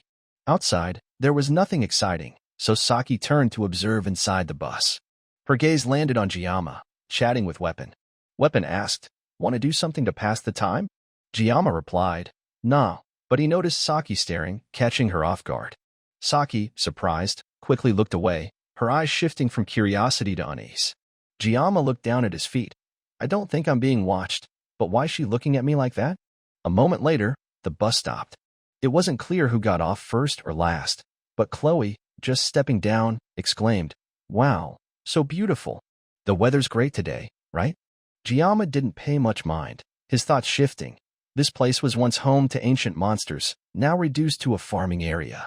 Still, everyone seems well prepared. Chloe walked ahead, her familiar sword strapped to her back. Saki carried something carefully wrapped in cloth, nearly as tall as she was. Weapon had nothing, giving Giamma a cold look. What's with all that stuff you're carrying? Giamma turned, calm, curious. The clinking from his backpack with each step annoyed Weapon. Without another word, Giamma opened it. Inside were countless familiar sashimi knives, not just the signature brown ones, some blades painted to boost their power. Weapon, stunned, sweat rolling down his forehead. You planning to set up a shop here? Giamma, confident. Better safe than sorry. Weapon didn't grasp the purpose but didn't ask more, chuckling. You talk like an old man. Guess you've got your reasons for prepping like that. Chloe spoke up, confident. I always take the lead, so I'll go first. Giamma smiled faintly. A few months ago, she was timid and small. Now she's confident enough to lead the group. He nodded, no problem. The four approached the dungeon entrance. Ahead were 2 barricades and 2 guards. Seeing the group, they looked surprised but quickly composed themselves. As the guards eyed Giamma's group suspiciously, he and Saki kept cool expressions. One guard spoke, glancing at a notebook on the table. You're from the academy? All 4, please sign the registry. Each signed, Giamma last. When he finished, the guard's face showed a flicker of surprise. Giamma noticed, immediately studying the guard's expression. The other 3 had moved ahead. Weapon called back. Hey, Giamma, what's taking so long? Let's go. Chloe glanced over, signaling not to dawdle. Giamma sighed, nodding. Yeah. The gate opened, and the 3 stepped in. Let's go. But just past the entrance, Weapon grimaced. This smell, looks like I'm in for a tough time. At the same time, unease surged in Giamma's chest. Am I trembling? The dungeon gate slowly closed. Before it shut completely, he glanced at the staff standing there. It'll probably be fine. The gate slammed shut, leaving the 4 in the dungeon's darkness. The group ventured deeper. The interior was well built, almost like a tourist attraction, contrary to the stereotype of a gloomy cave. This is a common spot for academy students, Giamma thought. The walls were covered in graffiti and phrases like you came, you left. Seeing the marks, he was surprised. What kind of dungeon is this? A tourist spot? Lost in thought, someone tugged his sleeve. It was Saki, looking unwell. I'm having some trouble. Giamma turned. You okay? Saki, pale, whispered, If I eat something sweet, I'll feel better. Giamma reached into his coat pocket. Saki watched silently, eyes full of anticipation. He handed her some candies, but Saki looked disappointed. Candy? No rice cakes. Giamma was taken aback. Why expect that from me? You should have brought your own. Saki replied, It'll save you later. Still, she took the candy and ate it. Giamma regained his cool, reminding himself, need to focus. But Chloe suddenly appeared, startling him. Her eyes changed, assessing. 3 to 4 monsters approaching, 200 meters ahead. Weapon turned. All right, stick to the plan, and we won't be in danger. Chloe, Saki, I'll protect you both, don't worry. Chloe drew her crossbow, taking a stance. Saki quickly grabbed her weapon, a red bow, thanks to Giamma's candy. Giamma was shocked, an S-rank weapon. With that, clearing the dungeon won't be hard. But Saki looked tired. This thing's old, a bit stiff. Giamma wondered, can I trust that? Saki suddenly shouted, hold on. She pulled out a red bean candy bar, biting into it, delighted. Now I can really fight. Giamma's budding confidence vanished. Can I trust her? Not keeping them waiting, a strong gust blew from deep within the cave. They're here. Everyone, get ready. A clattering sound signaled the monster's approach. Chloe and Saki readied themselves, weapon playing his flute. 3 two-legged buffalo appeared. Unfazed, Chloe charged, stomping for momentum, leaping high. Her eyes sharp, she fired her crossbow rapidly. One arrow struck a monster's eye, making it fall. But the other 3 kept charging. Why are there still 3? Chloe wondered. Landing, seeing them not slowing, she decided, I'll slow them down. Weapon shouted. Chloe, lead them to the ambush spot. But Saki spoke up. Leave it to me. Chloe turned, seeing Saki ready her bow, blue hair fluttering in the wind. 3 golden beams shot out. In the dangerously quiet space, the 3 buffalo were instantly obliterated. Saki licked her lips. I shot first, sorry. She changed the topic, lifting her chin at the candy. It's really good. Giamma was exasperated. She attacked like that. Even the horns are gone. How do we collect materials now? He felt a pang of sadness, thinking, with that kind of range damage, she carried the fight. Long-range archers are unstoppable. Impressive, but the materials are ruined. Damn it. Weapon asked, should we go deeper? Suddenly, a stone fell from where the one-eyed buffalo had been. It stood, charging at Saki. She was shocked. Wasn't it down? What a hassle. A stone hit her leg, making her lose balance, her bow falling. Danger loomed. Saki only raised her arm to block, but felt nothing. Opening her eyes, she saw Giamma draw a sashimi knife, slicing the buffalo in half. The blade gleamed coldly. The buffalo crashed hard to the ground. When it was over, Giamma looked at Saki, smiling. You okay? Saki covered her mouth, cheeks flushing, embarrassed. Giamma was confused. At that moment, someone's phone rang. The guard outside answered. Yes, instructor, I understand. Back in the dungeon, after taking down the water buffalo, Giamma stepped forward, picking up one of its horns. Examining it, a few thoughts came with a smile. The purpose of this secret realm trip is the water buffalo horn, a C-rank enhancement material, high quality. Besides strengthening weapons, it has other uses. I'll grab as many as I can. But from behind, Saki suddenly spoke. Hey. She offered a candy bar to Giamma. Thanks for earlier. This is a thank you gift. Giamma, slightly surprised, looked at her for a moment, then thought for a few seconds. But why is she giving me something?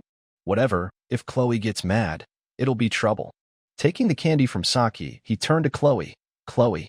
Hearing her name, Chloe blushed, a bit shy. Huh? Giamma leaned in, whispering something unclear. Chloe nodded. Oh, yes, all right. But their talk was interrupted when Weapon cut in.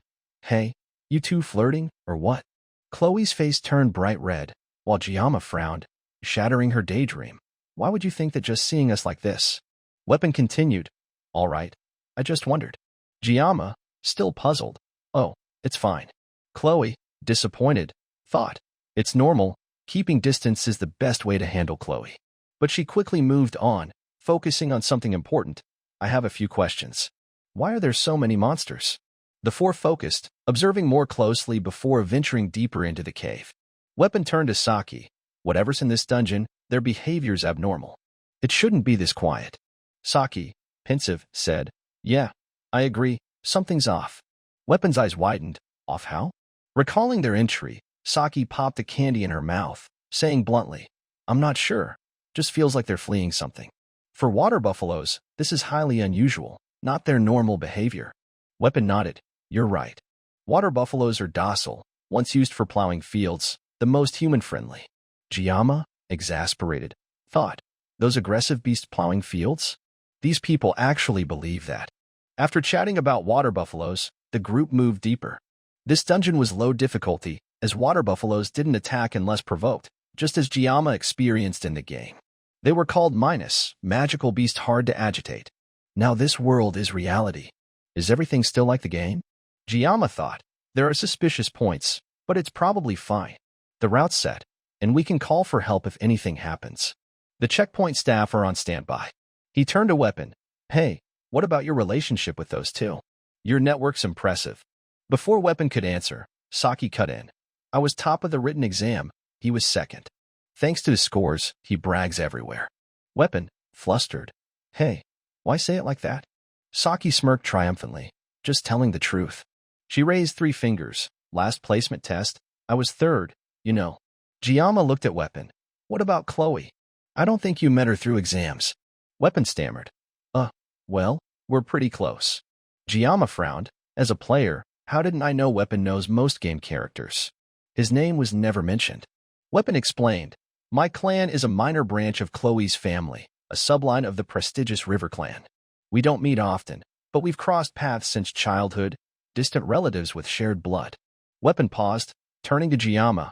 I've talked about myself. What about you? Giamma stayed silent. Weapon playfully punched his chest, laughing. Don't look at me like that. I'm content with my current life, happy as a minor branch descendant, no part in complex disputes. Noble society's rotten with drama. You're impressive. Giamma, unfazed. Nothing like that. Don't worry. Weapon said loudly.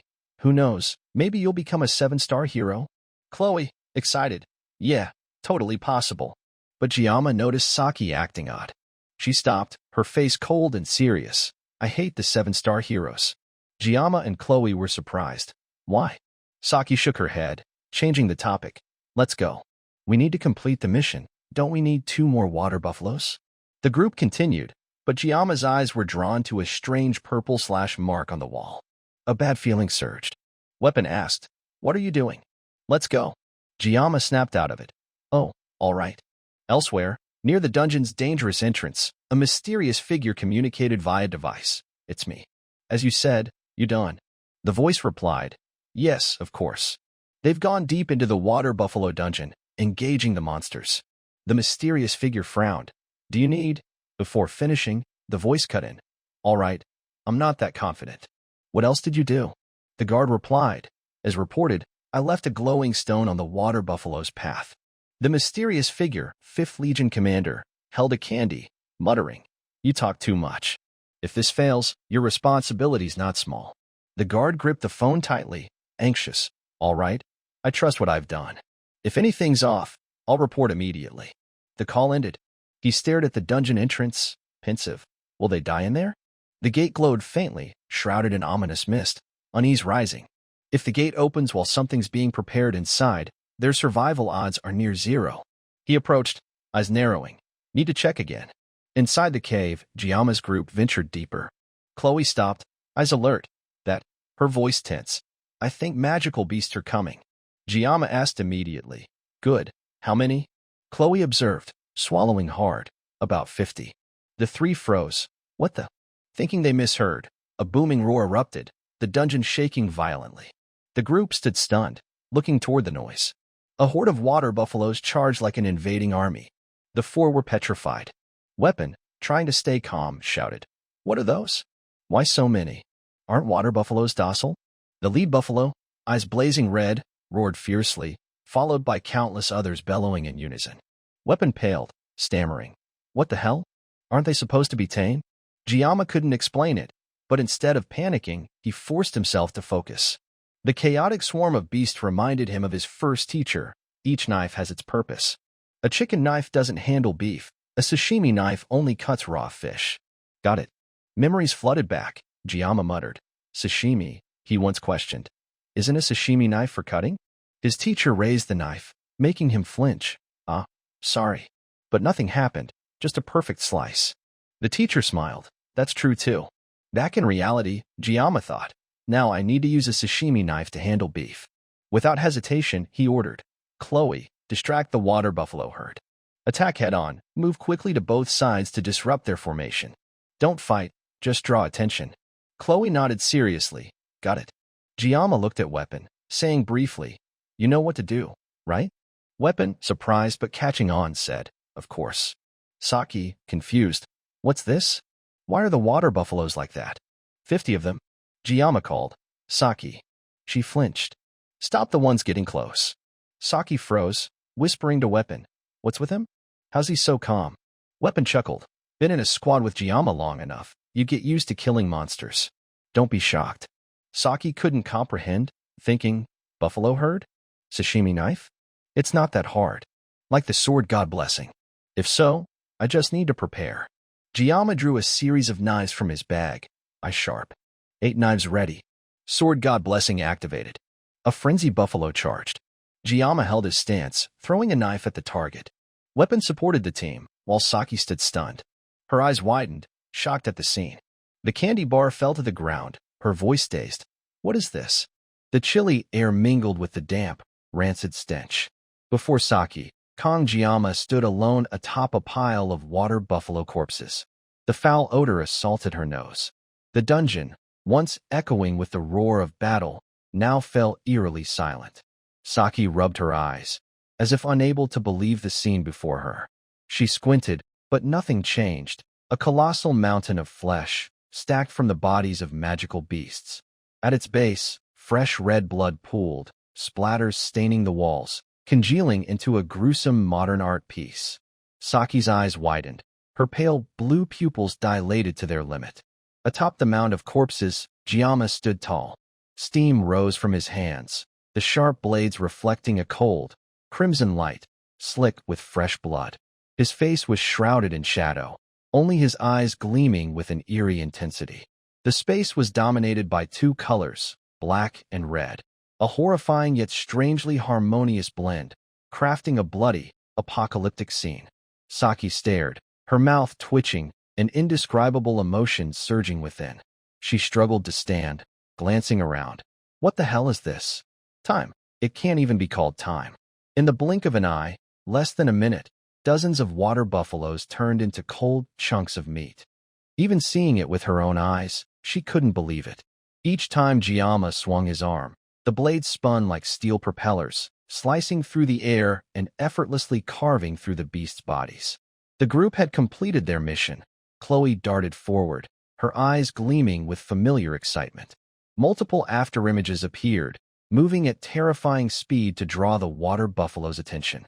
With her blessing, she created 4 clones, all charging simultaneously. As the afterimages converged, her sword returned to its sheath. Clang. The sound of the blade hitting the scabbard echoed. Then, slash, sharp cuts appeared across the water buffalo's bodies in unison. Not to be outdone, Jiyama threw his next knife. His silhouette reflected on the wall, each thrown blade hitting its mark without fail. His icy gaze locked onto his prey. With a single swing, the remaining buffaloes fell. He glided through like a breeze. The water buffaloes roared in desperation, but in a flash, sword aura marked their bodies. Each shoulder swing sent a blade flashing like lightning, tearing through enemies.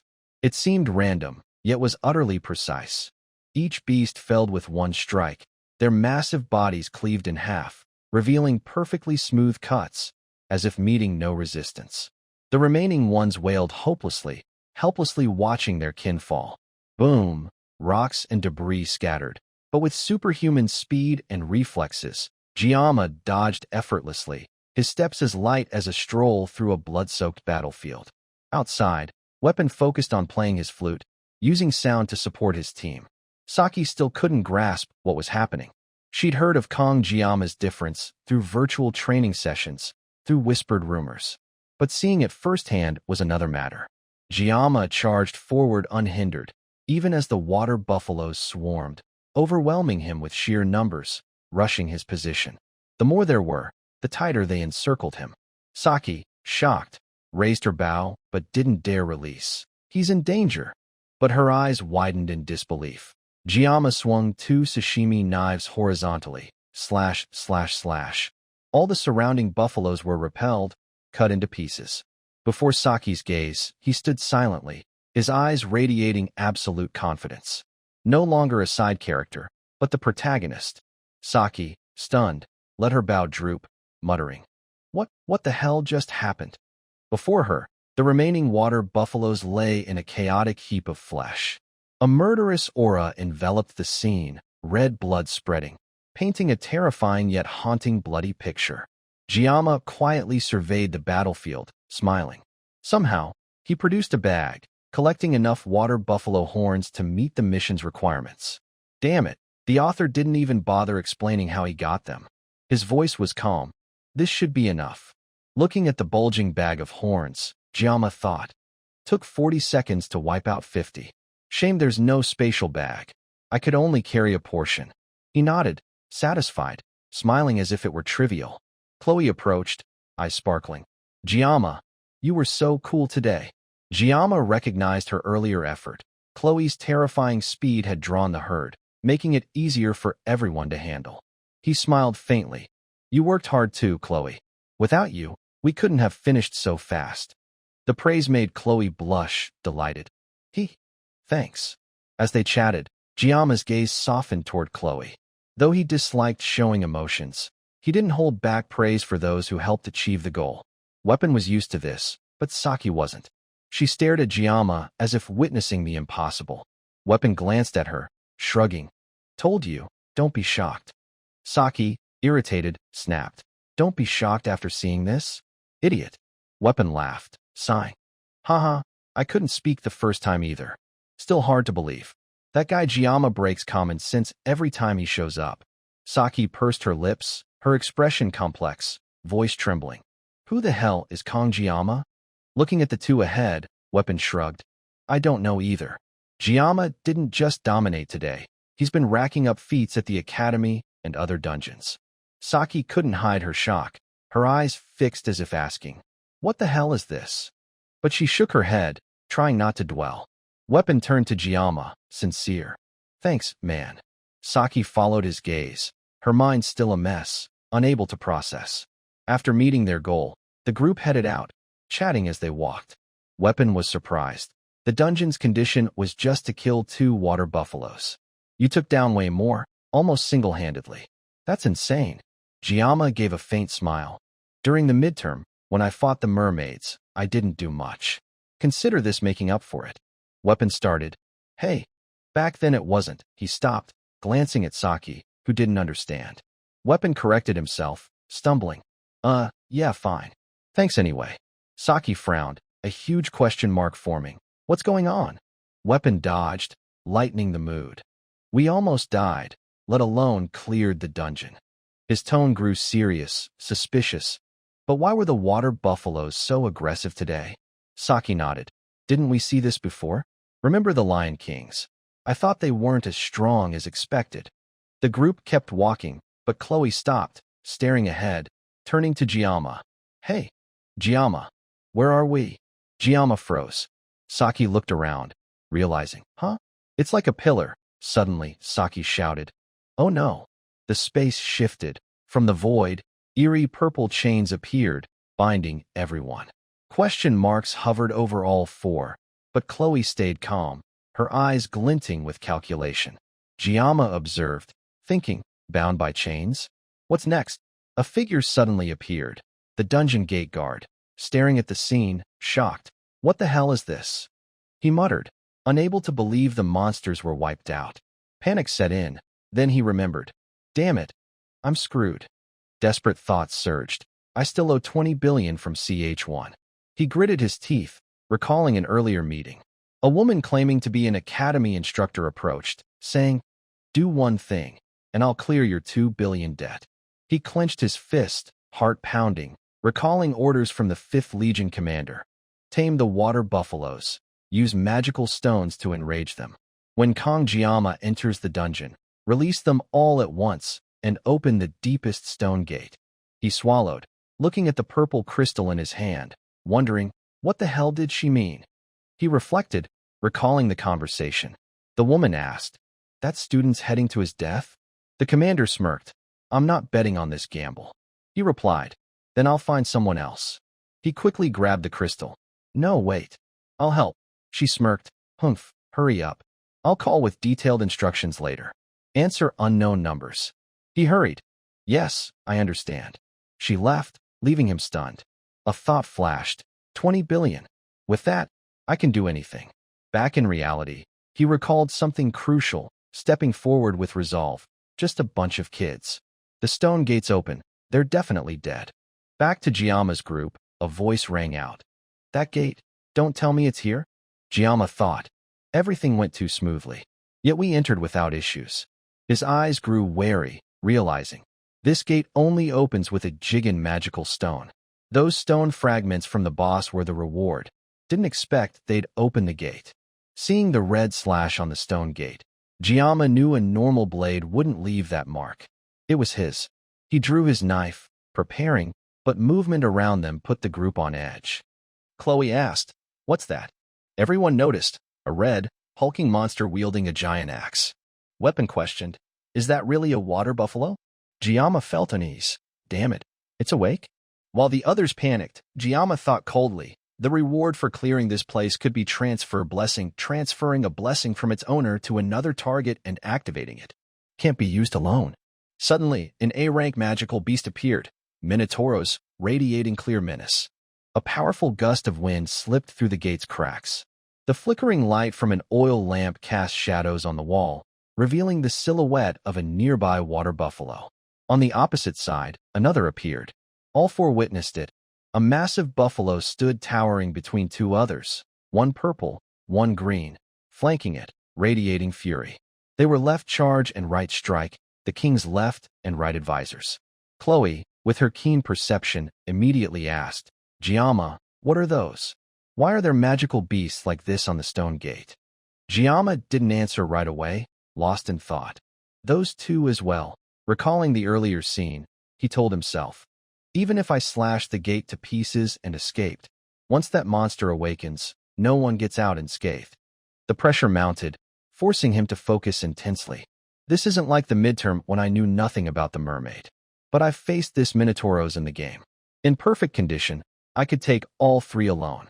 The problem is I've used up the 40 seconds of painless blessing. He gritted his teeth, deciding, I have to act with the highest chance of success. At that moment, a booming sound echoed through the space, tension enveloping the air. After a moment's deliberation, Giamma reached into his pocket, carefully gripping a hidden sashimi knife. Suddenly, he turned to Weapon. Hey, Weapon, can you boost my strength to reduce pain? Weapon, surprised, replied. Yeah, sure, but how long do you need to maintain it? 2 minutes max, Giamma answered. Weapon, though slightly worried, nodded firmly. Got it. If you say so, I'll do it. Preparations done, Giamma turned to Chloe and Saki. Chloe, Saki, handle the small fries. Both froze for a moment. Giamma emphasized, that big guy's dangerous, don't get close. Saki, tense, had no mind for other thoughts. Ahead, the water buffaloes roared, their rage evident in their bulging muscles. Giamma tightened his grip, drawing the E-rank Murasi, raising it high. A green light spread, sword god blessing activated. Lightning coursed through his body, excruciating pain hitting hard. Giamma spat a mouthful of blood, his knife-holding hand trembling in agony. Still movable. Weapon played his flute to support, but the piercing pain was unbearable. Still, Giamma held firm, taking a deep breath, channeling all his senses into the battle. The boss charged, its massive axe swinging down hard.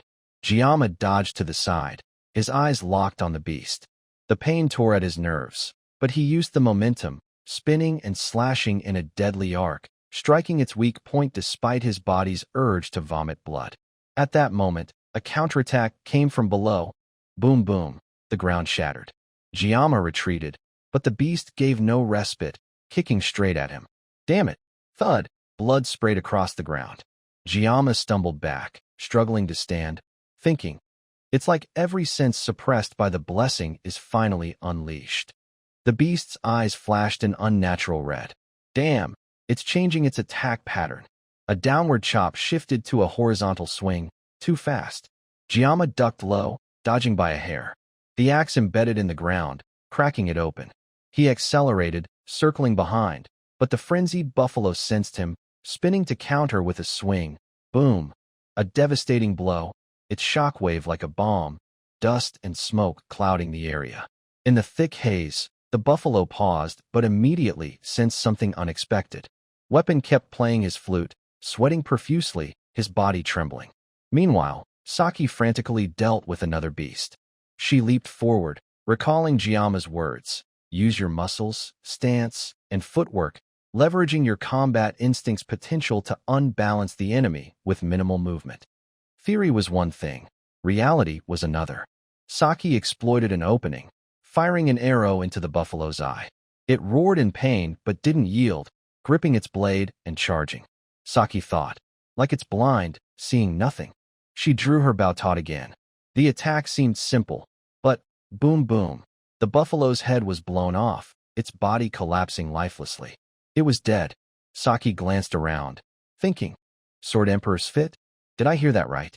They say the Sword Emperor uses aura like that special admit guy. But she had no time to dwell. Back to Giama's fight, the buffalo's eyes widened, shocked. This kid dodged that. Its gaze shifted, Giama's silhouette reflected in its ferocious eyes, radiating demonic, killing intent. The buffalo roared, boom, charging with a massive fist. But Giama vanished lightly, faster than the wind. Holding Murasi, a flash of light arced deadly, slash, an arm fell. The buffalo screamed in agony. Arg. It hurts. Damn it. Its pained and furious cry echoed. Its weapon fell, clang. Chloe and weapon had just finished. Chloe pierced the other buffalo, its final roar fading as it collapsed. Breathing heavily, she wiped blood from her pensive face. The more human like a magical beast, the more dangerous. Each varies in degree. But she had no time to think, turning to Giama's battle. The buffalo kept roaring but stopped, gripping its axe with its remaining hand, raising it. What's happening? A terrifying power enveloped its weapon. The group was stunned. Saki's eyes widened, panicked. Magic? No way. A magical beast using magic.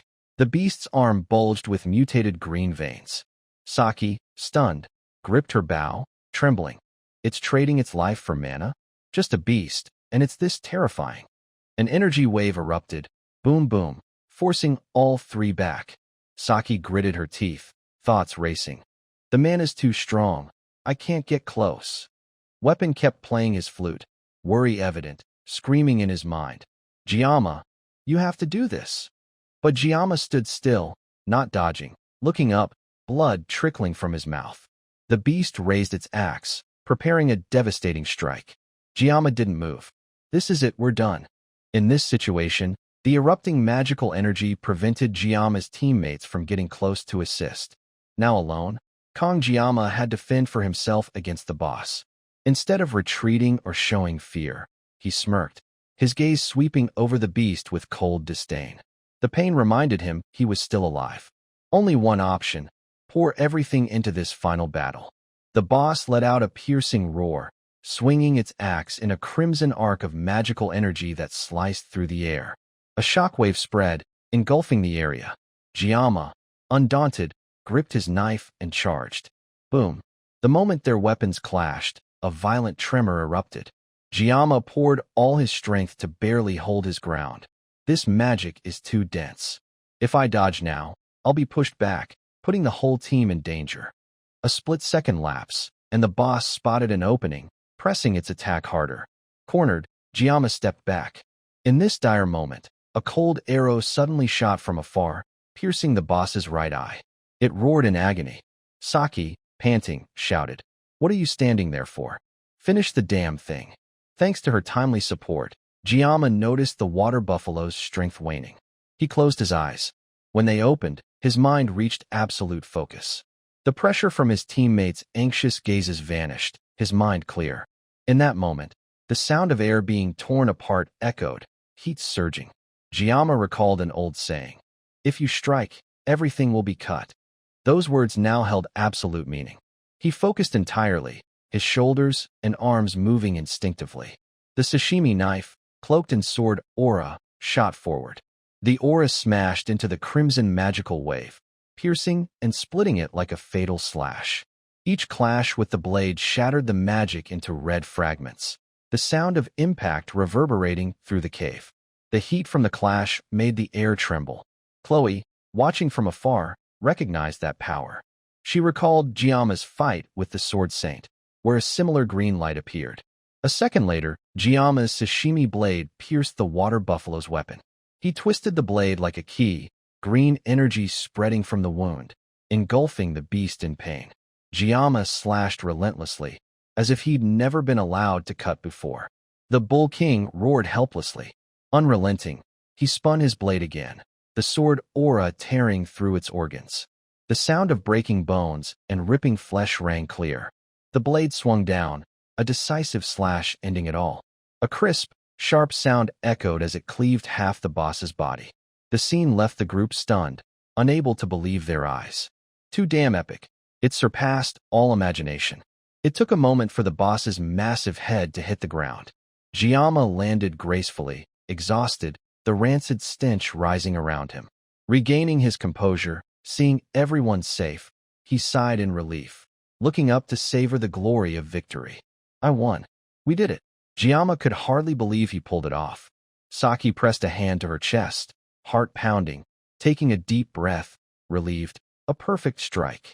Weapon lowered his flute, struggling to steady his chaotic breathing, collapsing with a heavy thud. His body was drained, though no visible wounds. The side effects of pain reduction blessing had ravaged him internally. With lips swollen like they'd been stung by bees, he groaned. Giamma, every time you show up, you break limits like it's nothing. His gaze turned to Giamma, thinking, that brilliant green light, illuminating the dark cave. At this age, wielding radiant aura, what kind of person is he? While Weapon pondered, Saki rushed over, patting his back. Hey, breathe. Weapon instinctively obeyed, taking a deep breath, but it came out as a choked sob. Confused, he turned. What? What's that for? Saki crouched beside him, slowly saying, I think I get what you meant earlier. Weapon, puzzled, what did I say? That livestream legend thing. Saki tilted her head toward the cave's ceiling, chuckling. Yeah, I remember now. And I get why you stick with him. Weapon raised a hand in protest. What? Since when do I follow him? Saki laughed teasingly, brushing it off. Weapon muttered. By regulation, Giamma can't skip grades this year, right? Then scolded. Are you shocked, silly, or possessed?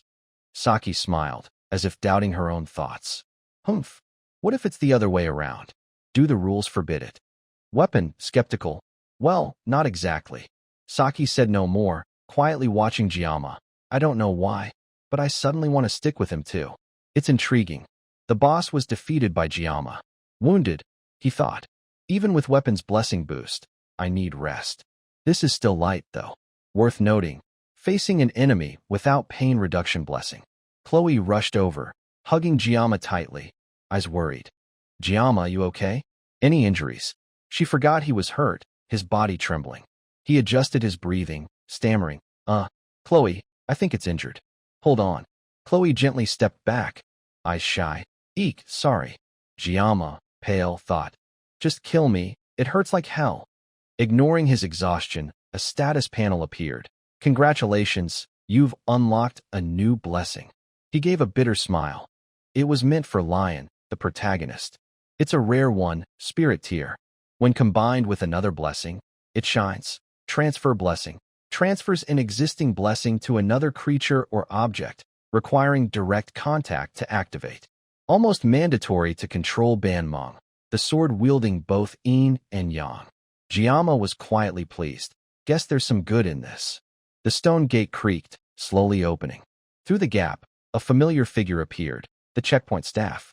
His expression was complex, a twisted, sinister smile, scarier than any monster. Chloe blinked, turning to Giamma. He whispered, Chloe, that thing I asked you about earlier, it's time. Yes. Chloe replied firmly, charging at the man, eyes brimming with resolve. Giamma wasn't great at manipulation, but no rule forbade leveraging Chloe's absolute trust. 2 reasons I chose her. First, Chloe's an assassin from the Auditor clan. Students generally can't attack people, but her clan members can, with valid reason. Second, I'm sure this guy's tied to everything. With Sword God blessing, my instincts are sharper than ever. Chloe slammed her foot into the man's stomach. He screamed in pain. She pressed down, her katana's hilt piercing his thigh. The blade sank deep, his agonized scream echoing, throat tearing apart. Tears and snot streamed as he writhed, trembling in fear and pain. Chloe looked down coldly, growling, "Stay still." Weapon, pale, spoke. "What's going on? What's happening?" Giamma exhaled, calm. "I asked Chloe to do something." The man cowered, sobbing. "You kids. Why do this to me? What did I do?" Giamma smiled calmly, crouching. "That's what we're finding out. Whether you did anything, it'll be clear." Weapon shocked. "Huh? All those crazed buffaloes, the stone gate opening. Was it him?" Saki agreed. "It's abnormal. No cameras in the dungeon. Yet he shows up right on time, like he was waiting." Weapon frowned. "But why target us?" Saki, speechless, glanced at him. "Dumbass, we need to dig deeper." She approached the man. "Hey, checkpoint guy, a small fry like you couldn't pull this off alone. Who's behind it?" He opened his mouth but clamped it shut, stammering. Saki sighed, turning to Giamma, signaling, "Not talking? Want me to help open his mouth?" Giamma admired her calm, stepping closer, frowning. "If you don't talk about who's pulling the strings," before he finished, the man screamed in panic, voice trembling, "I'll talk. Don't hit, don't kill." Recently, an instructor from Quain Academy approached me, said she'd clear my gambling debts. Weapon scoffed, furious. "You did this for gambling debts? Betraying students for pocket change?" Saki cold. "Oh." The man, trembling, stammered. "It's not pocket change. 20 million. I resisted at first, but..." Weapon couldn't hold back, cursing. "Damn it. Shut up, you scum." Saki stopped him, pressing, "Enough." What did that instructor look like? He clutched himself, shaking. Female instructor, purple hair and eyes, striking height. Saki speculated. Probably our class's assistant instructor. I don't forget faces after one meeting. I know her identity. Her eyes are distinctive. Giamma exclaimed, "Oh, I see." Weapon asked, "Wait, the midterm incident was her doing too?" Saki suspicious. "What happened then?" Giamma replied, "We faced mermaids." Saki's eyes widened. "What?" "Leon was hospitalized from fighting those mare people." Weapon grimaced. "The secret's out now." Actually, Giamma took it down alone. Saki realized. "So, we've got all the info we need." Giamma pulled out his iPhone 16 Pro Max, recording mode on. All her crimes are recorded. Weapon, amazed. "Unbelievable, that's pro." Chloe decisively yanked her katana from the man's thigh. He clutched it, trembling, blood gushing like rain. Giamma approached, cold. That dungeon gate shouldn't have opened, yet it did. What's more fitting for making someone disappear completely? The man, pale, stammered. "Girl, what do you mean?" Giamma stared, smiling coldly. "Chloe, take care of our assassin." Chloe nodded, her voice clear but resolute. "Got it, Giamma." Chloe stepped forward, posture rigid, face expressionless, staring at the man with empty, chillingly calm eyes. "Old man." He screamed, "Wait, you're joking, right? Hold on." But it was too late. Chloe tilted her head, her blade swinging, slicing cleanly. His head fell, blood staining the floor. Giamma didn't glance at the body again, thinking, "Academy elders, those damn instructors targeting me, come at me. I'll take on all you cowards hiding in the shadows. I spit on you." After some time, he returned to the academy, specifically the forging area. Before him, an item sat neatly on the table. Information popped up. Minotaur's horn, hidden dungeon bull king boss. Guarantee success when enhancing weapons below A rank. Giamma's face remained calm as usual. His steady voice sounded as he set the item down. "Enhance it for me." The blacksmith stared at the item, stunned for a few seconds, his eyes a mix of confusion and awe. Then, suddenly, they turned to fear. He thought, my God, he actually brought it back? A rank beast material? Even for a Jokewan Academy student, owning a rank material is terrifying. After a moment of shock, the blacksmith regained his composure, his sharp gaze fixed on Giamma, asking, "You hunted this A rank material yourself?" Not surprised by the question, Giamma slowly shook his head. "With my team, how could I do it alone?" He quietly drew Morasi from his side, placing it beside the item. The sword was caked in blood, deeply chipped. His eyes darkened, and he said softly, "This too. If you're enhancing, can you fix it as well?" Seeing the battered weapon, the blacksmith's face flushed, his voice exploding with anger. "Hey, kid, what the hell did you do to let your weapon get like this?" Giamma stood still, his expression calm. eyes cold and unwavering, replying indifferently. How did it end up like this? A faint, oppressive aura emanated from him, unnerving the blacksmith. He quickly waved his hands, forcing a laugh. You should have been more careful. I was worried you got hurt. Jiyama didn't respond, unbothered, and turned to leave. Before disappearing, he paused. I'm off then. As promised, handle everything. The blacksmith watched him go, face twisted, mind chaotic, fuming. Why am I stuck in this mess? Damn kid. Before his frustration subsided, Jiyama turned back, raising a hand, saying unexpectedly, Oh, not just that. Sell the extra materials and buy yourself some liquor. The blacksmith's expression shifted from anger to confusion. A new class session at Lang class began, with everyone present. Jiyama quietly took his usual seat, clenching his fist lightly at his chest, closing his eyes, sinking into thought. It's gotten much better, but I'll need weapon to push harder next time. He leaned back in his chair, eyes drifting upward. Suddenly, ping, a system panel appeared. Sword God blessing. If you strike, it will be cut. No other changes. Jiyama stared, 3 dots forming in his mind. He checked the stats. 12.7% enhancement success rate, a standout figure, not rising normally, but spiking after major events. Memories of the battle with Chloe and the mermaid flashed by, his eyes heavy, a hint of sleeplessness. If I clear a few more dungeons, the rate will increase. His worries faded, but the physical pain from Sword God blessing wearing off remained vivid. His stats had surged, but his body suffered severe damage. His silver hair was no longer as thick, but it was growing over time, unavoidable. His gaze slid sideways, an image of his teacher wielding a fish-cutting knife surfacing. The old man went bald when his hair turned fully white. Will I lose all my hair too? The odd thought was quickly dismissed. Before him, an item sat on the table, but he didn't notice. Instead, a new realization hit. I need to prepare better. Too many forces are targeting me. I can't stay passive forever. He needed to study blessings more deeply. The gap with Leon, the protagonist, was still wide, but no matter. My cornstalk will grow fuller with other blessings. There was much to do, but first he needed to recover. Jiyama stretched, adjusting his joints, sighing in relief.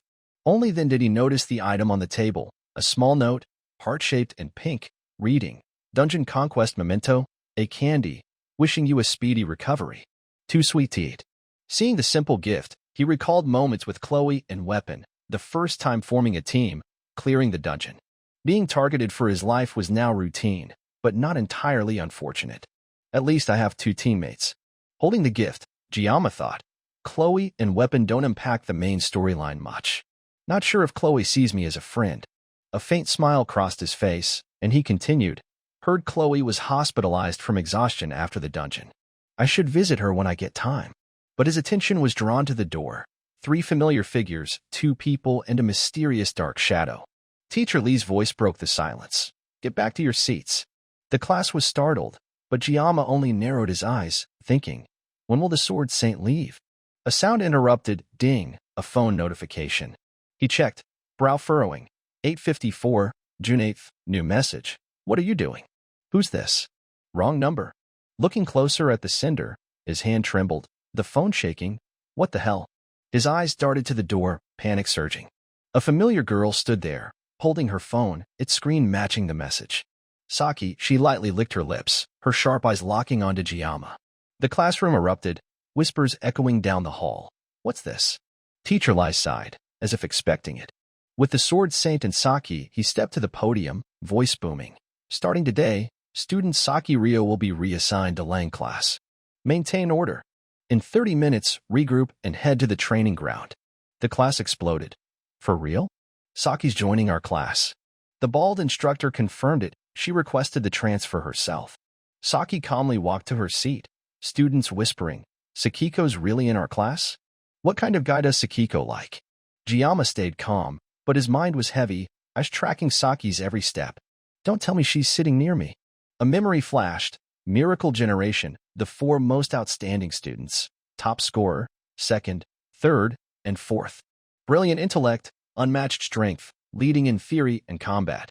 But most notable was Saki's identity. Daughter of Saki Kojima, absolute archer, a 7-star hero, and Japan's prime minister in this world. In other words, Japan's princess. Students were thrilled, as if seeing a celebrity, But for Giamma, it was a disaster. Sweat dripped down his temple. Don't come here. Normal trouble's 100 pH. With her, it's probably 200. Saki calmly approached, her glossy hair reflecting the window's light. She hummed a cheerful tune, ignoring the tense atmosphere. Giamma turned his face to avoid her gaze, praying, "Please, please." But a shadow fell over one side of his face. A chill ran down his spine, a familiar voice close to his ear. "If you're not eating, I'll take it, Giamma." The dreaded moment became reality. He looked up, heart sinking. Saki sat on his desk, holding his phone, smiling slyly. "Save my number. Can I sit next to you?" Giamma froze, unease surging. Why is my bad feeling never wrong? Scene shift. The Water Buffalo dungeon gate was sealed, Agent L's caution tape strung across after a severe risk report. The guard room's light still glowed. A voice asked, before entering the dungeon, "What did he say?" The guard replied, "He was worried about the students, wanted to investigate himself first." The other pondered, "Nothing unusual?" The guard hesitated. Well, thinking back, his expression wasn't great. The brown-haired investigator, arms crossed, spoke, "Got it. We need to check this scene one last time. You can leave. Thanks for cooperating." Night fell, the cold moonlight enveloping the area. The two investigators finished their task, standing outside the gate, smoking, discussing. People dying in dungeons isn't rare. True. But even if it's an accident, we need to find the body. The atmosphere grew heavy. One frowned, recalling. The search team entered the dungeon, finding a horrific scene, water buffalo corpses scattered, the boss defeated by Giamma's group, blood staining the area. The investigator assessed, a mountain of dried corpses, blood everywhere. Jokwon Academy students returned safely, but the staff member who entered out of concern vanished, like he never existed. Without hesitation, both left. Outside the gate, they continued. A body stuck in the stone gate? Unlikely. That gate's never been opened before. But we can't interrogate Jokwon students either. The stocky one walked off. Jokwon Academy's full of nobles. Who'd dare order an interrogation? I'll handle something and be back. The other leaned against the wall, looking at the sky, muttering, "Crazy." Thud. He startled, turning, his colleague collapsed, a sinister bloodstain spreading across his body. A girl's silhouette appeared. The investigator, uneasy, stepped back. Magic? A demon. Purple, eerie eyes glowed in the dark. She clenched her fist, dark energy gathering.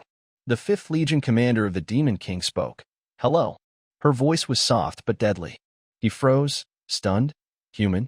Before he could process, a purple energy wave sliced through, cutting his throat cleanly. Blood gushed. She tilted her head, smiling wickedly. Goodbye. His body collapsed, consciousness fading. He realized, half human, half demon. Miss Kim wasn't human. She'd made a pact with a demon, becoming a half-demon. She stepped over the body, her voice casual, mocking. "Good work, but villains like you are too careless."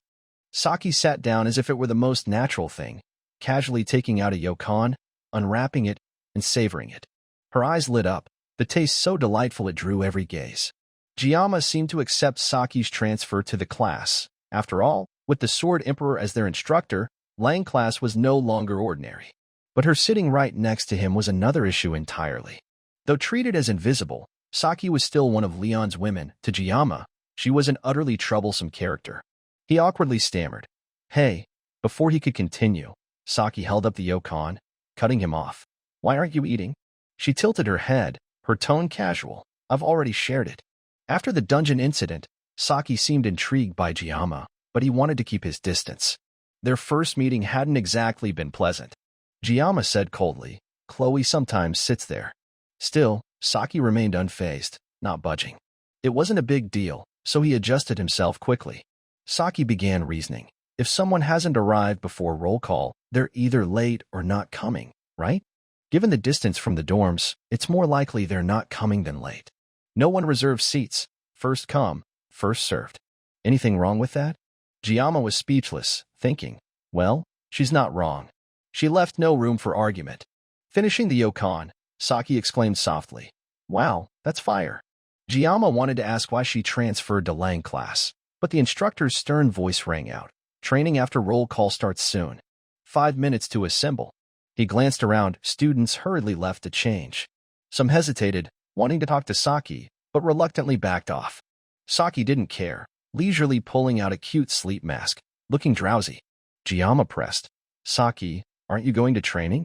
Lang class has morning drills. She casually explained. Archers should train their minds more than run around outside. Good luck.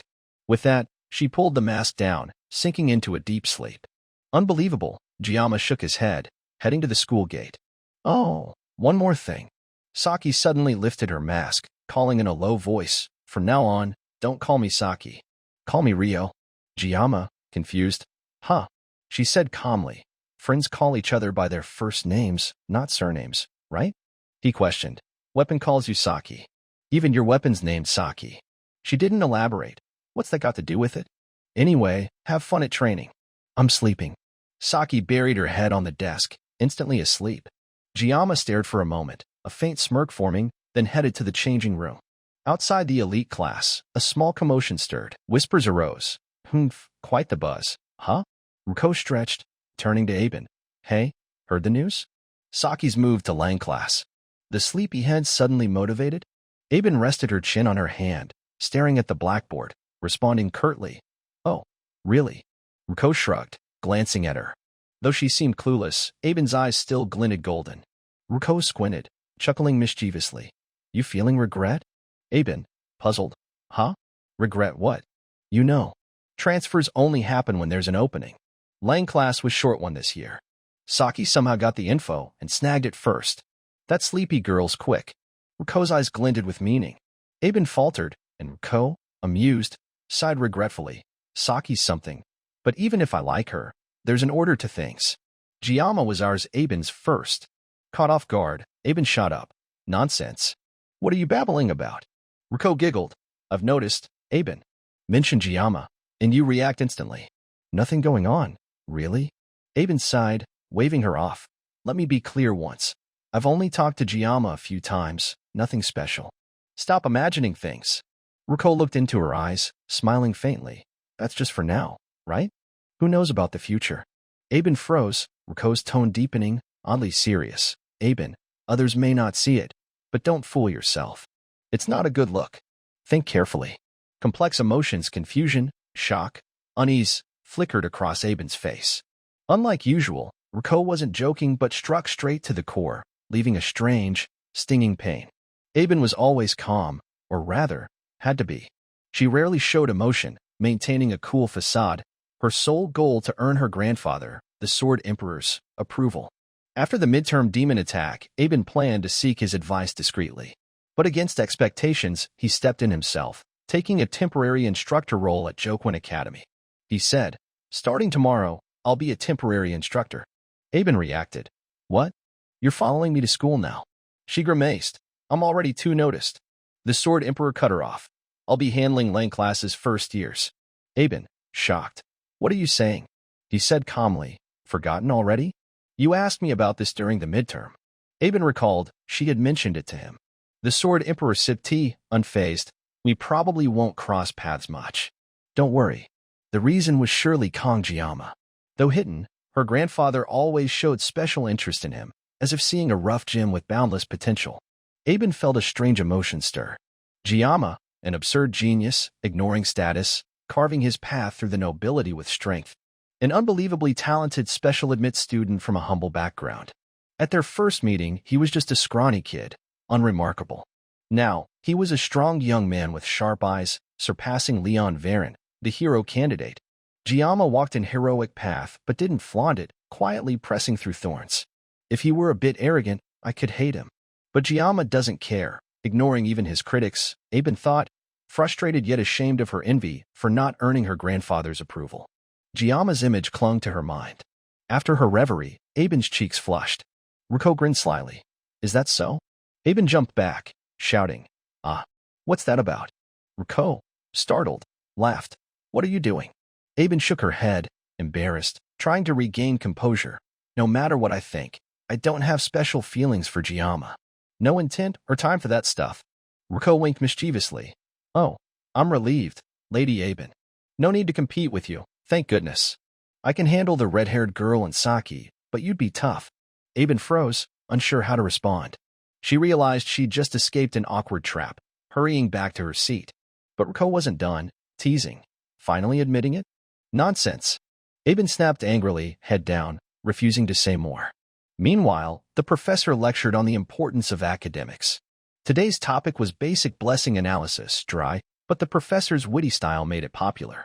Even Jiyama, who hated theory, found it engaging. The professor said, blessings are classified by origin. From guardians, they're guardian blessings. From spirits, spirit blessings. Simple, right? A student asked, Professor, what about from ancestors? Are those ancestor blessings? I've been dreaming of my late grandpa. The professor chuckled.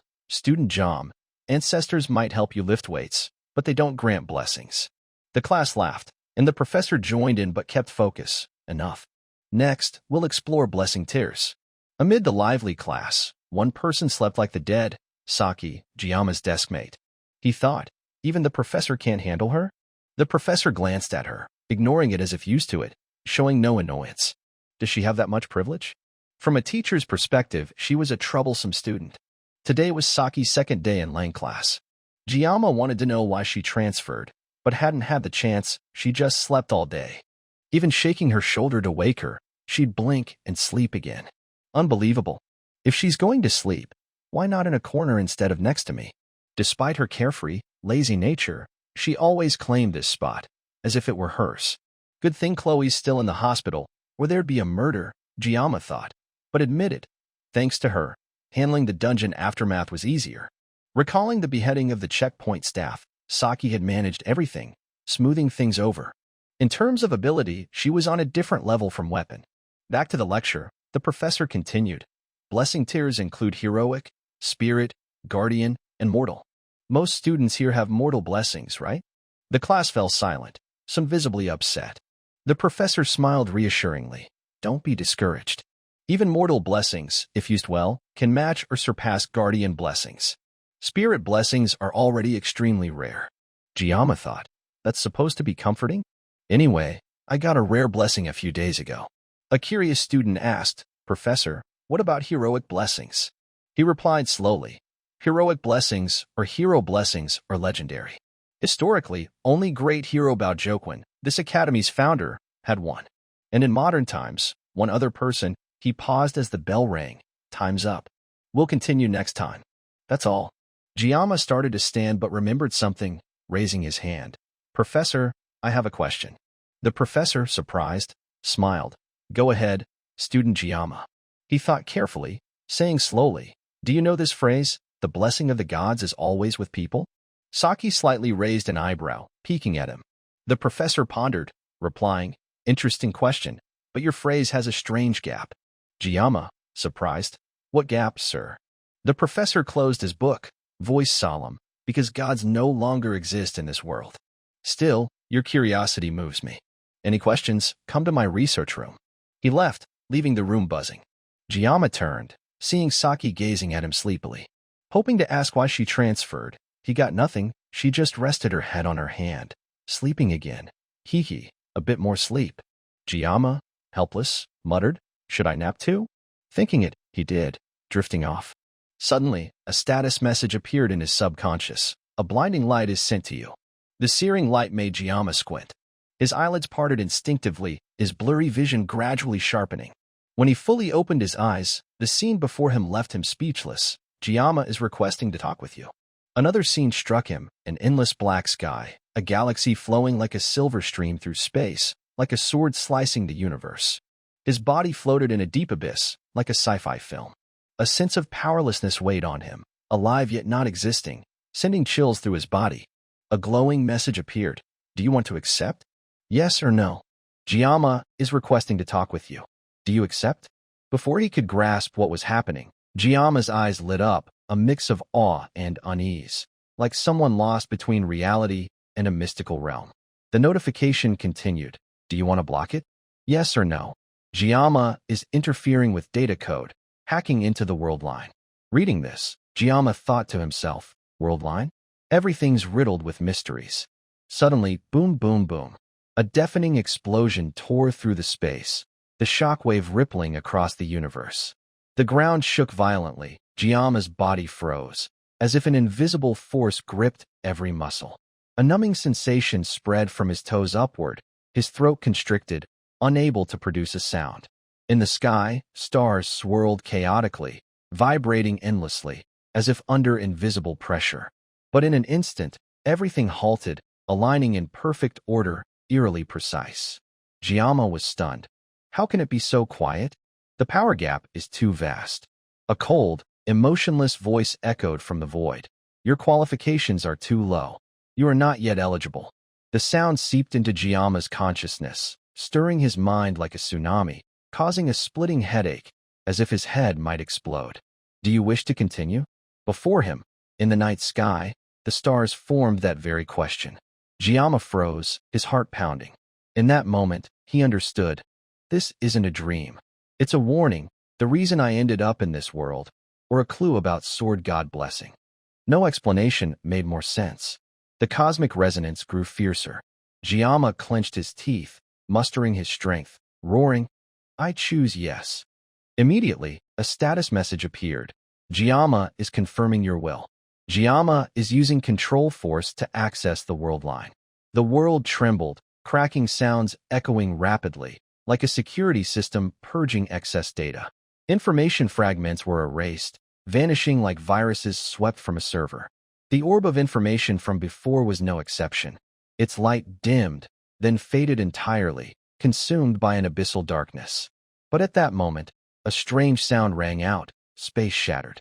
Each fragment, however small, was tied to a thin red thread, like an inviolable data pathway. Giamma followed them, the gaps cleanly cut, as if someone was manipulating reality. A sense of unease crept in. It's just like the day I awakened sword god blessing at the academy gate. I've seen this strangeness before. Giamma's sharp eyes focused on a single point. He reached forward, where something, unclear if near or far, began to emerge, a giant eye glowing in the endless night. Giamma told himself, no matter what, I have to find out what it is. He pressed forward, just a bit more. Suddenly, a voice rang out. Hey, wake up. It yanked him back to reality. A cold hand rested on his shoulder, a shiver running through his body. A notification appeared. Due to external interference, data has been lost. Giamma will reschedule the meeting. Question marks and exclamations alternated in his mind. His hand was still extended, but a crack spread before him. Doubt surfaced. What's happening? Before he could understand, the strange hand gripped his shoulder, holding him back. From the crack, a flood of data poured out. Symbols, numbers, unfamiliar code. Before vanishing, it left a message. Giamma is sending a message. Slash and cut it, whatever it is. Before Giamma could act, an invisible force from behind pulled him in. The text dissolved, darkness crashing like a flood, swallowing him in an instant. May the blessing of the gods always be with you. Hey, Kong Giamma, wake up. A voice dragged him back to reality. His eyelids heavy, he slowly opened them. Before him was Saki Ryo, gripping his shoulders, shaking him so hard the world spun. I've never been this dizzy, he thought. Saki pouted, grumbling. You scolded me for sleeping so much, yet here you are, out like a corpse. Before Giamma could respond, she laughed mockingly. Thank me, though. Without me waking you, you'd probably attend class in your dreams. But Saki paused. Giamma, eyes hazy, had tears streaming down like rain. He couldn't yet distinguish dream from reality, his mouth opening, but no words came. A question stuck in his throat, one he didn't even understand. The dream was shrouded in mystery, unanswered.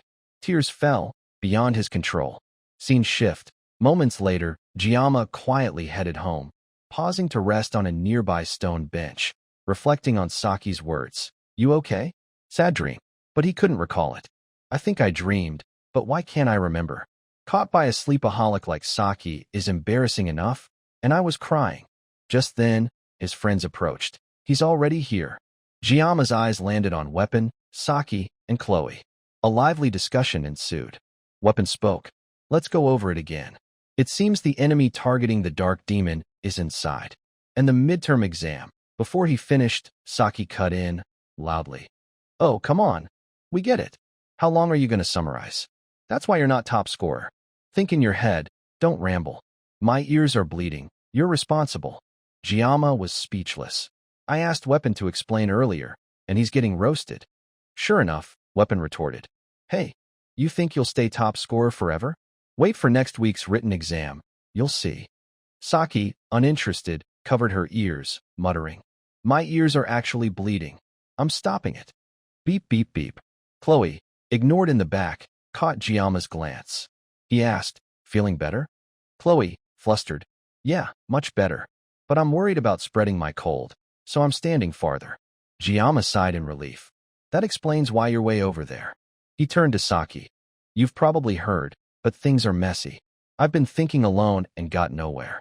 His eyes met hers. Her pale blue pupils studied him, cold and sharp. Saki snapped. I told you, stop calling me Saki. Her voice was steady. Giamma froze, caught off guard, as Saki, now Rio, glared colder. Rio, things aren't looking good. He glanced at Chloe, still far off, likely not hearing due to her cold. Relieved, he tested softly. Rio, that okay? She gave a faint smile, as if soothed. Yeah, nice. Looking forward to working with you, Giamma. Weapon pulled out a notebook, flipping it open. I've compiled what we know to assess the situation. His voice lowered, scanning the group. Based on everything so far, I've noted it down for analysis.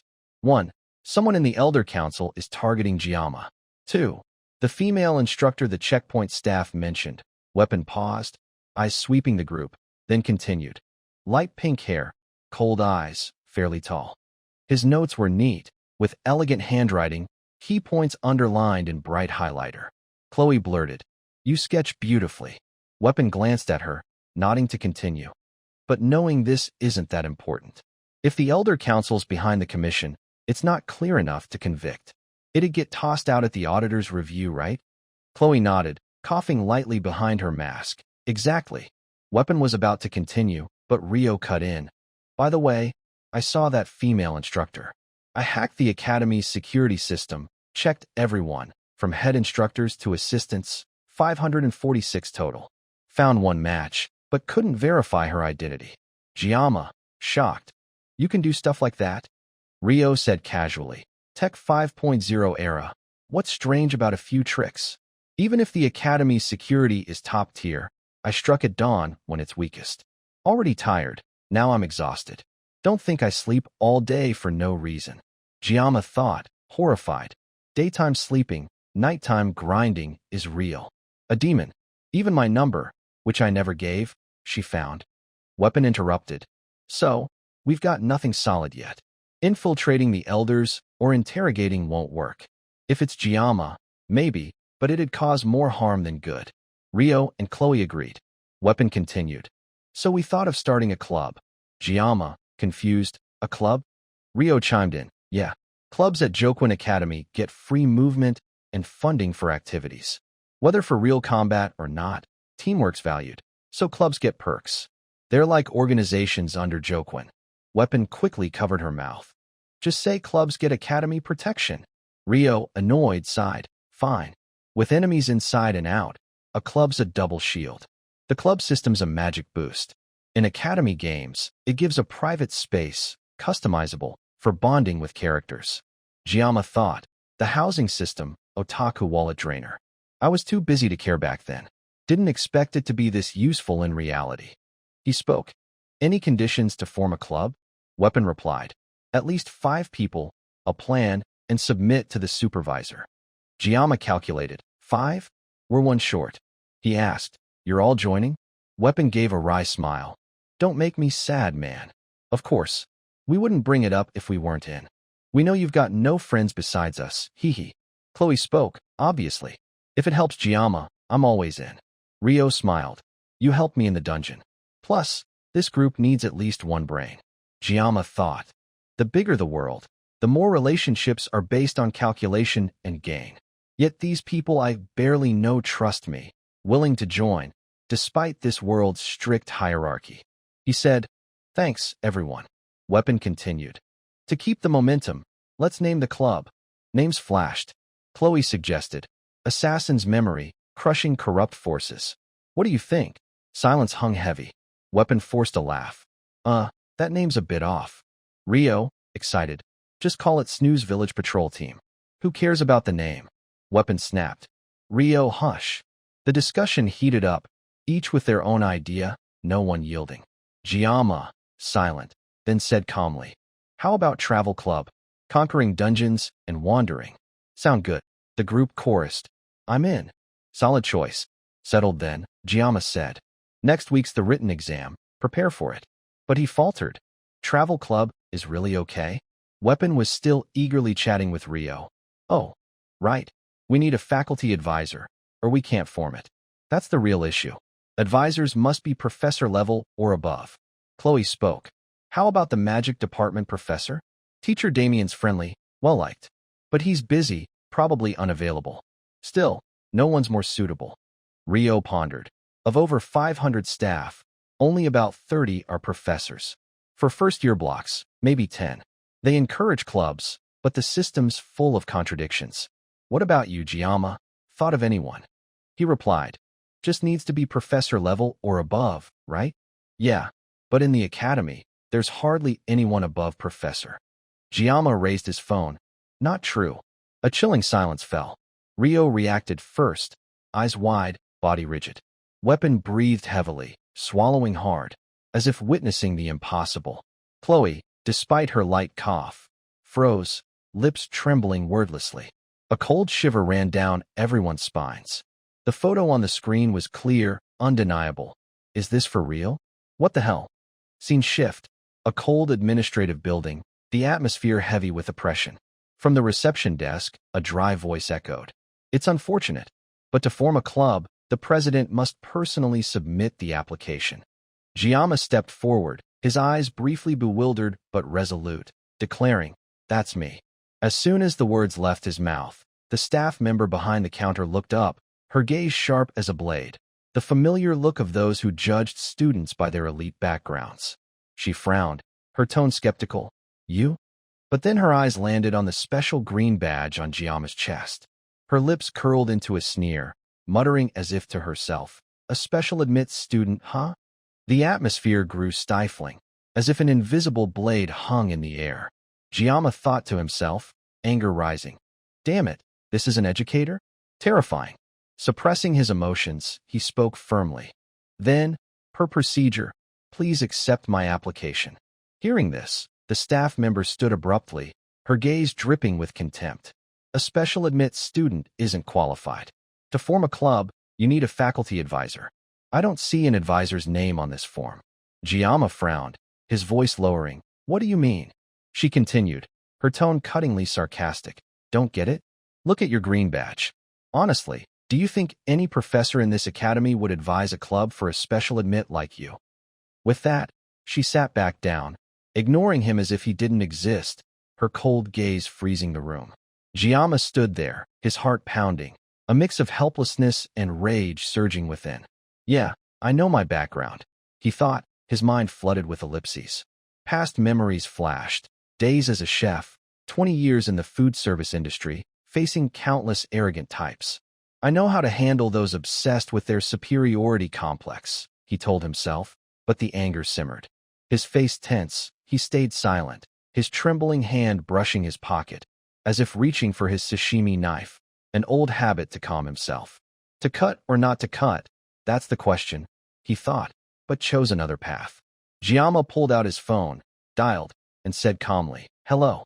The staff member jolted, standing up, eyes wide with shock. Ignoring her, Giamma continued on the phone. "I'm at the administrative office for the club formation."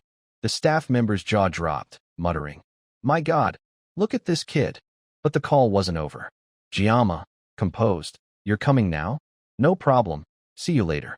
Hanging up, he looked at her, voice cold. "The advisors confirmed. Proceed with the process." She froze, shouting, her voice trembling with anger. "What? You think I'll believe that nonsense?" Her outrage drew the attention of other staff, who looked on with concern. Her voice rose, nearly breaking. "This is absurd. Ridiculous. What do you mean? I'm the cousin of the principal's best friend. If I tell him, you'll be expelled, special admit or not." Giamma didn't argue, his gaze sharp as a blade. "You're too loud." His words left her stunned, her face flushed, voice still raised. "What did you say?" But he remained calm, his tone low and threatening. Looks like someone's about to leave this place. As the tension peaked, the door suddenly burst open, the screech of metal tearing through the air. All eyes turned outside, bewildered and uneasy. The staff member facing Giamma trembled, a sense of dread spreading. From outside, familiar clacking heels echoed, each step striking like a hammer to the heart. Giamma gave a faint smile. "Hello, my advisor has arrived." It was none other than Dean Media of Jokwon Academy. Her black silk cloak billowed like wings, her hair glimmering like crystal in the morning light. The staff member at the counter paled, as if turned to stone, her eyes wide with terror. Media placed a hand on Giamma's shoulder, her voice warm. "Our Kong Giamma." He smiled, replying, "I've troubled you, Dean." Media shook her head, her gaze gentle. "No, if you need me, I'd come from the farthest reaches." The staff member stood frozen, her mind chaotic. Kong Giamma? Just a special admit. Her eyes flicked to the green badge, irritation burning in her chest. Media turned to Giamma. "Give me the documents. I'll handle the rest." Giamma nodded, saying before leaving, "It's time. Please take care of it. We'll meet later." Time passed, and another male staff member hurriedly pushed a wheeled chair to the dean. Media sat, her gaze icy. Raising one finger, a paper flew straight to the staff member who'd argued with Giamma. She fumbled, sweating profusely. "Principal, it's just a misunderstanding." But Media's sharp gaze cut her off. "I'm the dean, and yet someone as careless as you works here? You dare mention lineage to the student I chose as my successor?" The room's air turned frigid, the curtains flapping wildly. Media held out the paper, her voice a verdict. "You have 5 minutes. Write your resignation." Shock enveloped the room, as if time had stopped. Scene shift. 8:32 a.m. Giamma held his phone, reading a message from the dean. "You can come to the school office. It's always open." Another message followed. "Kong Giamma, the club isn't officially formed, yet due to a missing member. Everything's nearly done, and the club will be approved. The staff member has been dealt with." Giamma replied, "Grateful. Thank you, Dean. See you later." Media responded, "After class, come to my office. The new area has been updated." Giamma moved to another location, pushing open a door, his voice ringing. "Hello, I'm here." It was the blacksmith shop. Wieland, the blacksmith hammering away, seemed not to hear. But then he turned, his voice low. "Here for the weapon, right? Hold on." Giamma stood, lost in thought. Memories surfaced, just like our first meeting. Why is he still working here? He analyzed, his inner voice emotional. Blacksmith Wieland, the main NPC for weapon quests, a two-faced character, cursed by the community for discarding players' gems. But he's funny, hard to hate. As a small paying user, I didn't like him. Now, he's a real person, a business partner. He recalled upgrading Muramasa from B to E rank, the anger still simmering. Such complex feelings. Wieland approached, interrupting his thoughts. "What are you thinking, looking so lost?" Giamma started, forcing a smile. "Oh, nothing. You just remind me of someone." Wieland laughed heartily. "Huh. Must be a handsome guy like me. To business." He held the weapon, slightly embarrassed. "Feels awkward to say, but this job's better than expected." The high-quality demon material helped a lot. Giamma froze, eyes gleaming.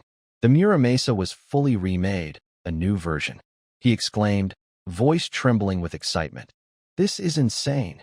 Wieland, flustered. "Huh, what did you say?" The system updated, a robotic voice announcing. "Painless blessing. Pain will vanish." Activation time adjusted from 40 to 50 seconds. Cooldown, 12 seconds. Giamma was stunned, heart pounding. 50 seconds.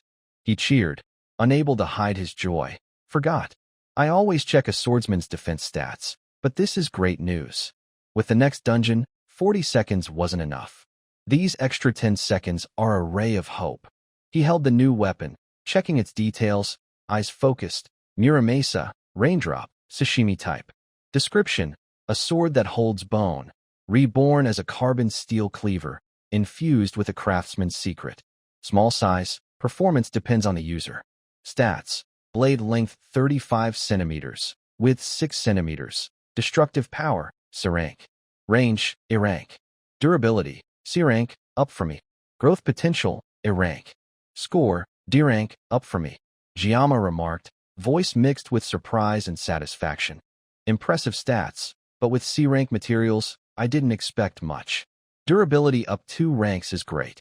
In the future, if Muramasa gets blasted into an aura, it'd be tough if it couldn't hold up. Feel a bit bad for Wieland, a small shop pulling this off. The system announced, new feature, tap to unlock. Giamma muttered, curious. Tap it, and see what's new. A panel appeared, enhancement successful.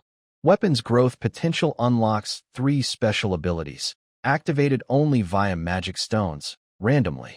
D-rank weapon, abilities 1, 2, 3, empty.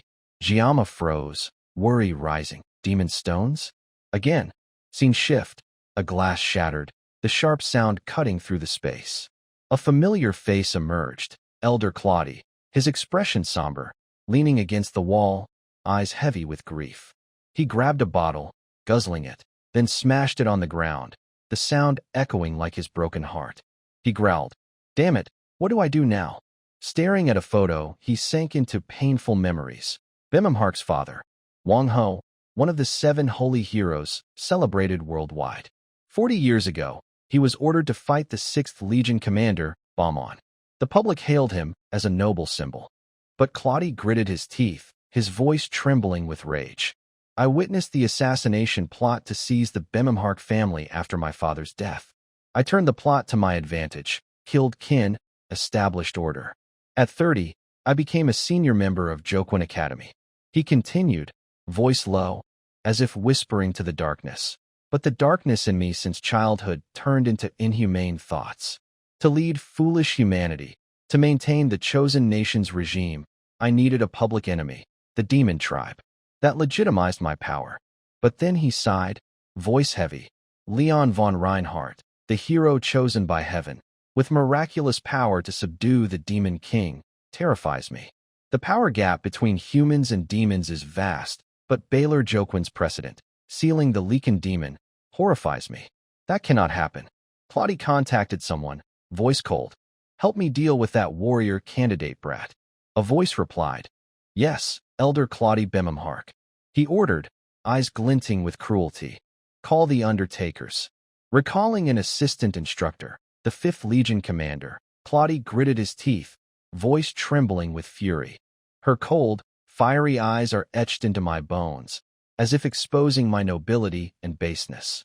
Half human, half beast, a villain who signed a contract with a high commander, abandoning humanity for magic.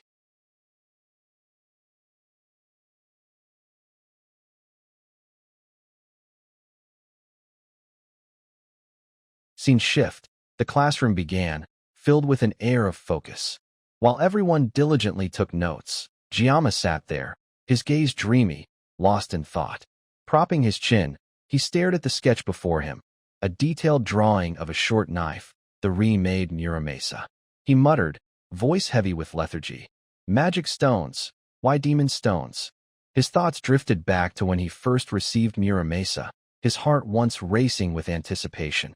I had high hopes for its potential. 3 equipable special abilities, an incredible perk. He smiled, recalling the fleeting joy of discovering the new feature, but quickly returned to his notes, his hand scribbling hurriedly on the paper. In the game, descriptions of magic stones were all clichés, lacking substance. He thought, his inner voice laced with sarcasm. They say even dog poop can be medicine, and the ancestors were never wrong. So why are magic stones the catalyst for special abilities? Magic stones, mystical minerals dropped only by defeating bosses in special dungeons. The problem was, these bosses were like walking or mines. Despite being called demons, they were A-rank, dangerous enough to make Giamma shudder. Suddenly, he glanced sideways, not at Chloe, but at Saki sitting beside him, with her familiar sleep mask and a grumpy expression. He thought, is it because her name has demon in it? Sounds absurd, but why do I feel the special abilities are leaning that way? Giamma sighed, his gaze lingering on Saki, who yawned widely. He wondered, his inner voice full of doubt. Did she go to a festival or stay up all night doing something? Ellipses floated in his mind. A week had passed since the Buffalo Dungeon trip and the noisy group party. The memory of Jigon, the giant beast nicknamed Great Monster, came vividly to mind. That demon had dropped a massive magic stone, the key to opening the dungeon's stone gate. Giamma frowned. Someone defeated Jigon and took the stone, but it's a high-tier demon. He recalled the battle with the four-armed golem Jigon, its colossal body shaking the area with a single step. Though powerful, it had a strangely cute charm, but demons that dropped magic stones were just disguised natural disasters. Beyond Jigon, there were Basilisk, the foul serpent, the ferocious manticore, and countless S-rank monsters.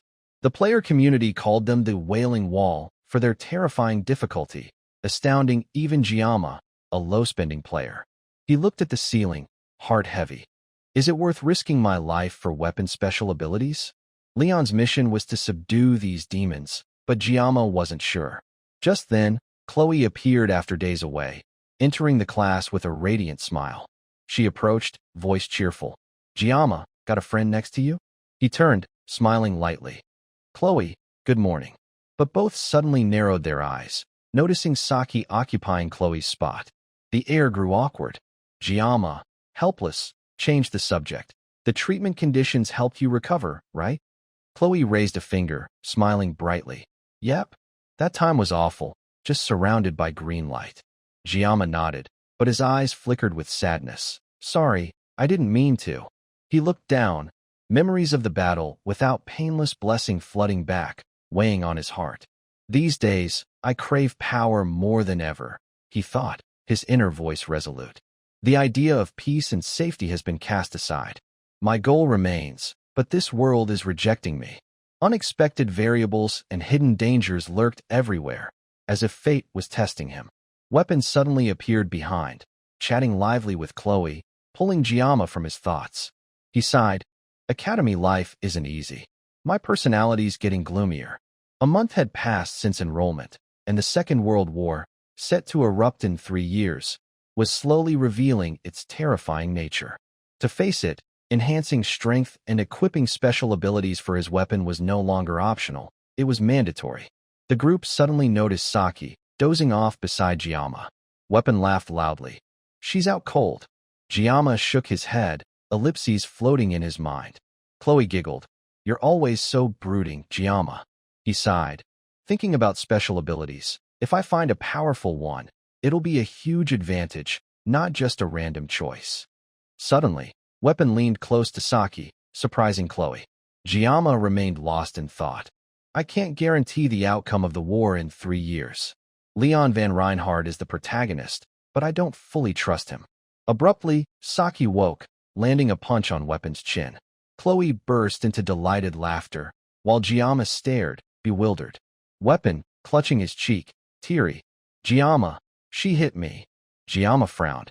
When did you get here? Saki removed her sleep mask, smirking mockingly. Exactly 10 years, time flies. Weapon changed the topic, asking, how's the club registration? Giamma replied calmly. The dean confirmed it, but we're still 1 member short. Still, the club can operate, and we have a manager. Weapon nodded, then excitedly. Heard the news? Leon cleared dungeons right when I got there. Giamma bowed his head, heart heavy. He's truly the protagonist. Saki, stretching, suddenly spoke.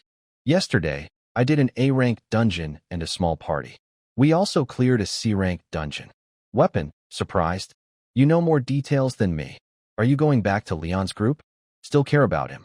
Saki, indifferent, her emerald eyes coldly glancing at Giamma, leaving him puzzled. She replied curtly, no, I'm not interested. Giamma sank into thought, Leon's image surfacing. He's growing, but I feel like a shield protecting the protagonist from evil. I don't want to just take his burdens. Chloe and Weapon's lively chatter continued, but Giamma remained pensive. Even if it's just a theory, Leon doesn't seem like he can stop all threats. But I won't stay silent. He clenched his fist, eyes blazing. To survive, I'll swing my blade without hesitation. If I cut, it'll be cut, no matter what. Saki glanced at him, a question mark hovering. You into that? Giamma, flustered, oh no. Saki smirked. Then what were you saying? Some game. Scene shift. The Bemimhark family mansion on Jew Island. Luxurious, but cold. A maid led a group down a red carpet. From the crowd, A spiky-haired guy spoke jokingly. Captain, we did it. Jokwin Academy's elders called us. Why not seize this chance to enter high society? The leader, a girl with sharp eyes, snapped. Barik, shut up, unless you want your tongue cut. The spiky-haired guy forced a laugh. Got it, got it. Another, with hair like Chloe's, spoke low. You're new, so you don't know. The captain doesn't like superiors. The spiky-haired guy surprised. What? Then why take this job? The other explained. The money's too big to refuse. Everyone does it to survive. The spiky-haired guy nodded. 100 million deposit per person, double for the reward. The leading girl, her purple eyes glinting, ordered. Both of you, quiet. The group stopped before Claudie's office. The maid knocked, voice formal. Elder Claudie Bemhamhark, I've brought them. A low voice replied. Come in. The group entered, information appearing. The Chloe-haired guy was Deputy Jong TP, the spiky-haired one was Barik, and the leading girl was Captain Ran, Predator of the Undertaker Alliance. In the room, Claudie clasped his hands, his cold gaze sweeping over them. He spoke. You must have worked hard to get here. Rand didn't respond, only staring at him with a razor-sharp gaze. Claudie raised a glass of wine, voice low. Give it to the author. Rand took a file on Kong Jiama, scanning it.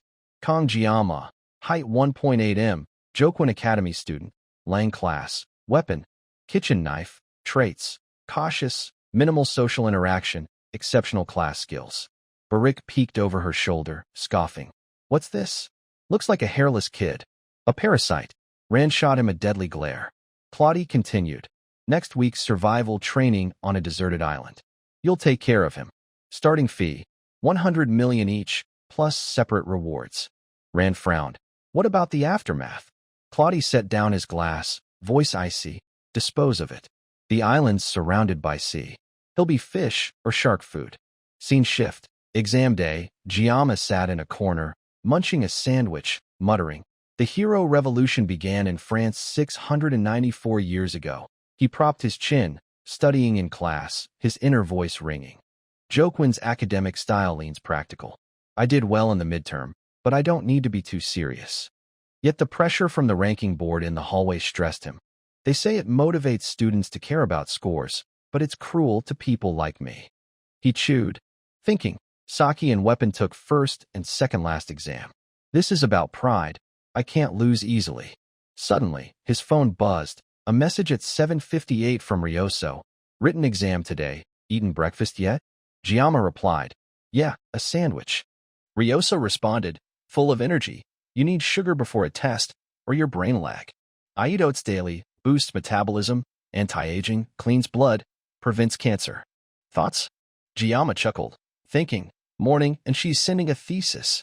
He replied, in my country, there's candy you eat before tests. Ryoso, excited, really? What kind? Jiama teased, don't dare translate. Ryoso shot back, you messing with me?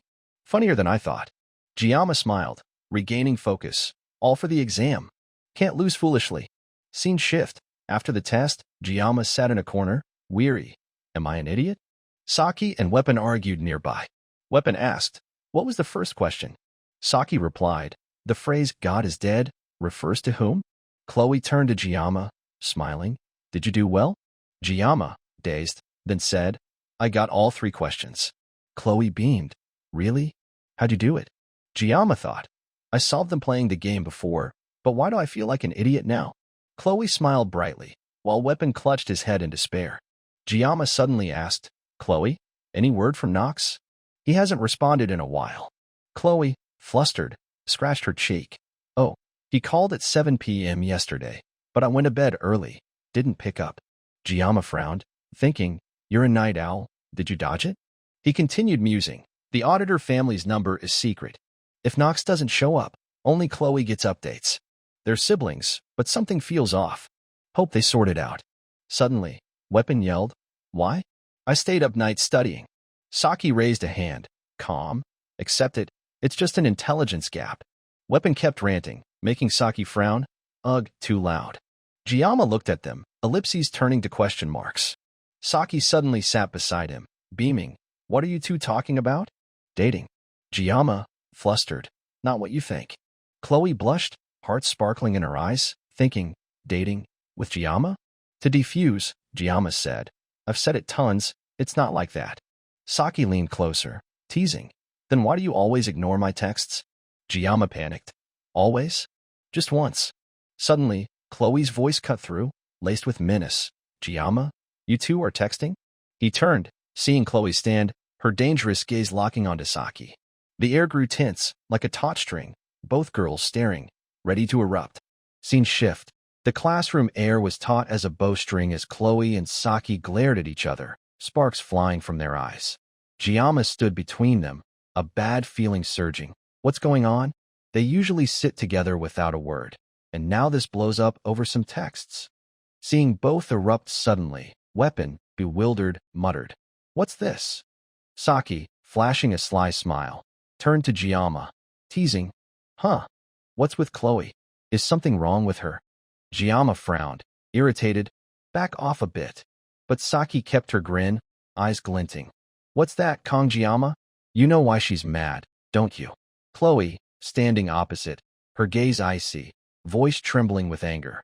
Kong Giamma, you didn't even give me your number. A murderous aura spread, her fists clenched as if to crush everything. Giamma, sweating, tried to stay calm. Chloe, it's because my number's top secret. But Chloe didn't listen, her voice turning obsessive, eyes flashing with Yandere intensity. You promised you'd be my prince alone. Saki, grabbing Giamma's arm, gasped, What? What's wrong with her? Giamma turned, voice anxious. Rio, you know what Yandere means, right? But Saki, clueless, kept taunting. Yandere? English? What's it mean? I'm not great with English. Weapon, sensing the situation, quickly pushed Saki away from Giamma. You still don't get it? Saki, startled, clutched her forehead, shouting, Hey, how dare you push me? I'll kill you. Weapon ignored her, staring ahead, muttering, This is insane. At that moment, Chloe drew a paper knife, its blade gleaming. Dangerous black lightning energy spread, enveloping the classroom. She advanced, her crazed eyes locked on Giamma. He panicked, thinking, What now? I skipped those YouTube Yandere videos. I forgot how to handle this. As Giamma scrambled, Chloe closed in, voice cold as ice. From now on, you'll only look at me. Giamma tried to speak, voice shaky. Chloe, calm down, let's talk this out. But Chloe didn't stop. A slash tore through the air, the paper knife aimed at Giamma. He reacted in time, dodging, but his heart pounded. Missing, Chloe unleashed a flurry of slashes, voice full of resentment. You always make me sad. It's always other girls around you, not me. A sudden slash veered toward Saki. Giamma, horrified, swung his arm hard, deflecting the knife and throwing Chloe off balance. Saki, watching, snorted disdainfully, Humph, weak. Chloe, thwarted, her eyes blazed with fury. I tried so hard for you. A new slash ripped through the air. Weapon stood stunned, while Saki, flustered, her eyes flashing with anger. In a split second, Giamma locked Chloe's arms, pinning her to the floor. Though restrained, her anger still burned in her eyes. He shouted, Chloe, calm down. Listen to me. Chloe struggled, yelling back. You don't even contact me. What's there to talk about? Giamma looked into her eyes, voice low but firm. I just wanted to meet in person, to talk face to face. Phone calls lack emotion, especially between us. Chloe froze, her gaze softening, her face flushing. She stammered, Between us? Giamma nodded, leaning closer, voice sincere. Yes, between us. Chloe, flustered, her eyes sparkling with hearts. Thank you, you always think of me. Her face glowed red, a radiant smile with imaginary hearts swirling. Weapon, watching, covered his mouth, touched. But Saki remained indifferent, her gaze cold. Giamma continued, voice gentle. Since the Buffalo Dungeon, I've relied on you. Don't be sad, okay? Chloe smiled blissfully, the glass of water on the table tipping from the emotional tremor. Giamma turned, worriedly checking on Chloe, thinking, Looks like I turned things around. Weapon asked quickly, You okay? Giamma nodded, I'm fine. Saki, her expression unreadable, glanced at him. Chloe, still floating, chirped, What do we talk about next? Giamma turned to Weapon. First, Let's clean this up. Weapon nodded, while Saki silently walked to the door. Giamma watched, ellipses hovering. She's at it again. Scene shift. Sunset bathed Jokwin Academy's campus in vibrant orange. Weapon and Saki walked, hearts heavy. Saki tapped her phone, eyes pensive. Weapon recalled Chloe's killing intent, thinking, whenever it's about Giamma, Chloe explodes. Her feelings for him, twisted, but intense. He glanced at Giamma and Chloe, her beaming while Giamma tucked his hands in his pockets, gripping his sashimi knife. Weapon mused, Giamma's gentle demeanor hides a sharp blade. He knows how to use fear from violence to control, but that's a monarch's trait, not a villain's. Weapon looked at Saki, still engrossed in her phone, asking, "Hey, what's with you? Pouting all this time?" Saki frowned. "What's what? I didn't do anything." Weapon, curious, "What are you doing on your phone?" Saki replied, eyes glued to the screen, deleting videos. "Viewers don't follow my content." Weapon, surprised, "You do YouTube?" Saki showed her screen, closing her eyes. "Not professionally, just for fun. Learning to handle yanderas to live in peace." Weapon gaped, seeing the video title, Practical Guide. What to do if a yandera pulls a knife. 210,000 views. He exclaimed, "Such a waste, why delete it?" Saki stared at the screen, coldly, "Don't need it anymore." Weapon teased, "Your channel's Saki-chan Japan? Teaching Japanese?" Saki snapped, "Don't laugh, or I'll kill you." They bickered, but the mood was light under the sunset. Scene shift, Jokwin Academy's library, a silent sanctuary. A voice spoke, monologuing. Next Wednesday, a 3-day, 2-night survival training on Avalon Island begins. Though called survival, students can form groups of 1 to 4. Giamma stood before a bookshelf, fingers grazing the spines, thinking, "Found it. This is more like camping than survival." He pulled out Survival Methods by B. Galix, placed it on the table, muttering, "This'll do." He propped his chin, eyes fixed on the book. Though it doesn't affect grades, the training tests independence. As a former player, this event's memorable. In the story, Leon gets Van Mung, Holy and Demon Sword, his main weapon. Memories of Leon and Aben surfaced, their budding feelings melting her icy walls. Giamma sighed. "I was immersed in this event as a player, but now there's nothing to envy." He flipped through photos of events since enrolling, heart heavy. "I'm constantly thrown into life or death situations, like walking a thread in a storm. Elders target me, a mysterious instructor, and I still need a club member." An image of Aben training at night flashed, but he dismissed it. "Even if she's a beauty, now's not the time for feelings. Youth, maybe next life." As a swordsman, Giamma didn't hide his longing for Van Mung, the legendary holy demon sword. He thought, "Knowing its location and power, I want it badly. But Van Mung chooses its master, and I'm not the one." He recalled a game scene. "O bearer of light, can you prove your worth?" Leon, radiant with aura, wielded Van Mung, activating a miraculous blessing. Giamma sighed, a weapon for the protagonist. Meanwhile, I've got a sashimi knife from a shop. He flipped through the survival skills book, telling himself, "Don't dream of what's out of reach. Study for Avalon.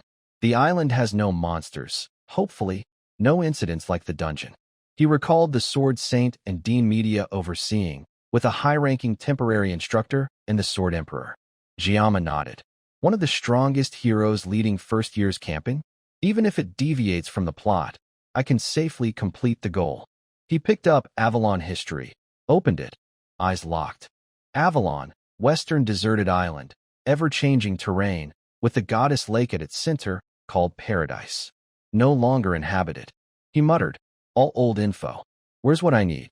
Suddenly, a voice spoke. "You're here too?" Giamma looked up, a question mark hovering. Leon appeared, patting his shoulder, smiling brightly. "Long time no see. Kong Giamma." Scene shift. In the quiet library of Jokwin Academy, Leon shone with his captivating presence. His eyes scanned the room, catching a few female students near the bookshelves stealing glances and whispering, "He's so handsome." But Leon paid no mind, focusing solely on Giamma, smiling. "Long time no see." Giamma glanced at the book in Leon's hand. Introduction to Magic, a question mark hovering in his mind. Why is he reading this? Giamma looked at Leon, surprised, as old memories flooded back. The image of the game's protagonist holding a magic book wasn't exactly pleasant. He thought, maybe he's studying me through magic, using the midterm as a negative lesson. But the thought quickly turned to suspicion. Leon's got a mountain of tasks, yet he's here reading magic books? My faith in him is crumbling by the second. A heavy silence settled. Leon, still smiling brightly, placed a hand on the chair across from Giamma, voice friendly. What are you reading? Giamma replied calmly. Researching Avalon Island, where next week's training is. Leon nodded, saying no more. A question mark lingered in Giamma's mind. Suddenly, Leon spoke, voice teasing. Giamma, you're really diligent. Ellipses hovered, an image of Giamma exhausted amidst piles of documents flashing. He sighed. Yeah, can't deny it. I'm proud to live more diligently than anyone. Training daily, exploring dungeons, studying magic. But what can I do? A dark future looms, and I've only got 3 years to give my all. He looked at Leon, voice resolute.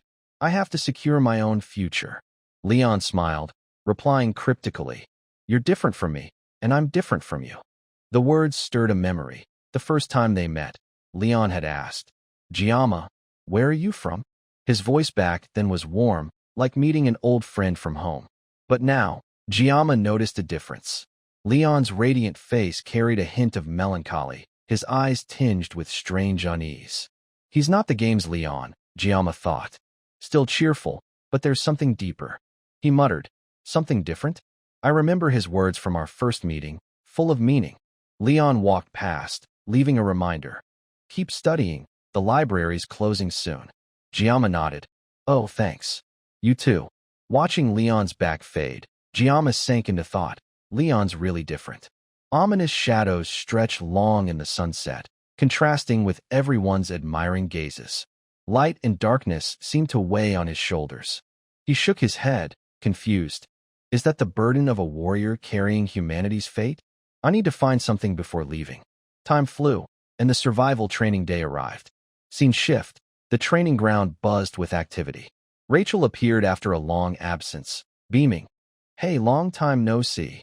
It's tough catching you, Saki. Saki stood nearby, confidently eyeing everyone. Chloe looked puzzled at Rachel's arrival, while Saki kept her cool, speaking. Hey, Rachel, and Aben too. The air crackled as the 4 main characters faced off. Aben spoke first. Ready for the training? Saki replied casually. Just like always. You. Aben smiled, and Rachel cut in, eyes sparkling. Saki Ryoso took down the whole class without us noticing. School life fun. Saki shrugged. Smooth transition, no need to announce it. Rachel, with a mocking smile, turned to Aben. Is this the only way I'll see the black sword stolen? Aben, calm. Rachel, enough. But Rachel, fired up, raised her voice. Saki didn't just go to the Water Continent dungeon, but joined a club with Giamma. So I'll stick with him for these 3 training days. Saki interrupted, teasing.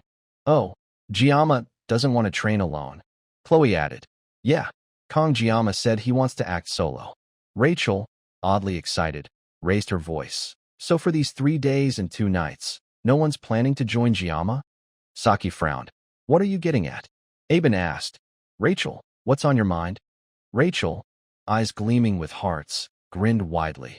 Giamma said he's going alone, but he didn't forbid us from following. Saki baffled. What kind of logic is that? Rachel, hand on her chest, confident. Even if he doesn't say it, I know all 4 of us are thinking the same. So I propose a fair game. Giamma hunt. All 3 froze. Saki asked, fair game. Aben muttered, Rachel's game? Rachel explained, voice excited. Avalon's terrain shifts constantly, and the subspace gate drops each person at a random spot.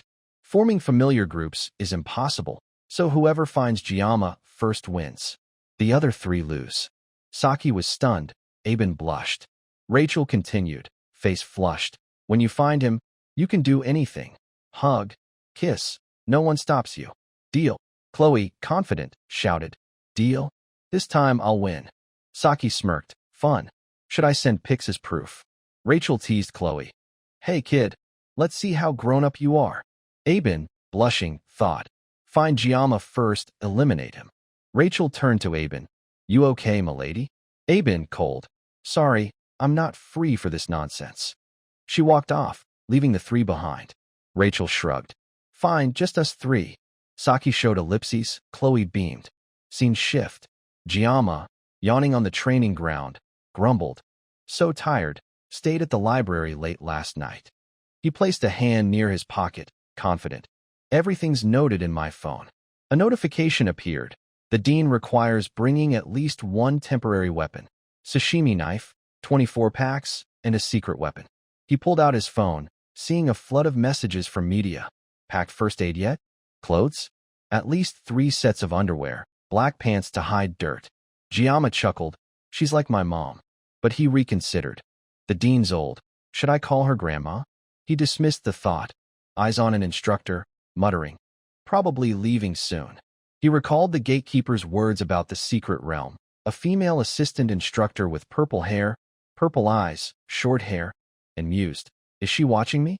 This training, with Avalon's shifting terrain, is a perfect chance to deal with me. His hand touched his pocket, thinking, but I can use the terrain to counterattack. Stabbing someone feels wrong, but I can't die. He recalled Weapon's sketch, short hair, average build. Giamma shook his head. Weapon's such a kid. How do you find someone like that? He looked skyward, just as the Sword Emperor's voice rang out. Kong Giamma, no slacking today. Aben, blushing, trailed behind. Giamma teased. Sword Emperor, catch a big fish. The man coughed, embarrassed. Oh, thanks. He continued. Your efforts are doubling, but rest enough to endure training. Giamma replied. Thanks. I hope you catch a big fish too. Aben passed by, her gaze cold, silent. A question mark hovered. Giamma, puzzled, smiled. You're about to get a boyfriend. Cheer up, Aben. Saki suddenly crept close, sneaky. By instinct, Giamma raised his hand, flicking her forehead. Saki clutched it, yelling, hey, hitting people out of boredom. Giamma grinned awkwardly. Haha, felt danger, didn't know it was you. Sorry, Saki frowned. My forehead's not a geography book. Do your best, I'll find you to talk. She walked off, Giamma baffled. Saki Ryoso. Her personality's hard to read. He recalled class moments. Saki always switching seats, observing him. She stopped dozing and wanders everywhere. If I don't react, she sulks and vanishes. She's a main heroine, but I don't want to get too close. The instructor's voice boomed. The subspace gate to Avalon is activating. Stay safe, enjoy your time. Giamma eyed the opening gate, thinking, this time, I want to handle it quietly, no trouble. He muttered, may the icy blessings stay with me. The scene shifted, Avalon's mountains and forests appearing. Giamma stepped forward, feeling, a year since I fell into this world, and now I'm truly setting foot in the sacred land of Avalon. Looking up, he saw the primal apple tree, muttering, J. Roll later. The competition began. Rachel, Saki, Aben, Chloe, Weapon, and Leon. Giamma, brimming with confidence, whispered, the challenge has started. Focus. Scene shift. Giamma pulled out his phone to check his location near Yggdrasil. A few inner thoughts emerged, reflections born anew. He had taken the map of Avalon Island from the library. His spawn point on Avalon was marked to help him recall, back when he was a chef playing the game, memories flooding in. In those gaming moments, the map's layout showed Gaha's location near the island's central lake. Lost in thought, Giamma muttered, I remember it being near some rock. His eyes calmed, focus sharpening. That means I need to head toward the lake where the world tree is. I'll have to cross the forest and some rocky mountain area. The world tree, the protective forest, the outer rocky cliffs. Giamma continued, I still have 3 days. His analysis tightened once more. Besides just surviving on this island, they tasked us with finding orbs scattered across it. In short, it's a treasure hunt like we'd do on a field trip, the orb gem. The number of orbs would reflect in your score. I heard they can be used as enhancement materials, so I plan to search for them, Giamma thought. He reached into his bag, pulling something out, saying, First, as Bear Galex wrote, prepare some survival tools instead of just the sashimi knife. Giamma drew a slightly longer knife.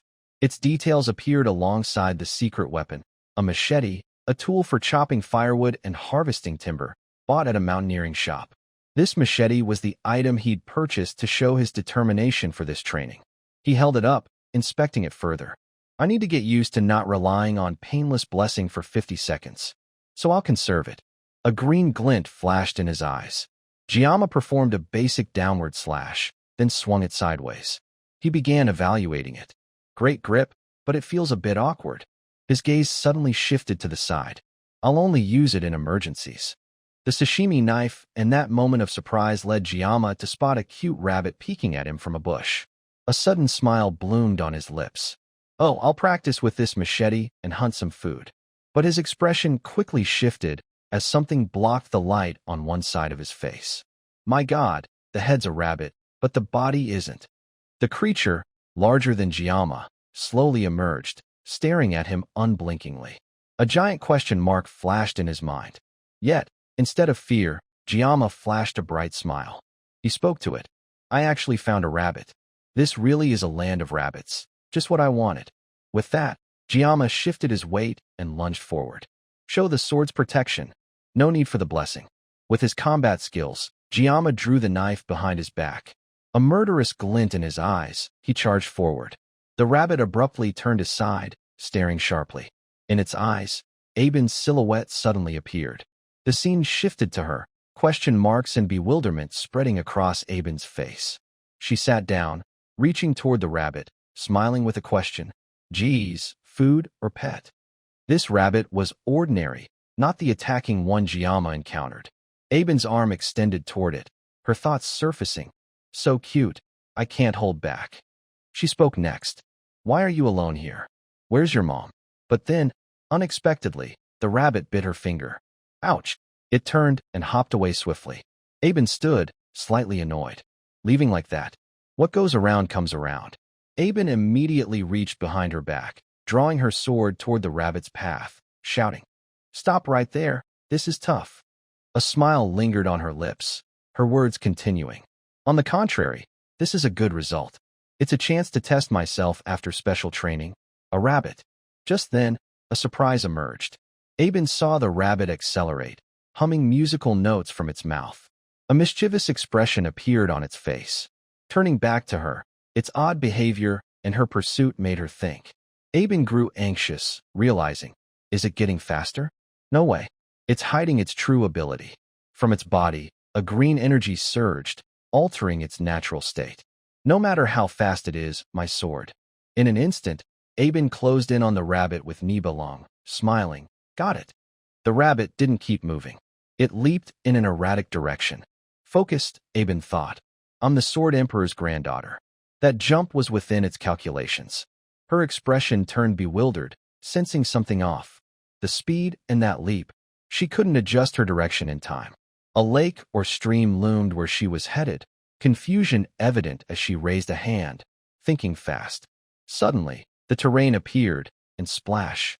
Aben fell into the water.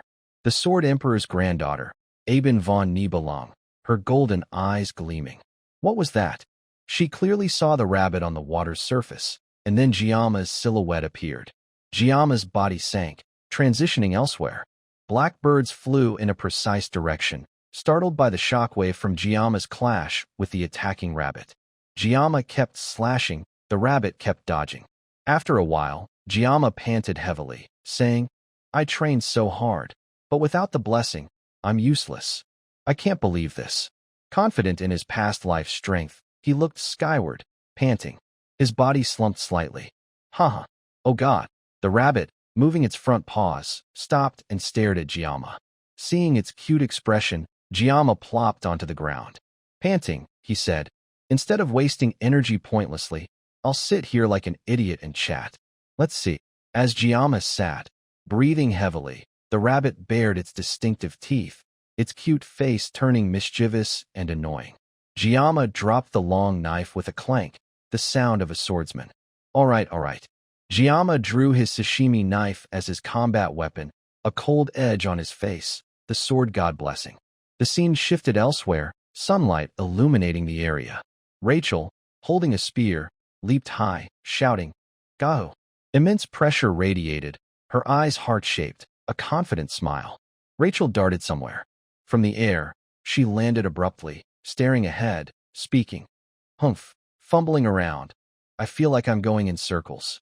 A laugh escaped. Ha ha ha. Big trouble. Her smile lingering. By the way, I said this is Rachel's real game. Rachel reached behind her head, laughing loudly. What should I do? This is tough. Now what? She noticed a bird flying overhead, associating it with Giamma. Black crow, black sword, demon sword, Giamma, wow. Coincidentally, Yggdrasil's massive silhouette was near, and she swung her spear, creating a gust. She told herself, they say crows like shiny things. If I follow it, I'll find Giamma. Her body sparked with golden lightning, stance lowered. Thinking's a waste of time. Move instead. Rachel leaped high again, heading in one direction, shouting, I'll meet you soon. The scene shifted to Saki. Her forehead still bore the bruise from Giamma's flick before entering the training area. She spoke. I think I just heard Rachel's voice, didn't I? Holding her familiar bow. Looking there, Saki added. All right, I'll check again. Got food, rice cakes, a blanket, a sweater, and some weapons, strong swordsman. A cat-like smile curved her lips. She pulled her green cloak forward. Not here. Her thoughts focused, carefully recalibrating. I decided to join this game, so I can't lose. My starting point is Avalon's beach. Her goal was set for a specific environment. Her eyes caught Yggdrasil, the island's only constant. But she was near the far-off beach, as noted earlier. She spoke again. If I want to do something alone, I'd have better chances at the island's center. But sadly, no help there. Her focused expression turned bewildered. What should I do? What now? I don't want to lose my head. Saki turned, heading another direction, smile intact. If we meet again, I'll repay you in kind. Just wait. The sky shifted to night, stars twinkling with purple light flashing somewhere, and wolves appeared. They howled, sensing something. Roaring, they were met with relentless sword slashes from Chloe's cold expression. Hunting was a specialty of the auditor-assassin family. Smiling, she spoke first. Giamma, wait for me. On this island. Her body didn't stop, charging forward. More than anyone, I'll find you first, so you'll only look at me. Her attention caught something ahead. Human presence, Giamma. A light appeared not far from where Chloe headed. Giamma, unaware of how his earlier fight with the attacking rabbit ended, had now lit a campfire, roasting a large piece of meat. He spoke, weaving a story. Furs removed, so no worries about food later. Just make jerky, and I'm set. But a noise startled him, drawing his attention.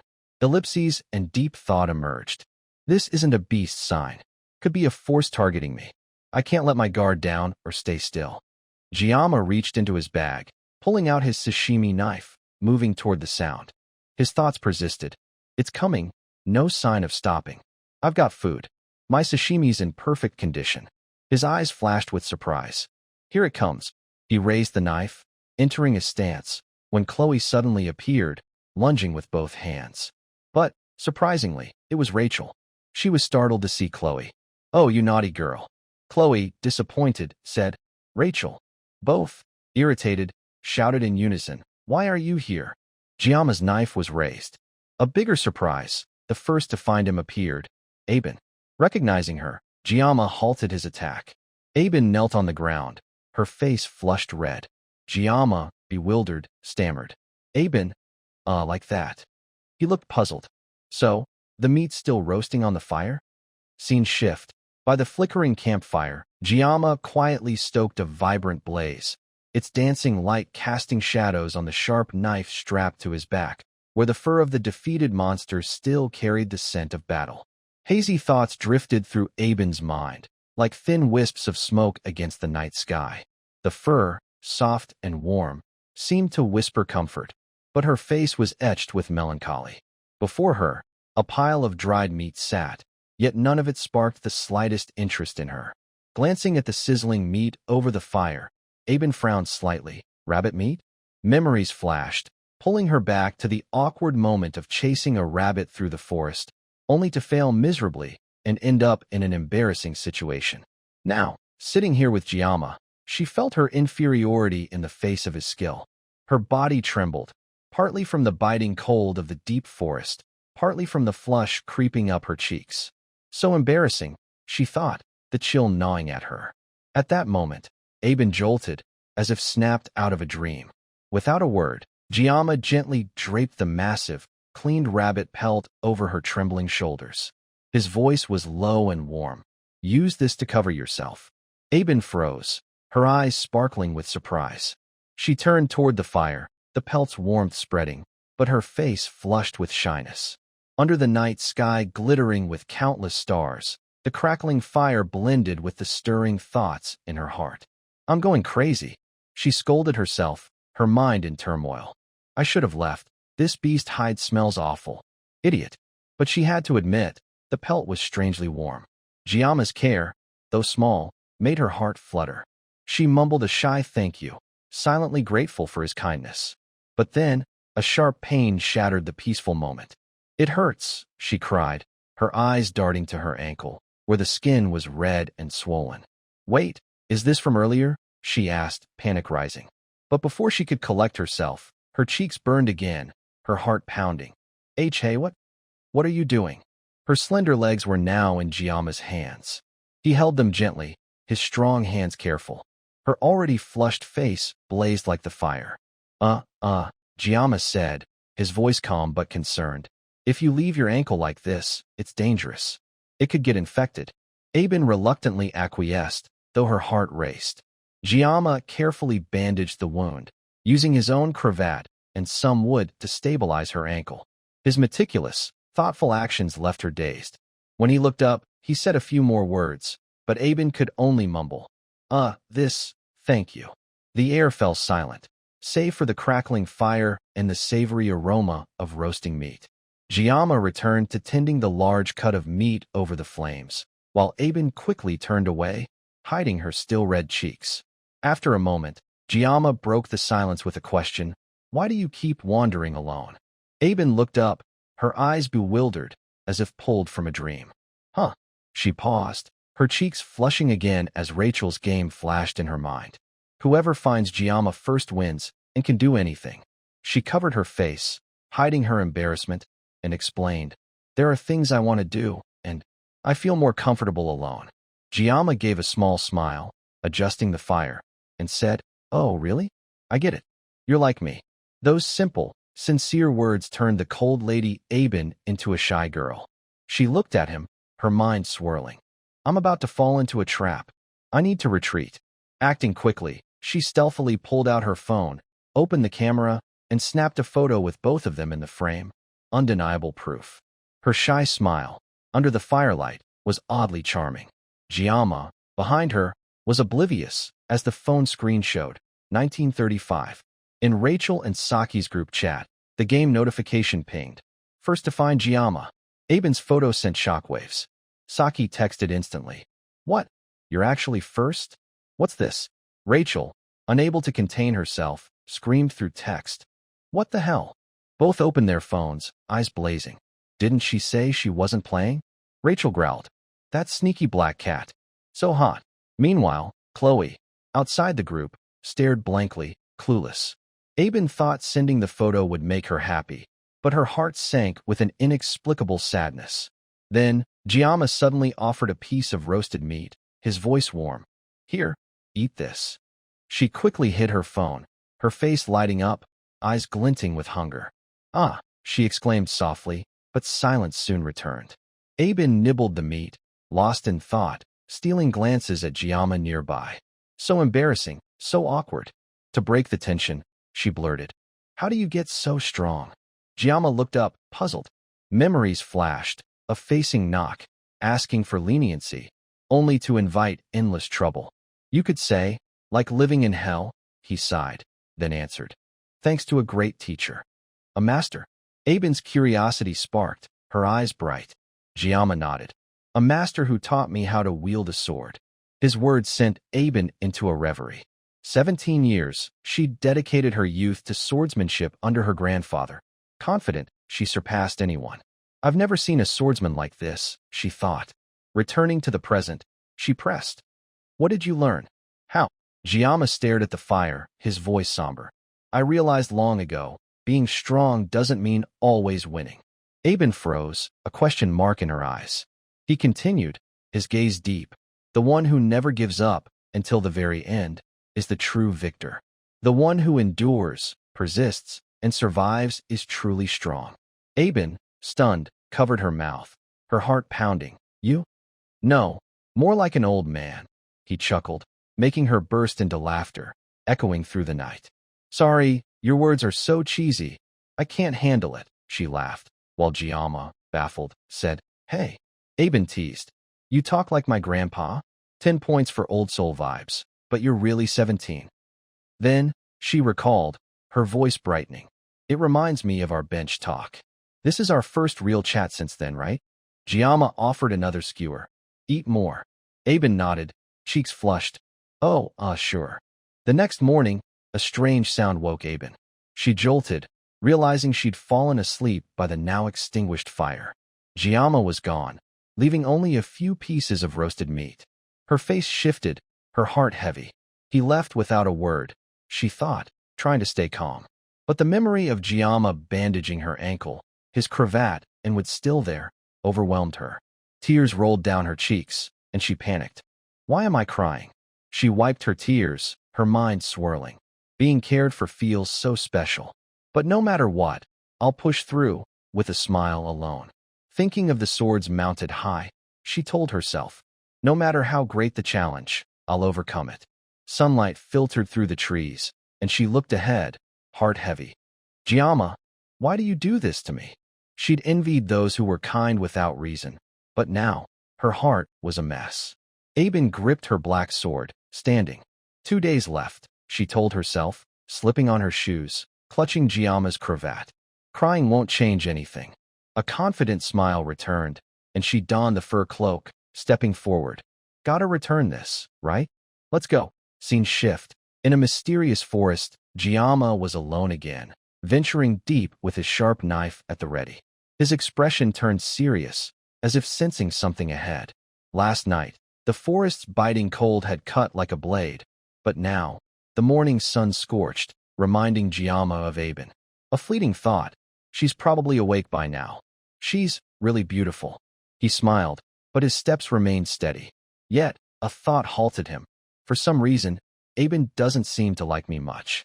Indeed, her noble, distant demeanor was an invisible wall. He sighed, pausing by a towering cliff, its shadowy depths swallowing all light. Recalling last night's unexpected encounter, Giamma frowned. He'd been kind to Aben, not out of affection, but because her fragile gaze made it impossible to look away. But being kind once doesn't change everything, he told himself. Gazing into the fleeting abyss below, he muttered, Looks like I'm out of the forest. Thoughts lingered, like clouds drifting past the cliff. The storyline, though slightly off, wasn't a major shift compared to past challenges. Leaning against the rock, Giamma slid down, dust coating his clothes. After a moment's thought, he pressed on, eyes scanning the surroundings. Today's the day Aben and Leon's feelings spark, right? He shielded his eyes from the harsh sun, muttering with unease. She wouldn't give Leon the blanket, would she? Giamma mumbled, a faint smile crossing his lips. Reality's messing everything up. He shook his head, dismissing the stray thought. Enough. I need to find the rebirth blessing before sunset. Information surfaced. Rebirth blessing, a spiritual tier blessing, one rank below transfer blessing, but its power was undeniable. Rebirth blessing rapidly regenerated the body, ideal for self-activating strength. Combined with transfer blessing, it broke limits, allowing him to use blessings on himself without constraints. Fully healed, Giamma whispered, a smug smile forming, as if uncovering a grand secret. Even a fragile blade can recover to an extent, he thought, eyes gleaming. It seems overpowered, but it can't regrow lost limbs, only heal wounds. In the game, Rebirth Blessing was a hidden piece, irrelevant to Leon's growth, but for Giamma, it was an unmissable edge. Anyway, Leon will become unmatched later, so I need to seize this, he told himself, his firm hand gripping the cliff, climbing with decisive moves. The scenery differed vastly from the game's graphics, no familiar rocks. He wandered until sunset, breathing heavily, but a victorious smile bloomed. Found it. Rebirth Blessing. A radiant glow emanated from an ancient structure ahead, making Giamma pause, a question mark flashing. What's glowing like that? Blessings are supposed to be hidden. At the center, a massive stone orb shone brilliantly. A reward. His heart raced, brow furrowed. To get rebirth blessing and an orb? Unbelievable. Luck's finally smiling on me. Giamma whispered, brimming with excitement. The journey to this ruin wasn't easy, but he'd done it. First, grab the orb, then figure it out, he decided, eyes blazing. Hope I make it before sunset. But then, the giant roots around him shattered, as if torn by an invisible force. What the hell? Giamma exclaimed, a massive question mark in his mind. Footsteps echoed, and a cold voice rang out. Didn't expect someone to venture this deep. The voice continued, skeptical. Weren't you sightseeing at the World Tree? Came all this way just for this orb. Leon's sharp eyes glinted, appearing before Giamma, leaving him momentarily stunned. Facing that piercing gaze, Giamma growled. Leon, get to the point. Leon smirked, voice provocative. Or you're here for another purpose, right? Giamma took a deep breath, staying calm. I just saw the orb from afar and came to get it. But Leon cut in, his gaze sharp as a blade. You came for this orb. He repeated slowly. I see, I see. Then, there's no other choice, Leon declared, voice icy. Come and take it if you can. Leon, they say the day you were born, half the world laughed. That's a testament to a warrior. Leon stood like a knight, yet spoke like a dark overlord, a long streak of light slashing through the air. Both sides locked eyes, preparing for a new battle. Seeing Leon's serious expression, Giamma's thoughts quickly took shape. What's going on? Isn't he supposed to be with Aben right now? Today's a pivotal moment in the story. No way. The image of Aben flashed back to the night they met. I'll overcome this trial. He recalled nothing significant happened that night. Back to Leon before him, his thoughts grew sharper. Even if he knows about that, he surely wouldn't fight over it. A long slash from Leon carved a clean cut into the wall behind. A wave of shock hit Giamma. Seeing his opponent wield that sword, his thoughts persisted. He found it, Balmong. Giamma asked, you okay? His mind raced, though incomplete. A weapon with opposing attributes, both demon and holy, the Twilight Sword. Balmong's hilt gleamed with pure silver, dazzlingly bright. The blade was adorned with exquisite wave patterns, but its centerpiece was the green gem embedded in the hilt. Initially, it was a catalyst to neutralize Balmong, the world's most sinister sword, with the gem's divine power. Yet, since Balmong relied on magical energy, even neutralized by the gem, it was heavily influenced by its wielder's nature.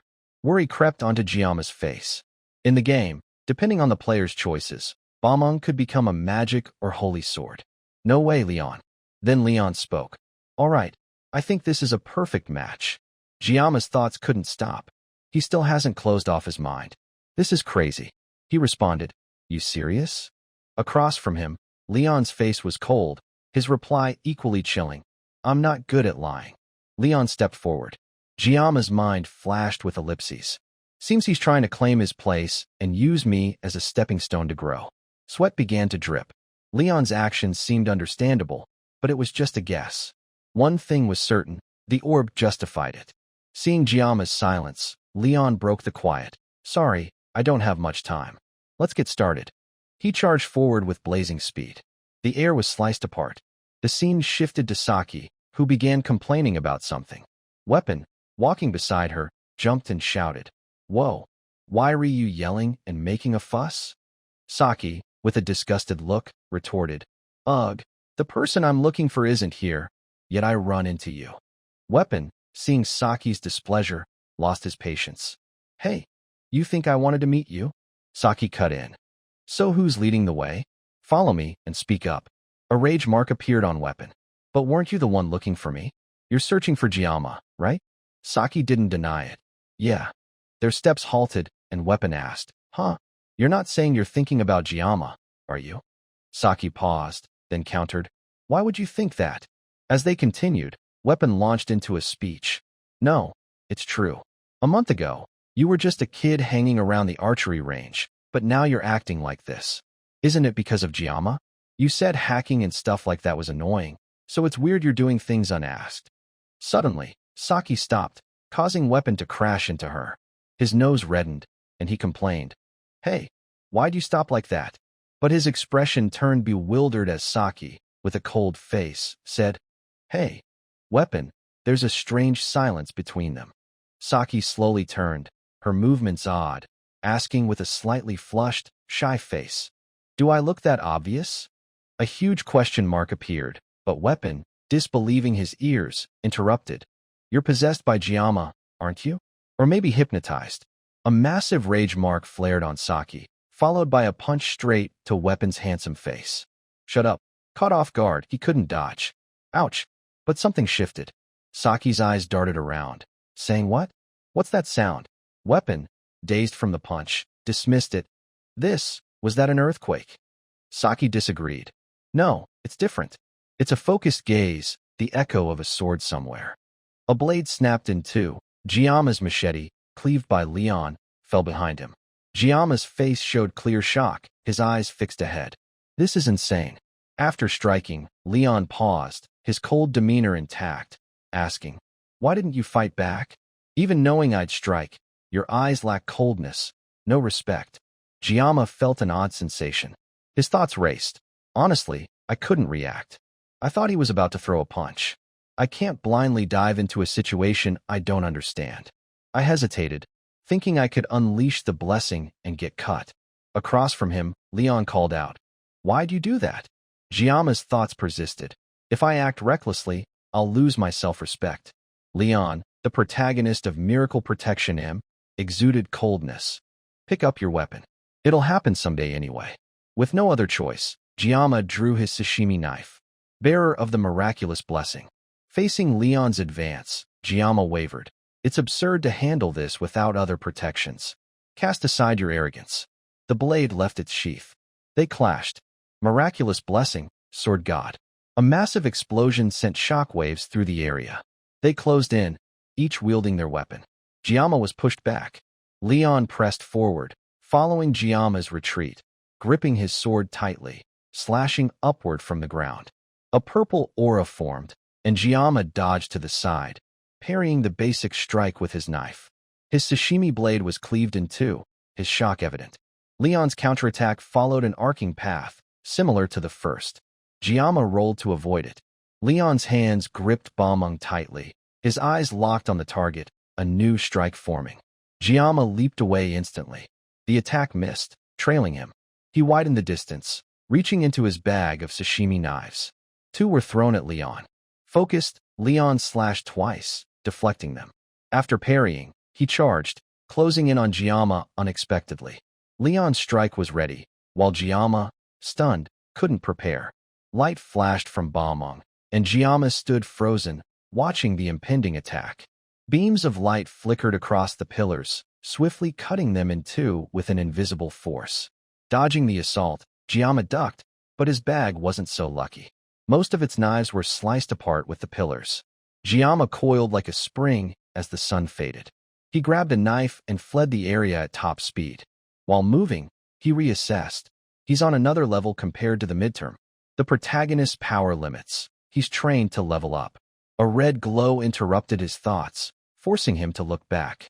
A massive sword aura merged with the air, closing in on him, a huge question mark appearing with thunderous momentum. The attack crashed, sweeping away part of the ancient structure's stone. A spatial rift spread, and Leon's blade lost its glow, his breathing heavy, face dotted with sweat. Haha. From afar, smoke rose, and Giamma advanced coldly with his sashimi knife. Leon narrowed his eyes, seeing Giamma reappear. Regaining composure, Giamma asked, "Leon, why are you doing this?" No reply yet. Leon's face was pensive, but he looked skyward. "The world. If it's you, I can make everyone in it happy." A smile formed. Haha. Balmung's blade flared with aura again, its power greater than before. "Now I get it." Leon raised the sword high. Facing Giamma's focused gaze, the sword's energy pierced the sky, radiating intense mana. Leon's words rang out. "Who's that someone?" Once more, Leon committed to his attack. Giamma charged forward. The prior balance shifted. Giamma's sashimi knife shattered the energy from Balmung's hilt. The real pressure scattered debris, exhaustion evident as Balmung's energy faded, part of its hilt breaking off. "I believe in that." Giamma said, sunlight adding vibrancy. Both held their stances, Leon's coldness fading. Raising his sword again, he looked up. It's too high, his gaze forward. As wished, the chosen one was Giamma. He sheathed his sashimi knife and stood by the central orb. A heavy silence quickly settled after the confrontation ended. Giamma's eyes narrowed as he sheathed his sashimi knife back into its scabbard. A faint glimmer of light appeared behind him. Just as the blade clicked into place, Leon's silhouette seemed to dissolve. Giamma glanced back immediately. A question mark hovered, along with a single white feather resting where Leon had stood. He asked himself, he's gone? What was that? His thoughts deepened. An unexpected duel. His gaze drifted to the distant sunlight, and he mused. That was the act of stepping up as a warrior and forging oneself. I bear no ill will toward anyone. Looking at the knives unexpectedly cleaved in two, Giamma's thoughts grew heavier. First, he was in such a rush to end the fight quickly. But it's a pity. If I hadn't reacted in time, I'd be dead. The scene of dodging Leon's lightning-fast attack replayed. I tried my hardest not to target Leon. Thanks to that, he'd scrambled around like a troublemaker. Easier said than done. His hand rested on the crystal orb. However, Leon's growth had reached a level worthy of the protagonist. Giamma touched his face, a hint of embarrassment surfacing. The image of a bewildered blacksmith flashed in his mind. By the way, I think I cut off a small piece of the weapon's integrity.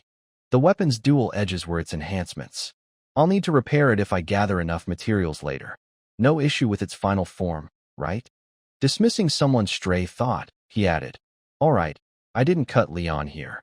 This game's over. A special tutorial, indeed. Back to the matter at hand.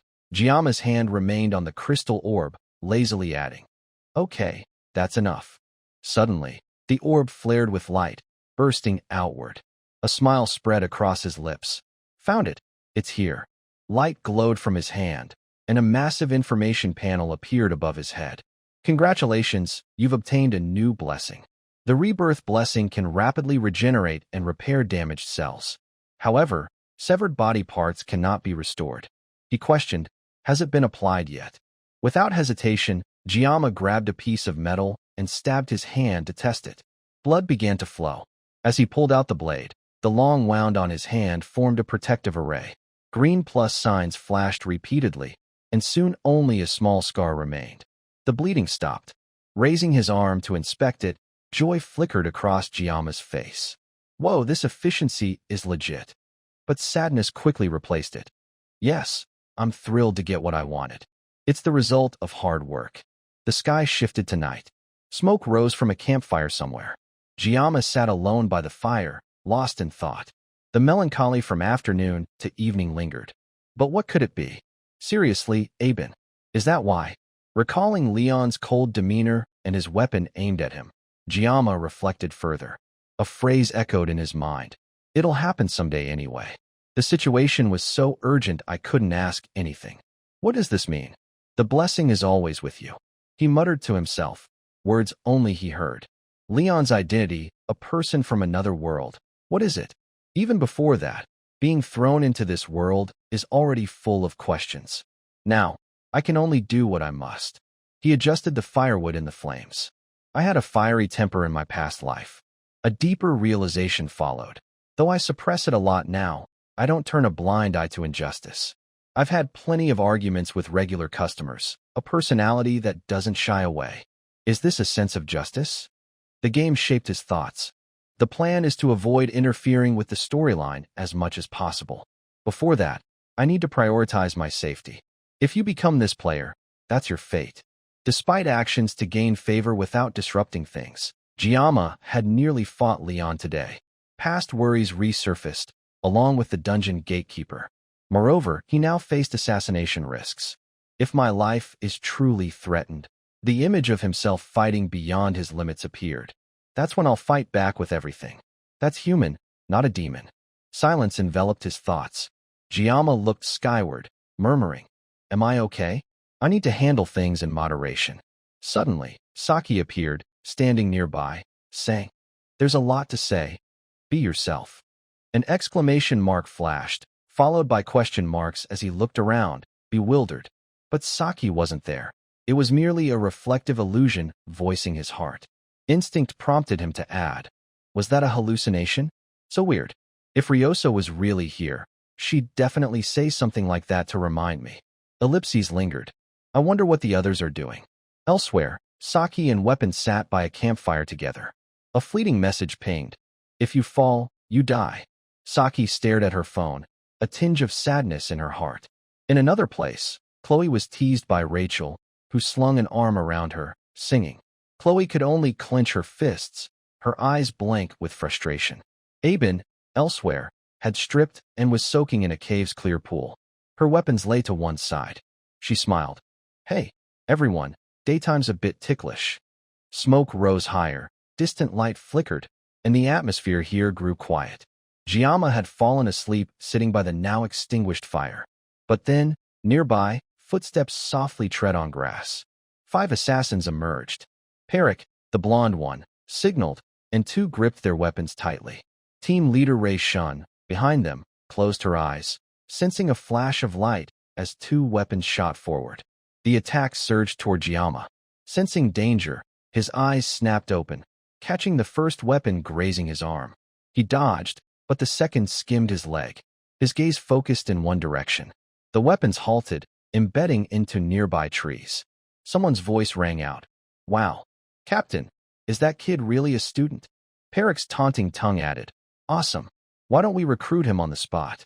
Rei Shun cut him off. "Shut up, Perik." Seeing the newcomers, Giamma refocused. The Undertaker Assassins. More information surfaced. Leader of the Undertaker Assassins, a half-human, half-horse creature Leon first encounters later. Born to a noble family, betrayed by her kin. A character born in harsh circumstances, choosing the life of an elite mercenary. Her resentment grew, turning her into a villain. An unfortunate figure defeated by Leon. Giamma's eyes locked on the approaching group. Still, I have no sympathy for these murderous mercenaries who've forsaken humanity. Having attacked him, Bark spoke mockingly. "Hey kid, what are you? Even with my gentle strike, you didn't dodge easily. Are you a hidden mercenary?" His tone grew more amused at Giamma's unusual calm. "You're no ordinary kid, are you? How can a kid keep that face in this situation?" "Captain, what do you think about recruiting him?" Rei Shun paused, then asked, "Where do you belong?" Giamma's cold gaze was clear, his thoughts adding, "What's this guy talking about? Why are these assassins asking about my affiliations? Don't they see me as a student?" Seeing Giamma's silence, Bark taunted further. "Hey, kid, you're not dead, yet you think you're so great? This isn't the first time the captain's taken interest in a 2-star prey, right, Vice Captain?" A fist and knuckle weapon appeared. Vice Captain Zhang Taepeng replied smugly, "Definitely. Based on this kid's moves, he's no ordinary person. I think he's just a kid. Even if he's the top student this year, he's surely ready to jump into this work." A twisted smile followed his escape from the earlier attack. Perfect dodge. Even I'd stumble a few times. Giamma's body began to change. It felt like his consciousness and heartbeat froze. A paralyzing helplessness flooded him, overwhelming from his fingertips. He said, "I see you coming." His eyes shifted, danger clinging to him. "Given you're here, the order must have come from a high-ranking corpse disposal officer." Shock hit the group. Disbelieving, Perik spoke first. "You bastard, where are you from? How dare you investigate us?" But Rei Shun raised a hand to stop him. "Stop." Zhang Taepeng took over. "I guess you know something about us." Giamma added, "That you're a bunch of filthy murderers for hire." His provocative, dry tone targeted everyone. Zhang Taepeng gritted his teeth. This crazy kid, the thing the captain hates most. Giamma stepped forward, closing in, his voice shifting. "I bet you don't like being called a commoner, just because you came from a noble family, right?" Unable to hold back, Zhang Taepeng swung a fist. "You bastard."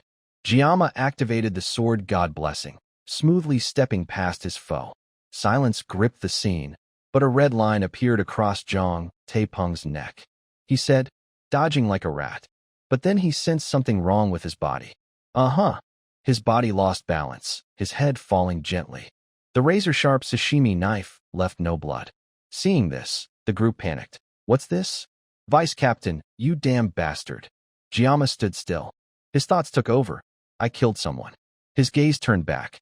This isn't a subspace. Those guys just curse like that. Damn it. Something black flashed past his eyes. What are you doing? His eyes changed, black overtaking 1, a number appearing, 12. Real pressure surged, directed at Ray Shun. Don't bring it. The number shifted, Giama's face distorting. The sword god blessing erupted. Someone's phone suddenly displayed the date, December 7th, 1207. Giama, back when he was a chef, glanced at the information and muttered to himself. Time flies so fast, and another coincidence pops up. December 7th, 1207. He mumbled, I need to find it quick and clock out. A door swung open. Where did I put my humanity? In the fridge? Inside, neatly arranged drinks lined the shelves, ellipses hinting at something. The person standing here was the current Giama. So who rearranged these? Those bastards, planning to stash it in here. He guessed. I'll probably have to take them all out. But Giama's eyes caught something. A row of drinks was condensed into a single line in his view. A large question mark appeared. Did I not sleep enough? I think these letters have changed. Giama closely inspected the juice boxes, and indeed, the characters had become strange. A sudden light shone on his surprised face. The light transformed into a stronger beam. Red squares appeared, stretching in a long line. The battle-ready gaze from before resurfaced, and Giama gripped his sashimi knife. A strange stat appeared, 2.5. As his gaze shifted, the stat changed, 7.2. Moments later, it turned red, 12.7. His eyes gleamed with immense danger. If you cut, will it break or not? The recent events pulled Giama back to the moment when Vice Captain Zhang Taipeng's head fell after his slash. Another voice rose, shouting as Giama's smile lost its humanity. Vice Captain! The remaining group charged at Giama together. You damn kid, grab him, damn it! But as they rushed forward, Giama darted ahead. In an instant, he closed in, raising his knife. They couldn't react to the move, assuming he was just a kid. Before they could say more, 3 of them bore a horizontal cut, like the vice captains. With responsibility. With a decisive motion, all 3 were cleaved in half. A tangible aura of killing intent enveloped Giama's body. Seeing their comrades fall, the others surged forward in rage. Die. 2 slashes came from them, but hit only air. With lightning speed, Giama moved far off, landing on 1 foot.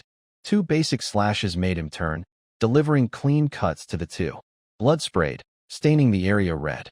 One of Giama's eyes was shrouded in dark black, tinged with blood red. All attention turned to Captain Ray Shun.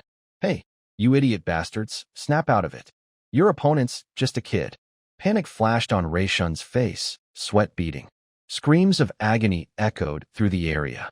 They charged, and Giama dealt each one to 2 slashes. The assault didn't stop. Blood splattered on his face, and Ray Shun's expression shifted. Her thoughts raced. What is this? Is he a student? Another comrade's body was cleaved in 2. Perik shouted, disbelieving. Captain, is this real? Her thoughts continued. I thought he was just prey. Finishing the group ahead, Giama suddenly closed in on Perik, radiating killing intent and fury. Perik's face paled. His voice faltered. Giama didn't let him continue. A basic slash cut cleanly through Perik's neck, blood spraying as his body and head fell instantly before Ray Shun's horrified gaze. Her steps faltered backward. I thought it was an easy task to handle in a flash. She recalled Elder Claudi's words, 100 million per head, with extra rewards. Ray Shun drew 2 short swords, holding them reversed, anxiety enveloping her. That damn crazy old man. Giama looked skyward. The attacking hunters were gone, blood staining the ground. He's not human. His eyes dazed, Giama looked back, unsure if he was lucid or not. He concluded, disguised as a student, 1 target left. He charged forward, his speed surging. Half human, half demon.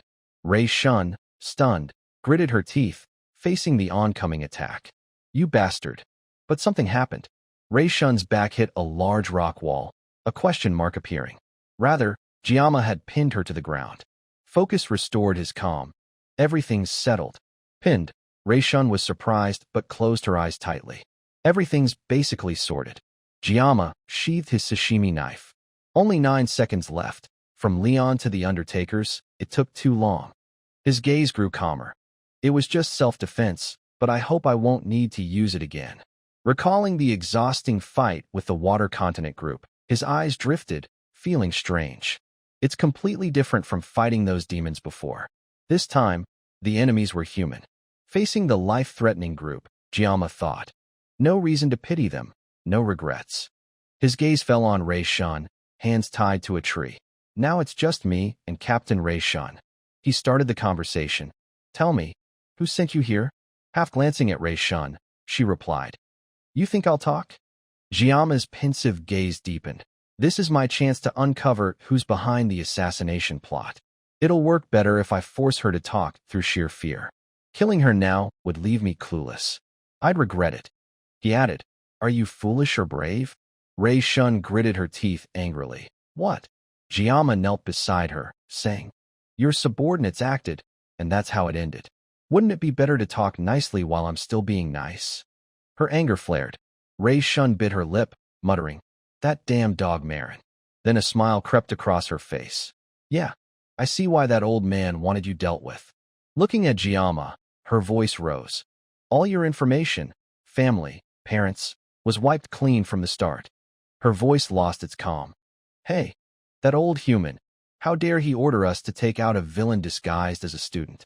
If I'd known, I'd have killed that council old man first. Her harsh tone made Giamma think deeply. What's she saying? All my family and parent info erased. A hazy feeling surfaced, his parents' images blurred, an indescribable vortex appearing before his eyes. What did they look like? Giamma stood, looking at Rei-shun. What did you just say? Exhausted, she replied, Huh. But her face shifted as Giamma drew his sashimi knife. Danger clear. You said I have no family or parents? The blade slowly left its sheath. I planned to hear about the assassination order and let you go peacefully. Rei-shun flinched, fear spiking as Giamma continued. But I have a question. This isn't a negotiation, it's a threat. Sweat beaded on Rei-shun's face as the blade emerged. Even without limbs, you can still talk, right? Suddenly, immense pressure descended. Both struggled against the dangerous aura. Giamma thought, what's this? This pressure, this mana. Underfoot, blood stirred, the pressure dissipating. It's gone. Giamma sensed a major shift beneath his feet. The assassin's blood? The eerie blood formed tendrils, flowing toward Rei-shun, enveloping her.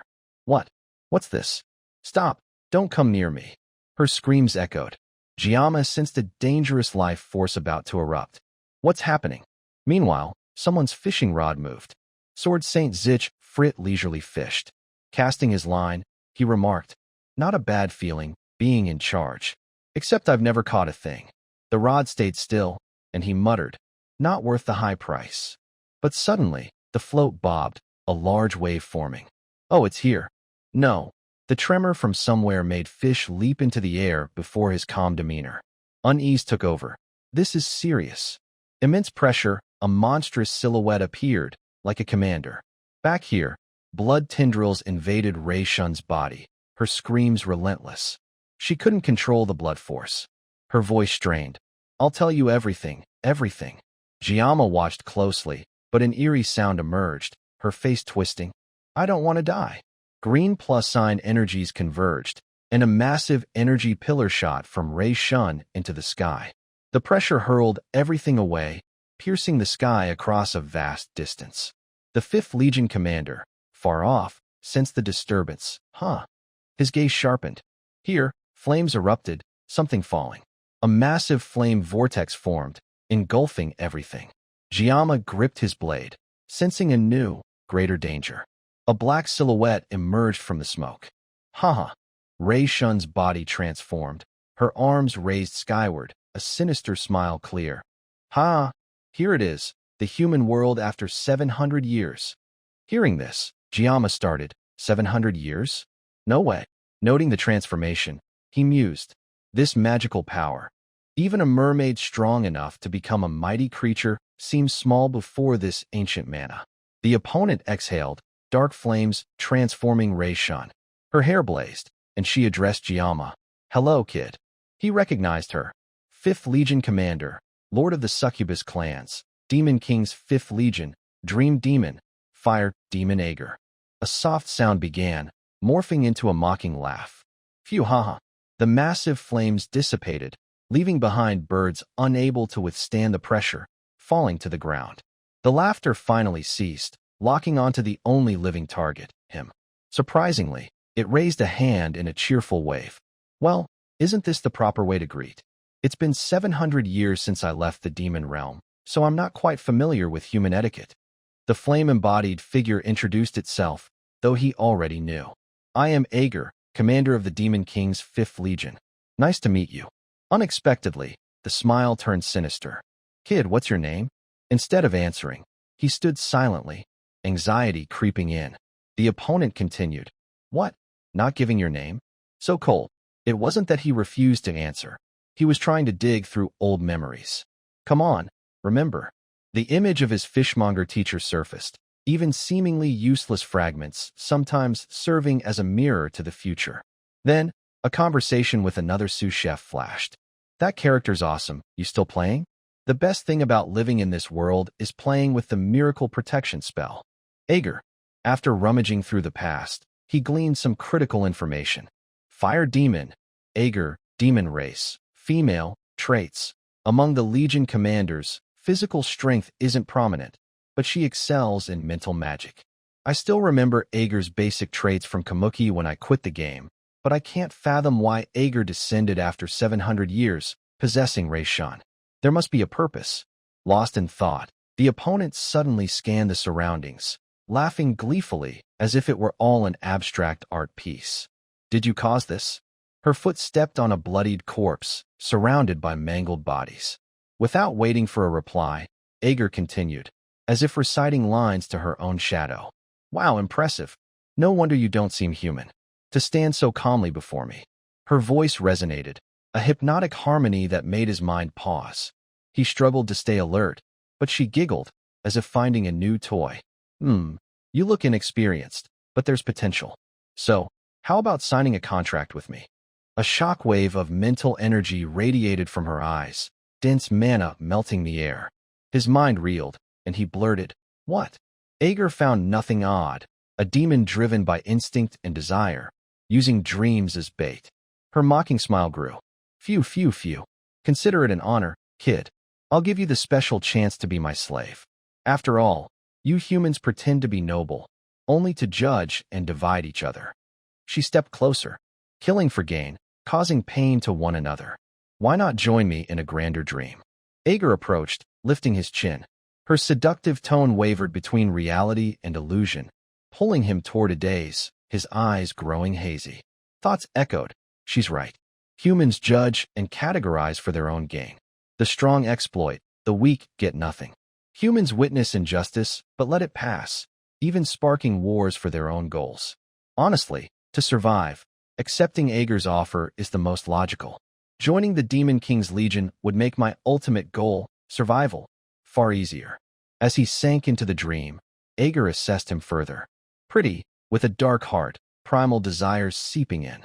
At that moment, a long slash flashed, but she was a demon, queen of the succubi, Ager. He shook off the excess thoughts, pushing her hand away. The pressure surged, radiating outward. Seeing him break free from her charm and fear, Ager was stunned. My goodness, how did you break it? That was high-level magic. She glared at her hand, displeased. Is it this pathetic body? After all that begging for a contract, he does this sloppy work? How can I function in this vessel, honestly? While Ager grumbled, he let out a soft laugh. Ha! She stared, pausing, then tilted her head with a question mark. Did you just laugh? His eyes closed. Yeah, your long-winded nonsense was just funny. Silence cloaked the scene like a heavy curtain. He drew his sashimi knife, shattering the quiet. That talk about me being your slave. Seeing him prepare, Ager's eyes blazed with fury. He gripped the knife tightly. No way. Instead of further anger, Ager mocked. So rude. The sashimi knife rang with a sharp metallic hum, a downward slash cutting through the flames, but Ager didn't care, her demeanor aloof. An arc with a fireball hurtled forward. He unleashed another slash. After cutting it, Ager conjured another, yawning tiredly. Both were at ease, but he was anything but. To end this quickly, His sashimi knife glowed with pale green energy. The small aura caught Ager's attention. Oh my! Thinking he could challenge her, his next attack was easily dodged, like slicing a phantom. They locked eyes, and Ager reassessed. I was half joking, but now I'm really interested. Her smile resurfaced. Hey kid. She stepped back firmly. Let's see how far you can go. Inferno. Pillars of fire erupted from the ground. Wild aura unleashed. Advanced pyromancy startling him. Flames swirled around Ager from earlier attacks. Come on, kid. 2 spinning fireballs shot toward him, the rising heat forcing him to act. His blade sliced swiftly, cleaving the energy orbs. Shock flickered briefly. Not stopping, he charged forward, his sword darting, leaving thin aura threads.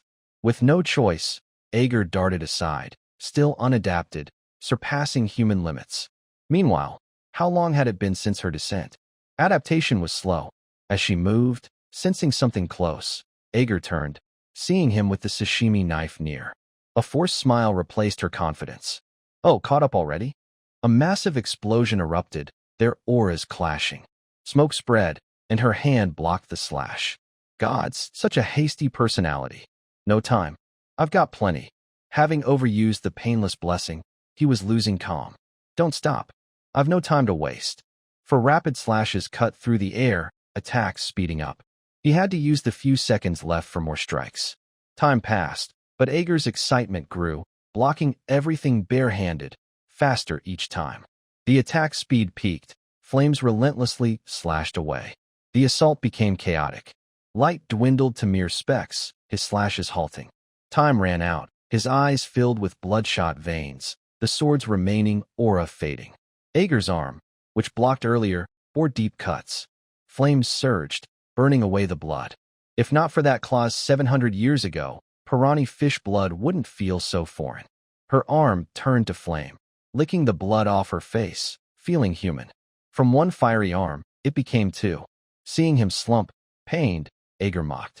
Such a waste for a human, huh? A will like a self-burning flame, so captivating. A bit rude, but that fire makes me fond. At your age, you might outshine the vessel chosen for him. Her smile returned, arms spread wide. Phew, phew, phew. I've nearly fully adapted to this body. Kid, can you fulfill my wish? Her body floated, arms raised, flames erupting. One final test, survive this, and you pass. 10th flame from a super fireball condensed in the air where her fiery hands rose. Utterly powerless, his body stiff from overexertion, he could only watch the attack approach. Kid, at least handle this. With the fireball, her sinister smile charged toward him, death inches away. At that moment, someone's footsteps rushed forward. Sensing the earlier shockwave, the Sword Emperor appeared, blocking him. His sword stopped the attack, his voice booming. Stay calm. Snap out of it. The mighty Sword King, Kong Jiama, was thrilled, but someone intervened. Ager was stunned. What? Who's this old man? Can you stay out of our business? But he refused. No. At the very least, this boy, his voice rose. This boy, absolutely. Before he could finish, Ager interrupted. Then protect him. The fireball, now empowered, surged forward. His eyes turned dark, her sinister smile distinct. Jiama's consciousness faded, slipping into a boundless white void. His eyes struggled to open. Am I dead? But something pulled him back. His eyes blazed, hearing another's voice. Cough, cough. Ahead, an arm had vanished, consumed by flames. He clutched his body, gripping the knife, realizing who saved him. Lord Sword Emperor. With blazing speed, the peerless talent couldn't vanish in a place like this. Kong Jiama turned back, just as the Sword Emperor had arrived in time to block Ager's fireball attack when he was completely powerless. Both arms raised his sword. This boy must break the chains of evil. The fireball's trajectory veered away from him, but at the cost of one of the Sword Emperor's arms vanishing entirely. After missing its target, the fireball only stopped after causing a massive explosion behind them, carrying hopes for the future. Kong Jiama was unconscious, while the Sword Emperor felt a surge of deep worry. Then, the earlier scene flashed back. He opened his eyes and saw who had just saved him. Sensing he'd regained his senses, the Sword Emperor turned and spoke. Good. I guess you were out for a bit, huh? Rest and try to recover. But looking at the situation, That's not a great idea, is it? His eyes were sharp as his sashimi knife, concern lacing his words. Sword Emperor, your arm. No strange expression crossed the Sword Emperor's face, only an eerie calm. It's fine, not essential for wielding a sword with two hands. Don't worry about it. You need to focus on recovering. After their exchange, the Sword Emperor shifted his gaze forward, where Ager had possessed Rei Shun's body, her tone no different from their prior conversation. Hello, old man. Ager tilted her head, her curious eyes studying her raised hand, then continued. It's strange, isn't it? How could a mere human cut through my magic? Ager grew slightly irritated, but the Sword Emperor remained silent. The atmosphere turned dangerously still. Then, a thought struck the Sword Emperor. Ager, for a Demon Legion commander to appear, a blood-soaked rift between the demon and human worlds must have been created through flesh sacrifice. Possessing a human body acts as a catalyst. In exchange, Legion commanders can't unleash their full power. So, the unstoppable disaster remains unchanged. Ager's expression and tone shifted. Oh, this is truly annoying. I guess I don't like this body much. Blood will soon stain this place. Struggling against a kid and a dying old man. Both frowned, or rather, tensed. As Ager's steps slowly advanced, flames spread across one leg. I don't know what trick or scheme you used, old man. But this time, mid-sentence, Ager surged forward, her fiery arms targeting the Sword Emperor first. A crack split the air, her voice booming.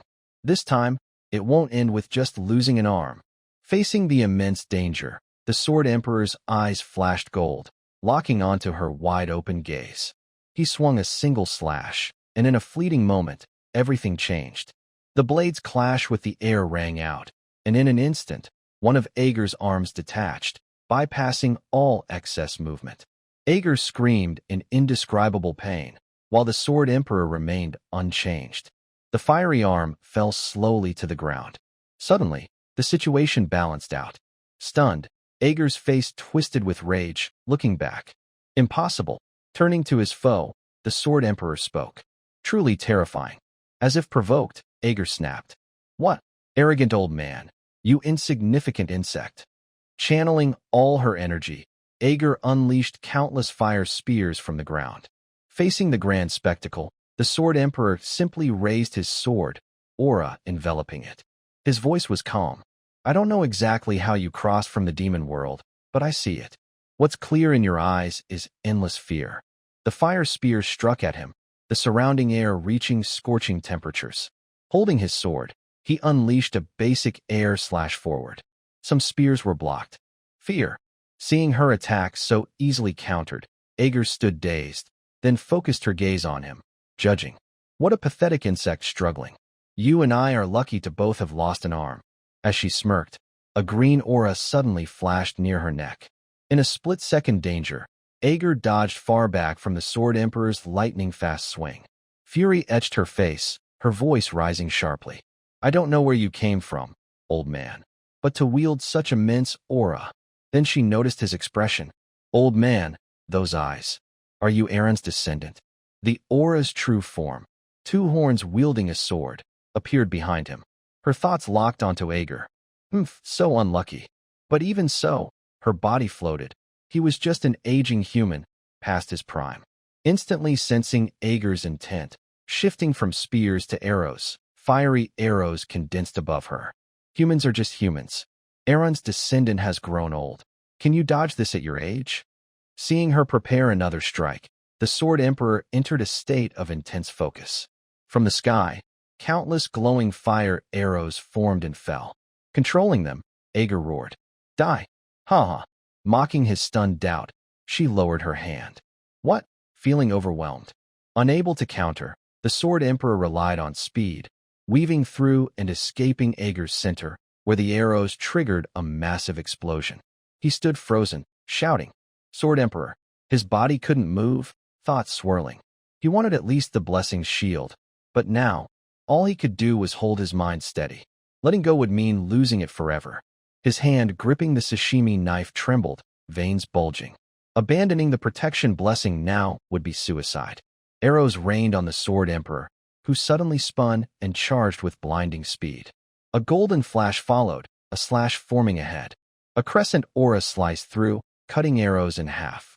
Seeing this, Ager swung her hand sideways, her mocking smile returning.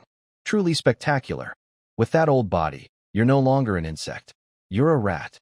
Relentless attacks poured down, but the Sword Emperor closed in, dodging everything. He spoke. Demons are stronger than humans, absurdly, hopelessly so. In my youth, I resented this, no matter how hard I tried. I couldn't surpass that wall. But now, at this age, I realize his speed increased. Annoyed by his words, Ager interrupted. What nonsense are you spouting? A thought consumed her, but experience wasn't to be ignored. I'll find it soon. There's a weakness somewhere. He charged the dark silhouette. Then, a realization hit. The severed left arm was a weakness, but Ager smirked sinisterly. Raising one arm, she shouted, "Keep it up, old man." The sword saint leaped forward. "Yes, foul monster. Ager, you're just a substitute." His voice rose higher. Humans can grow and evolve in desperate situations. Stepping away from that spot is what you demons fear. Closing in, sword raised behind. And because you're trying to invade the human world. Ager, disbelieving the scene, feigned shock. A dangerous smile bloomed. A massive fire pillar appeared. No. Two. Locking one of his legs. Ager's speed shifted, charging him. Anxiety surged. Despite this, she pressed forward. "Ha. I didn't hear a word you said exactly." Her hand touched his chest. As it withdrew, a fire spear pierced him from behind. Her missing arm reappeared, gripping tightly, as she yawned. Arrows pierced his leg and shoulder. Caught off guard, the Sword Emperor spat blood, his body riddled with wounds. He collapsed, coughing more blood. Not giving him a chance, Ager placed a foot on his head, her arrogance clear. "You're all so cliché. Still the same after 700 years. But I must say, it suits the desires of insects who can't live past 100 years. The situation grew dire. Seeing his savior at death's door, Kong Jiama shouted, "Sword Emperor." At that moment, Ager shifted her focus back to him. "Oh, kid. No, Kong Jiama, right?" Leaving the Sword Emperor, she approached. "Oops, sorry, Kong Jiama, I got distracted. I need to tell you the test results." He was stunned by her movement. The Sword Emperor shouted, "No, Kong Jiama, run." Ager raised a finger to her lips, her overlord haki erupting. The mental test shook Kong Jiama, his eyes growing hazy, consciousness fading. Her hand touched his face, smiling. "Oh, your body will serve our race's desires. Don't worry, we'll meet again in hell." The attempt to protect him failed. The Sword Emperor roared louder, drawing her back. "You're turning your back on me? That guy's just an ordinary student." But she didn't turn, her tongue extended with a mark above. "What do you mean? After giving you a moment to breathe, I don't feel like playing with a dying man. Just stand there and watch." Her tongue neared his forehead, a self-activating seal, a special gift. His body knelt, unaware of what she'd done. The Sword Emperor shouted, "You demon." Ager turned, leaving him, and replied, "Oomph, are you complimenting me?" A sinister purple energy spread from his forehead. Overwhelming noise from the seal flooded his body with data. The noise vanished, replaced by a unique purple data shroud enveloping him. Red alerts flashed. "Warning! Warning! Unauthorized external intrusion detected. Unauthorized external intrusion." The stat 12. 7 appeared, replaced by a data grid. Error occurred. External intrusion detected. Unexpected error. Program cannot execute due to insufficient player level. Program cannot execute due to insufficient world level.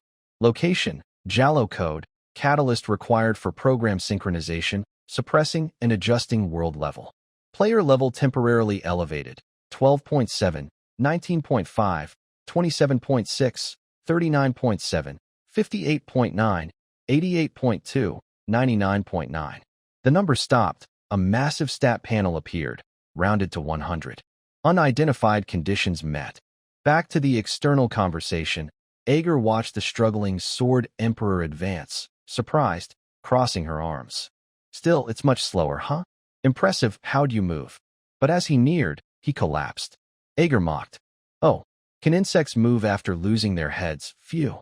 But then, a new shock. The Sword Emperor gripped his sword, a terrifying aura radiating, his eyes locking onto her.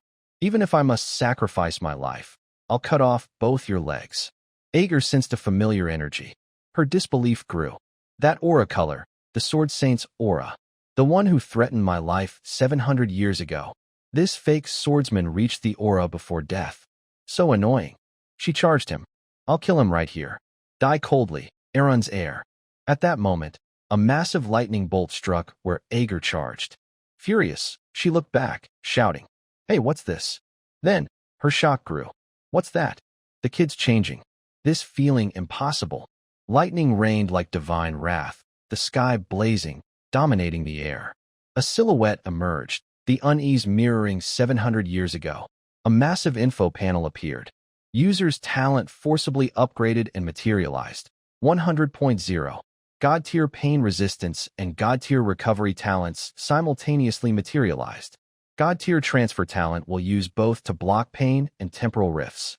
Fury erupted from Ager. These damn insects, interrupting us again. Her rage peaked, and Kong Jiama's face transformed into a new state. A black seal on his chest spread, temporarily disabling his sword god talent. Let heaven and earth bow before me. Switching to Abel in another location, she was carrying her black sword, her face as cold as ever. Today was the final day, but her focus drew her gaze to some distant point. Meanwhile, in another place, Saki's phone screen updated with the time. 6:58, June 25th. Weapon trailed behind, looking dazed. Both were still together, and after meeting, he grumbled slightly. What the hell's going on? It's still bright noon, and you're already up? Saki, too, stared off in some direction, like Abel earlier. It's over, she mumbled something odd. Weapon rubbed his eyes, asking, Huh, what the heck are you talking about? Saki's eyes then lit up, her judgment and expression shifting. Awesome, it's dawn. Weapon, confused again, glanced at the dim surroundings. Wait, am I the only one still seeing a dark sky? Saki continued talking to herself. Is this still a suitable place for the test? Anyway, it's almost time to return to the academy. Over to Rachel and Chloe. Both were sleeping soundly, especially cozy together in one spot. Switching to other student groups, some had woken up, while others still slept. Among them, they exchanged words, and Saki's thoughts notably shifted. This place, let's head back to the starting point. The students probably gathered in droves yesterday. Saki, as always, gazed into the distance. Hurry up, Weapon, this isn't a good sign. Back to the battle somewhere, smoke rose thickly, as if someone had set a forest ablaze. His earlier presence had shifted the tide, shirtless, with both sides below locked in a skyward gaze. An invisible pressure weighed heavily on the area.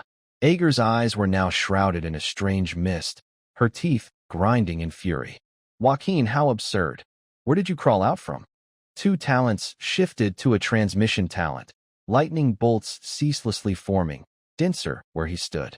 Light flashed, and he moved slowly in a strange state, advancing step by step. Ager sensed a rising threat, her eyes widening in shock with a question mark. Huh, kid, how? Countless thoughts flooded her mind. Well, I was a bit short-sighted. Though I felt that damned blessing protecting him, that bastard for the queen is human too. No way he's still alive. This is the worst. This is the same body, and my judgment's this bad. But before that, Kong Jiama, that name. She recalled the moment a massive lightning bolt struck her position. Her anger flared again, but nearby, the Sword Emperor exhaled, blood vessels visible in his mouth. He sensed a familiar aura from the light radiating off him. The Sword Emperor couldn't look away, as if witnessing a unique miracle. Soon, his body knelt, not on both knees, but on one, in reverence. A result materialized before him, bowing to his current state. At that moment, standing before him in the light, his eyes were blank white, silent. But then a strange sound and flash appeared on the Sword Emperor's face. He paused for a few seconds. In that moment, where his chest had been pierced and his arms severed, green light and a healing seal emerged. He felt it, quickly observing as the chest wound began to heal. Soon, his abdomen fully recovered. His hand reached to confirm. The abdominal wound was gone, but his arm remained missing. Surprised, he shifted his gaze to him. What the hell just happened? Kong Jiama suddenly closed his eyes, then opened them again. The light grew blinding, lightning forming and enveloping him. The surrounding aura dispersed, forming strange vortices that converged and merged at his feet. Soon, it turned a distinct blue, his speed indescribably fast. Ager suddenly sensed his movement, but couldn't keep up. From afar, the sound of slicing wind echoed relentlessly. Then, he appeared right behind her. A fleeting shock, a chill down her spine, and anger surged. Ager spun around. So strange, so strange, so strange. Something's wrong here. I can't sense his form or state. This special state, it's beyond a human body's endurance. She quickly dodged to another direction. Dangerous. That's not human, she exclaimed. Then, her hands interlocked and pressed to the ground. I'm truly sorry, Kongjiyama, for what I said earlier. Channeling all her mana into her hands, the ground began to rise. Cracks erupted with flames shooting outward, a vast fiery domain condensing at her crossed hands, far stronger than before. I think I have to abandon it. Ager entered a new state. Her fury multiplied. Though it's a perfect body for him, I can't take it for him here. Flames erupted, scorching everything around. If he still exists, he'll surely be a major obstacle to our demon realm's future. The oppressive heat peaked. The Sword Emperor was gravely shocked by this shift. Breaking limits again, Ager unleashed all her stored mana, smiling as a lava pool formed ahead. Fire chaos. A lava pillar stretched with her hand's movement. From that pillar, it transformed, expanding flames into a surrounding storm. At its center, a colossal fireball engulfed everything. The Sword Emperor was startled again, while he stood calmly, as if nothing had happened. Completing this, Ager flashed a radiant smile. Though it's a bit regrettable, this brings me momentary joy. The flames on her hands lowered. See you in hell, Kongjiyama. The fireball hurtled from above, swallowing everything in its path, its speed increasing, unstoppable. The wind pressure grew, and the Sword Emperor couldn't contain his emotions. At that moment, he glanced at him nearby. A voice rang out, and blinding light flashed again. Standing before Stat 100, countless talents activated. Pain resistance activated, recovery activated, transfer activated. May the divine blessings be with you. Space displayed a data array, analyzing the incoming fireball. His voice spoke slowly. I'll cut it. Spatial laws froze, with only him in color, while everything else turned green, like the water continent battle long ago. This time, red thread-like slashes intertwined, splitting the fireball ahead. In an instant, the fireball shifted, analyzed, leaving red threads. It ended as a straight line soaring skyward. The red thread appeared before his face, reflecting warped space. He drew his sashimi knife instantly. The heavenly sword sounded, his swing following the red thread. The thread split the fireball in two, piercing through. Not stopping, the red thread appeared on Ager's body.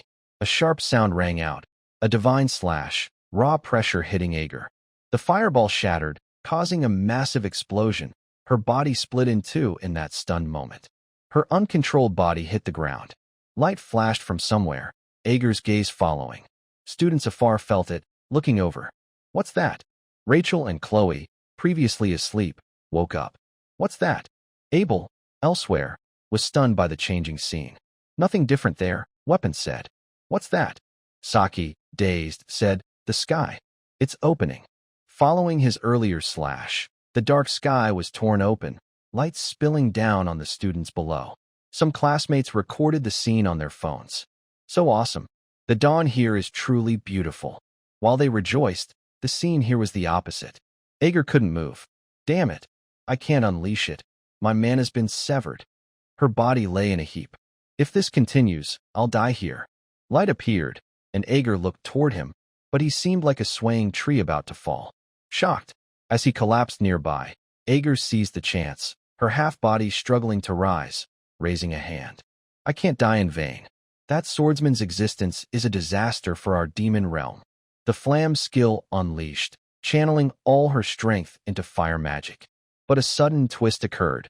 A sword cloaked in dense aura, pierced from behind her head through her mouth. Shock overwhelmed her, and the Sword Emperor was the one who struck. He said, turning your back on an enemy. But just like your 6th Legion commander, bomb on. Pierced, Ager still spoke. You damned bastard, Aaron's heir. Struggling, she continued. You're not bad, I'll give you that. You're tougher than Balmon.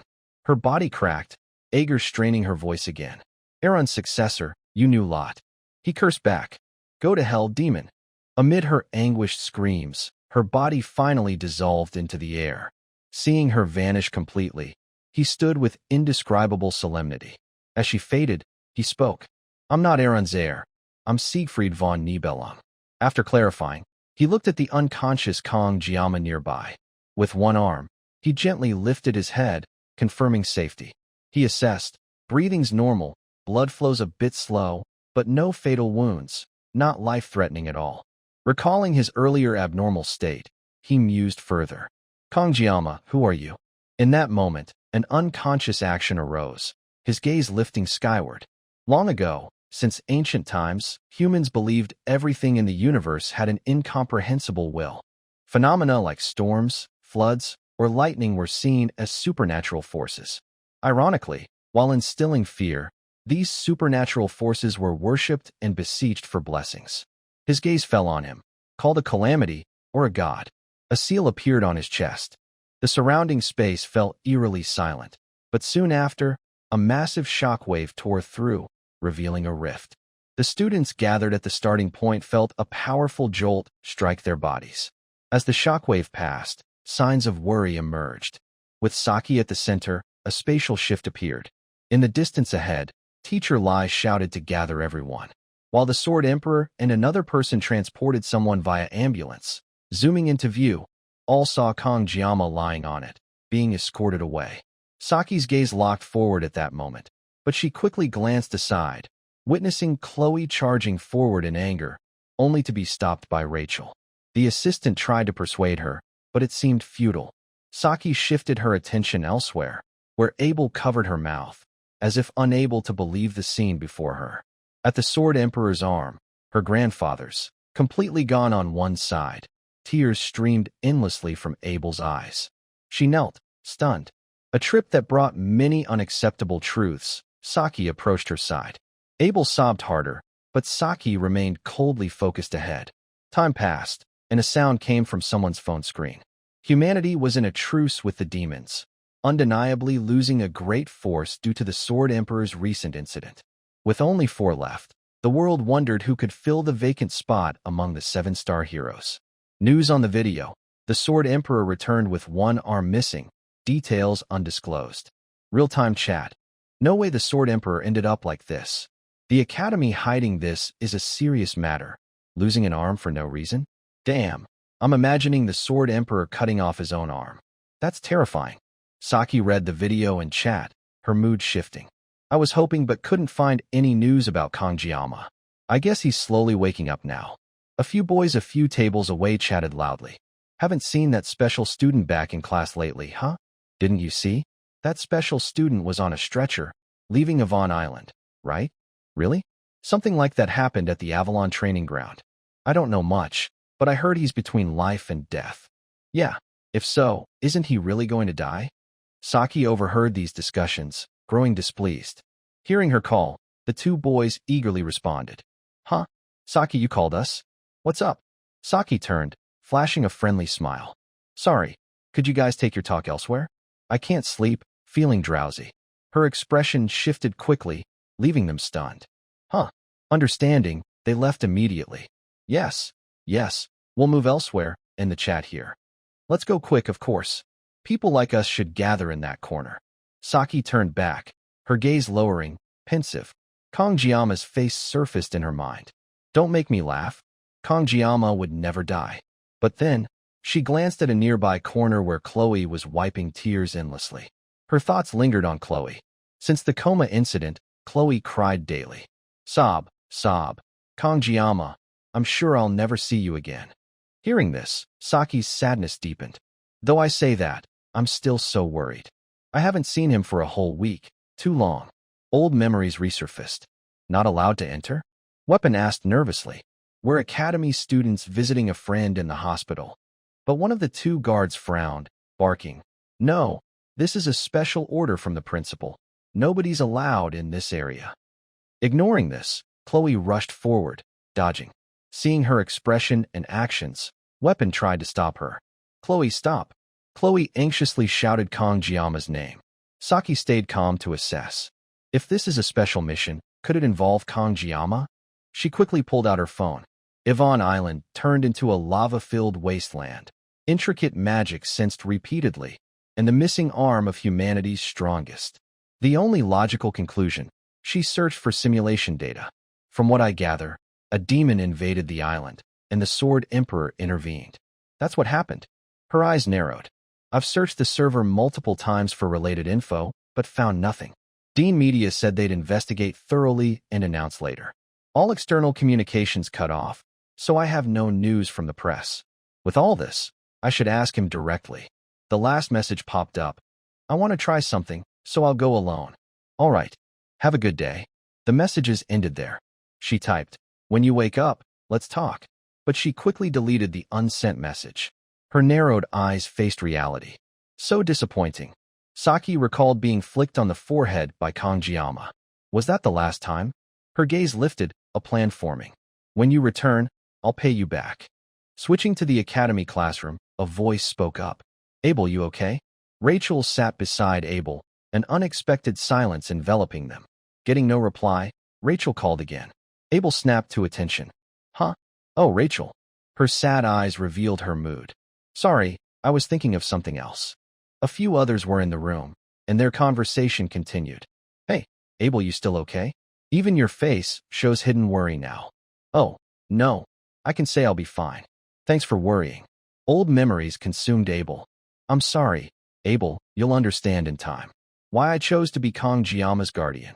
Recalling her grandfather's words, she couldn't help but waver. Kong-jiama? I'm not sure. Whenever Kong-jiama got into trouble, it was surely after helping her grandfather. She gripped her tie tightly, Rachel beside her looking listless. Switching elsewhere, Elder Claudy endlessly chugged a 1793 vintage bottle.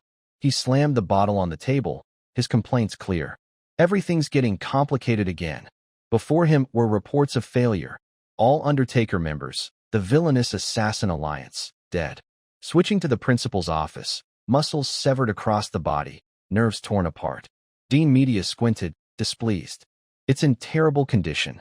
The Sword Emperor calmly sipped tea, offering a more optimistic result. He's recovered, discharged, even stronger than before. Hearing this, the dean smiled. We mobilized all medical staff and healers. Of course, because he threatened me to save him at all costs. She snapped instantly. Hey, you old geezer, is that what you meant earlier? I'm still here. Her temper flared, forcing the Sword Emperor to defuse. Don't get mad, old friend. You'll get more wrinkles. Reasonable, the dean calmed, looking at the ceiling. Fine, let's not talk about this. All right, think positively. She glanced at the Sword Emperor. Hey, are you okay, Zay? I bet you've lived long and seen a lot. Knowing what she meant, he raised his stump arm, saying, As you see, it's not inconvenient. She paused at his calm, old memories surfacing. I've met alcoholics for 30 years. This is the first time I've seen such a scene. Surprisingly, it's clean. So clean, even old, misaligned wounds are gone. The dean stood silent, listening as he continued. I can only call it a miracle. The dean's head ached. I really don't know what happened. The scene shifted to Kong-jiama's hospital bed, tended by the Sword Emperor. It's definitely Zay's fault for letting Kong-jiama return in such a battered state. Staying to care for him during his coma wasn't enough. He even rented that entire area for a fortune. I've never seen such actions.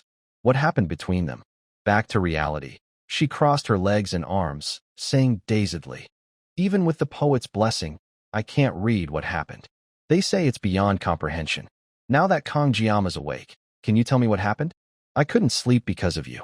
The media is staring at me. Pausing, the Sword Emperor set down his teacup. I need time to sort my thoughts. His eyes closed, a smile forming. It took a while to realize what happened on the island. Hearing his vagueness, the dean pressed. All right, now tell me what happened. He gripped his missing arm, a hint of sadness on his face. The 5th Legion commander appeared on Yvonne Island. A terrifying silence enveloped them. The dean took a moment, stammering. Wow, what? Ager. Ridiculous. His eyes half closed. That scene replays, Hard to believe, right? But it's true. He's the one who cut off my arm. Losing composure, the dean stood. Is that what happened to Kanjiyama? What happened to Ager? The teacup remained. He was killed. It's too early to announce to the world. I need to delay it. But I confirmed it with my own eyes, no dispute. Haha, you did that yourself? Is that reasonable? She sat back. Thoughts overwhelmed her. Zay lost his appetite. Even as Zay the Sword Emperor, he couldn't defeat Ager alone, even with help. How'd that change? But she jolted. You killed Zay? No way. He gave an odd smile, confirming. His hand reached for the teacup again. We'll talk about it when we meet again. Today, for a boy, doesn't he arrive before the adults? A friend saw his bright smile, and she had no choice, turning away. Oh, my phone. Looking up, it meant moving outside the campus. Now, pay attention, we can't keep going like this. I made a poster to recruit club members. Weapon showed it to everyone. We're recruiting for the travel club. We need members who share warm friendship, youthful romance, and conquer dungeons in small ways. Anyone wanting a free trip? Come gather because life at this academy feels free. Conditions and application process. How are Jokin Academy students? Feeling alive. Facing everyone's blank stares, Weapon added. We've always been controlled before. Seems we've never taken initiative. What do you think? Saki half-glanced, saying, First time I'm surprised by something like this. Even if you told me to do it, I couldn't. Weapon still smiled. Saki, you know, the poster needs vibrant colors like this. But then, Chloe's paper cutter suddenly stabbed the colorful poster. Saki's eyes widened. It was sliced cleanly. Weapon's voice carried a dazed look. To attract passers-by, Saki laughed. Weapon, pale, turned and shouted, Chloe, what are you doing? Sheathing the cutter, Chloe closed her eyes, replying, I can't let him see trash like that. Weapon was flustered. You tore up what I worked all night on. Chloe poured cold water. Lucky it's trash, it can still be burned. Saki reached for a candy bar beside her. The noisier it gets, the emptier I feel. The candy wasn't sweet, her eyes tinged with sadness. Kanjiyama, when will you get here? A voice cut in. Huh? It's Kanjiyama. Saki thought, if you're here, hurry up. She noticed, looked over, stood, and saw Chloe and Weapon talking to him. You okay? We were kinda worried. He noticed, startled, his eyes narrowing. Then someone flicked his forehead. Saki did it coldly, her face slightly flushed. Pay back. He froze for a moment, then smiled. I'm back. Weapon interjected. By the way, I made a poster to recruit for our club. Saki and Chloe cut in. Don't let Kanjiyama see that trash. Right, Weapon, it's garbage.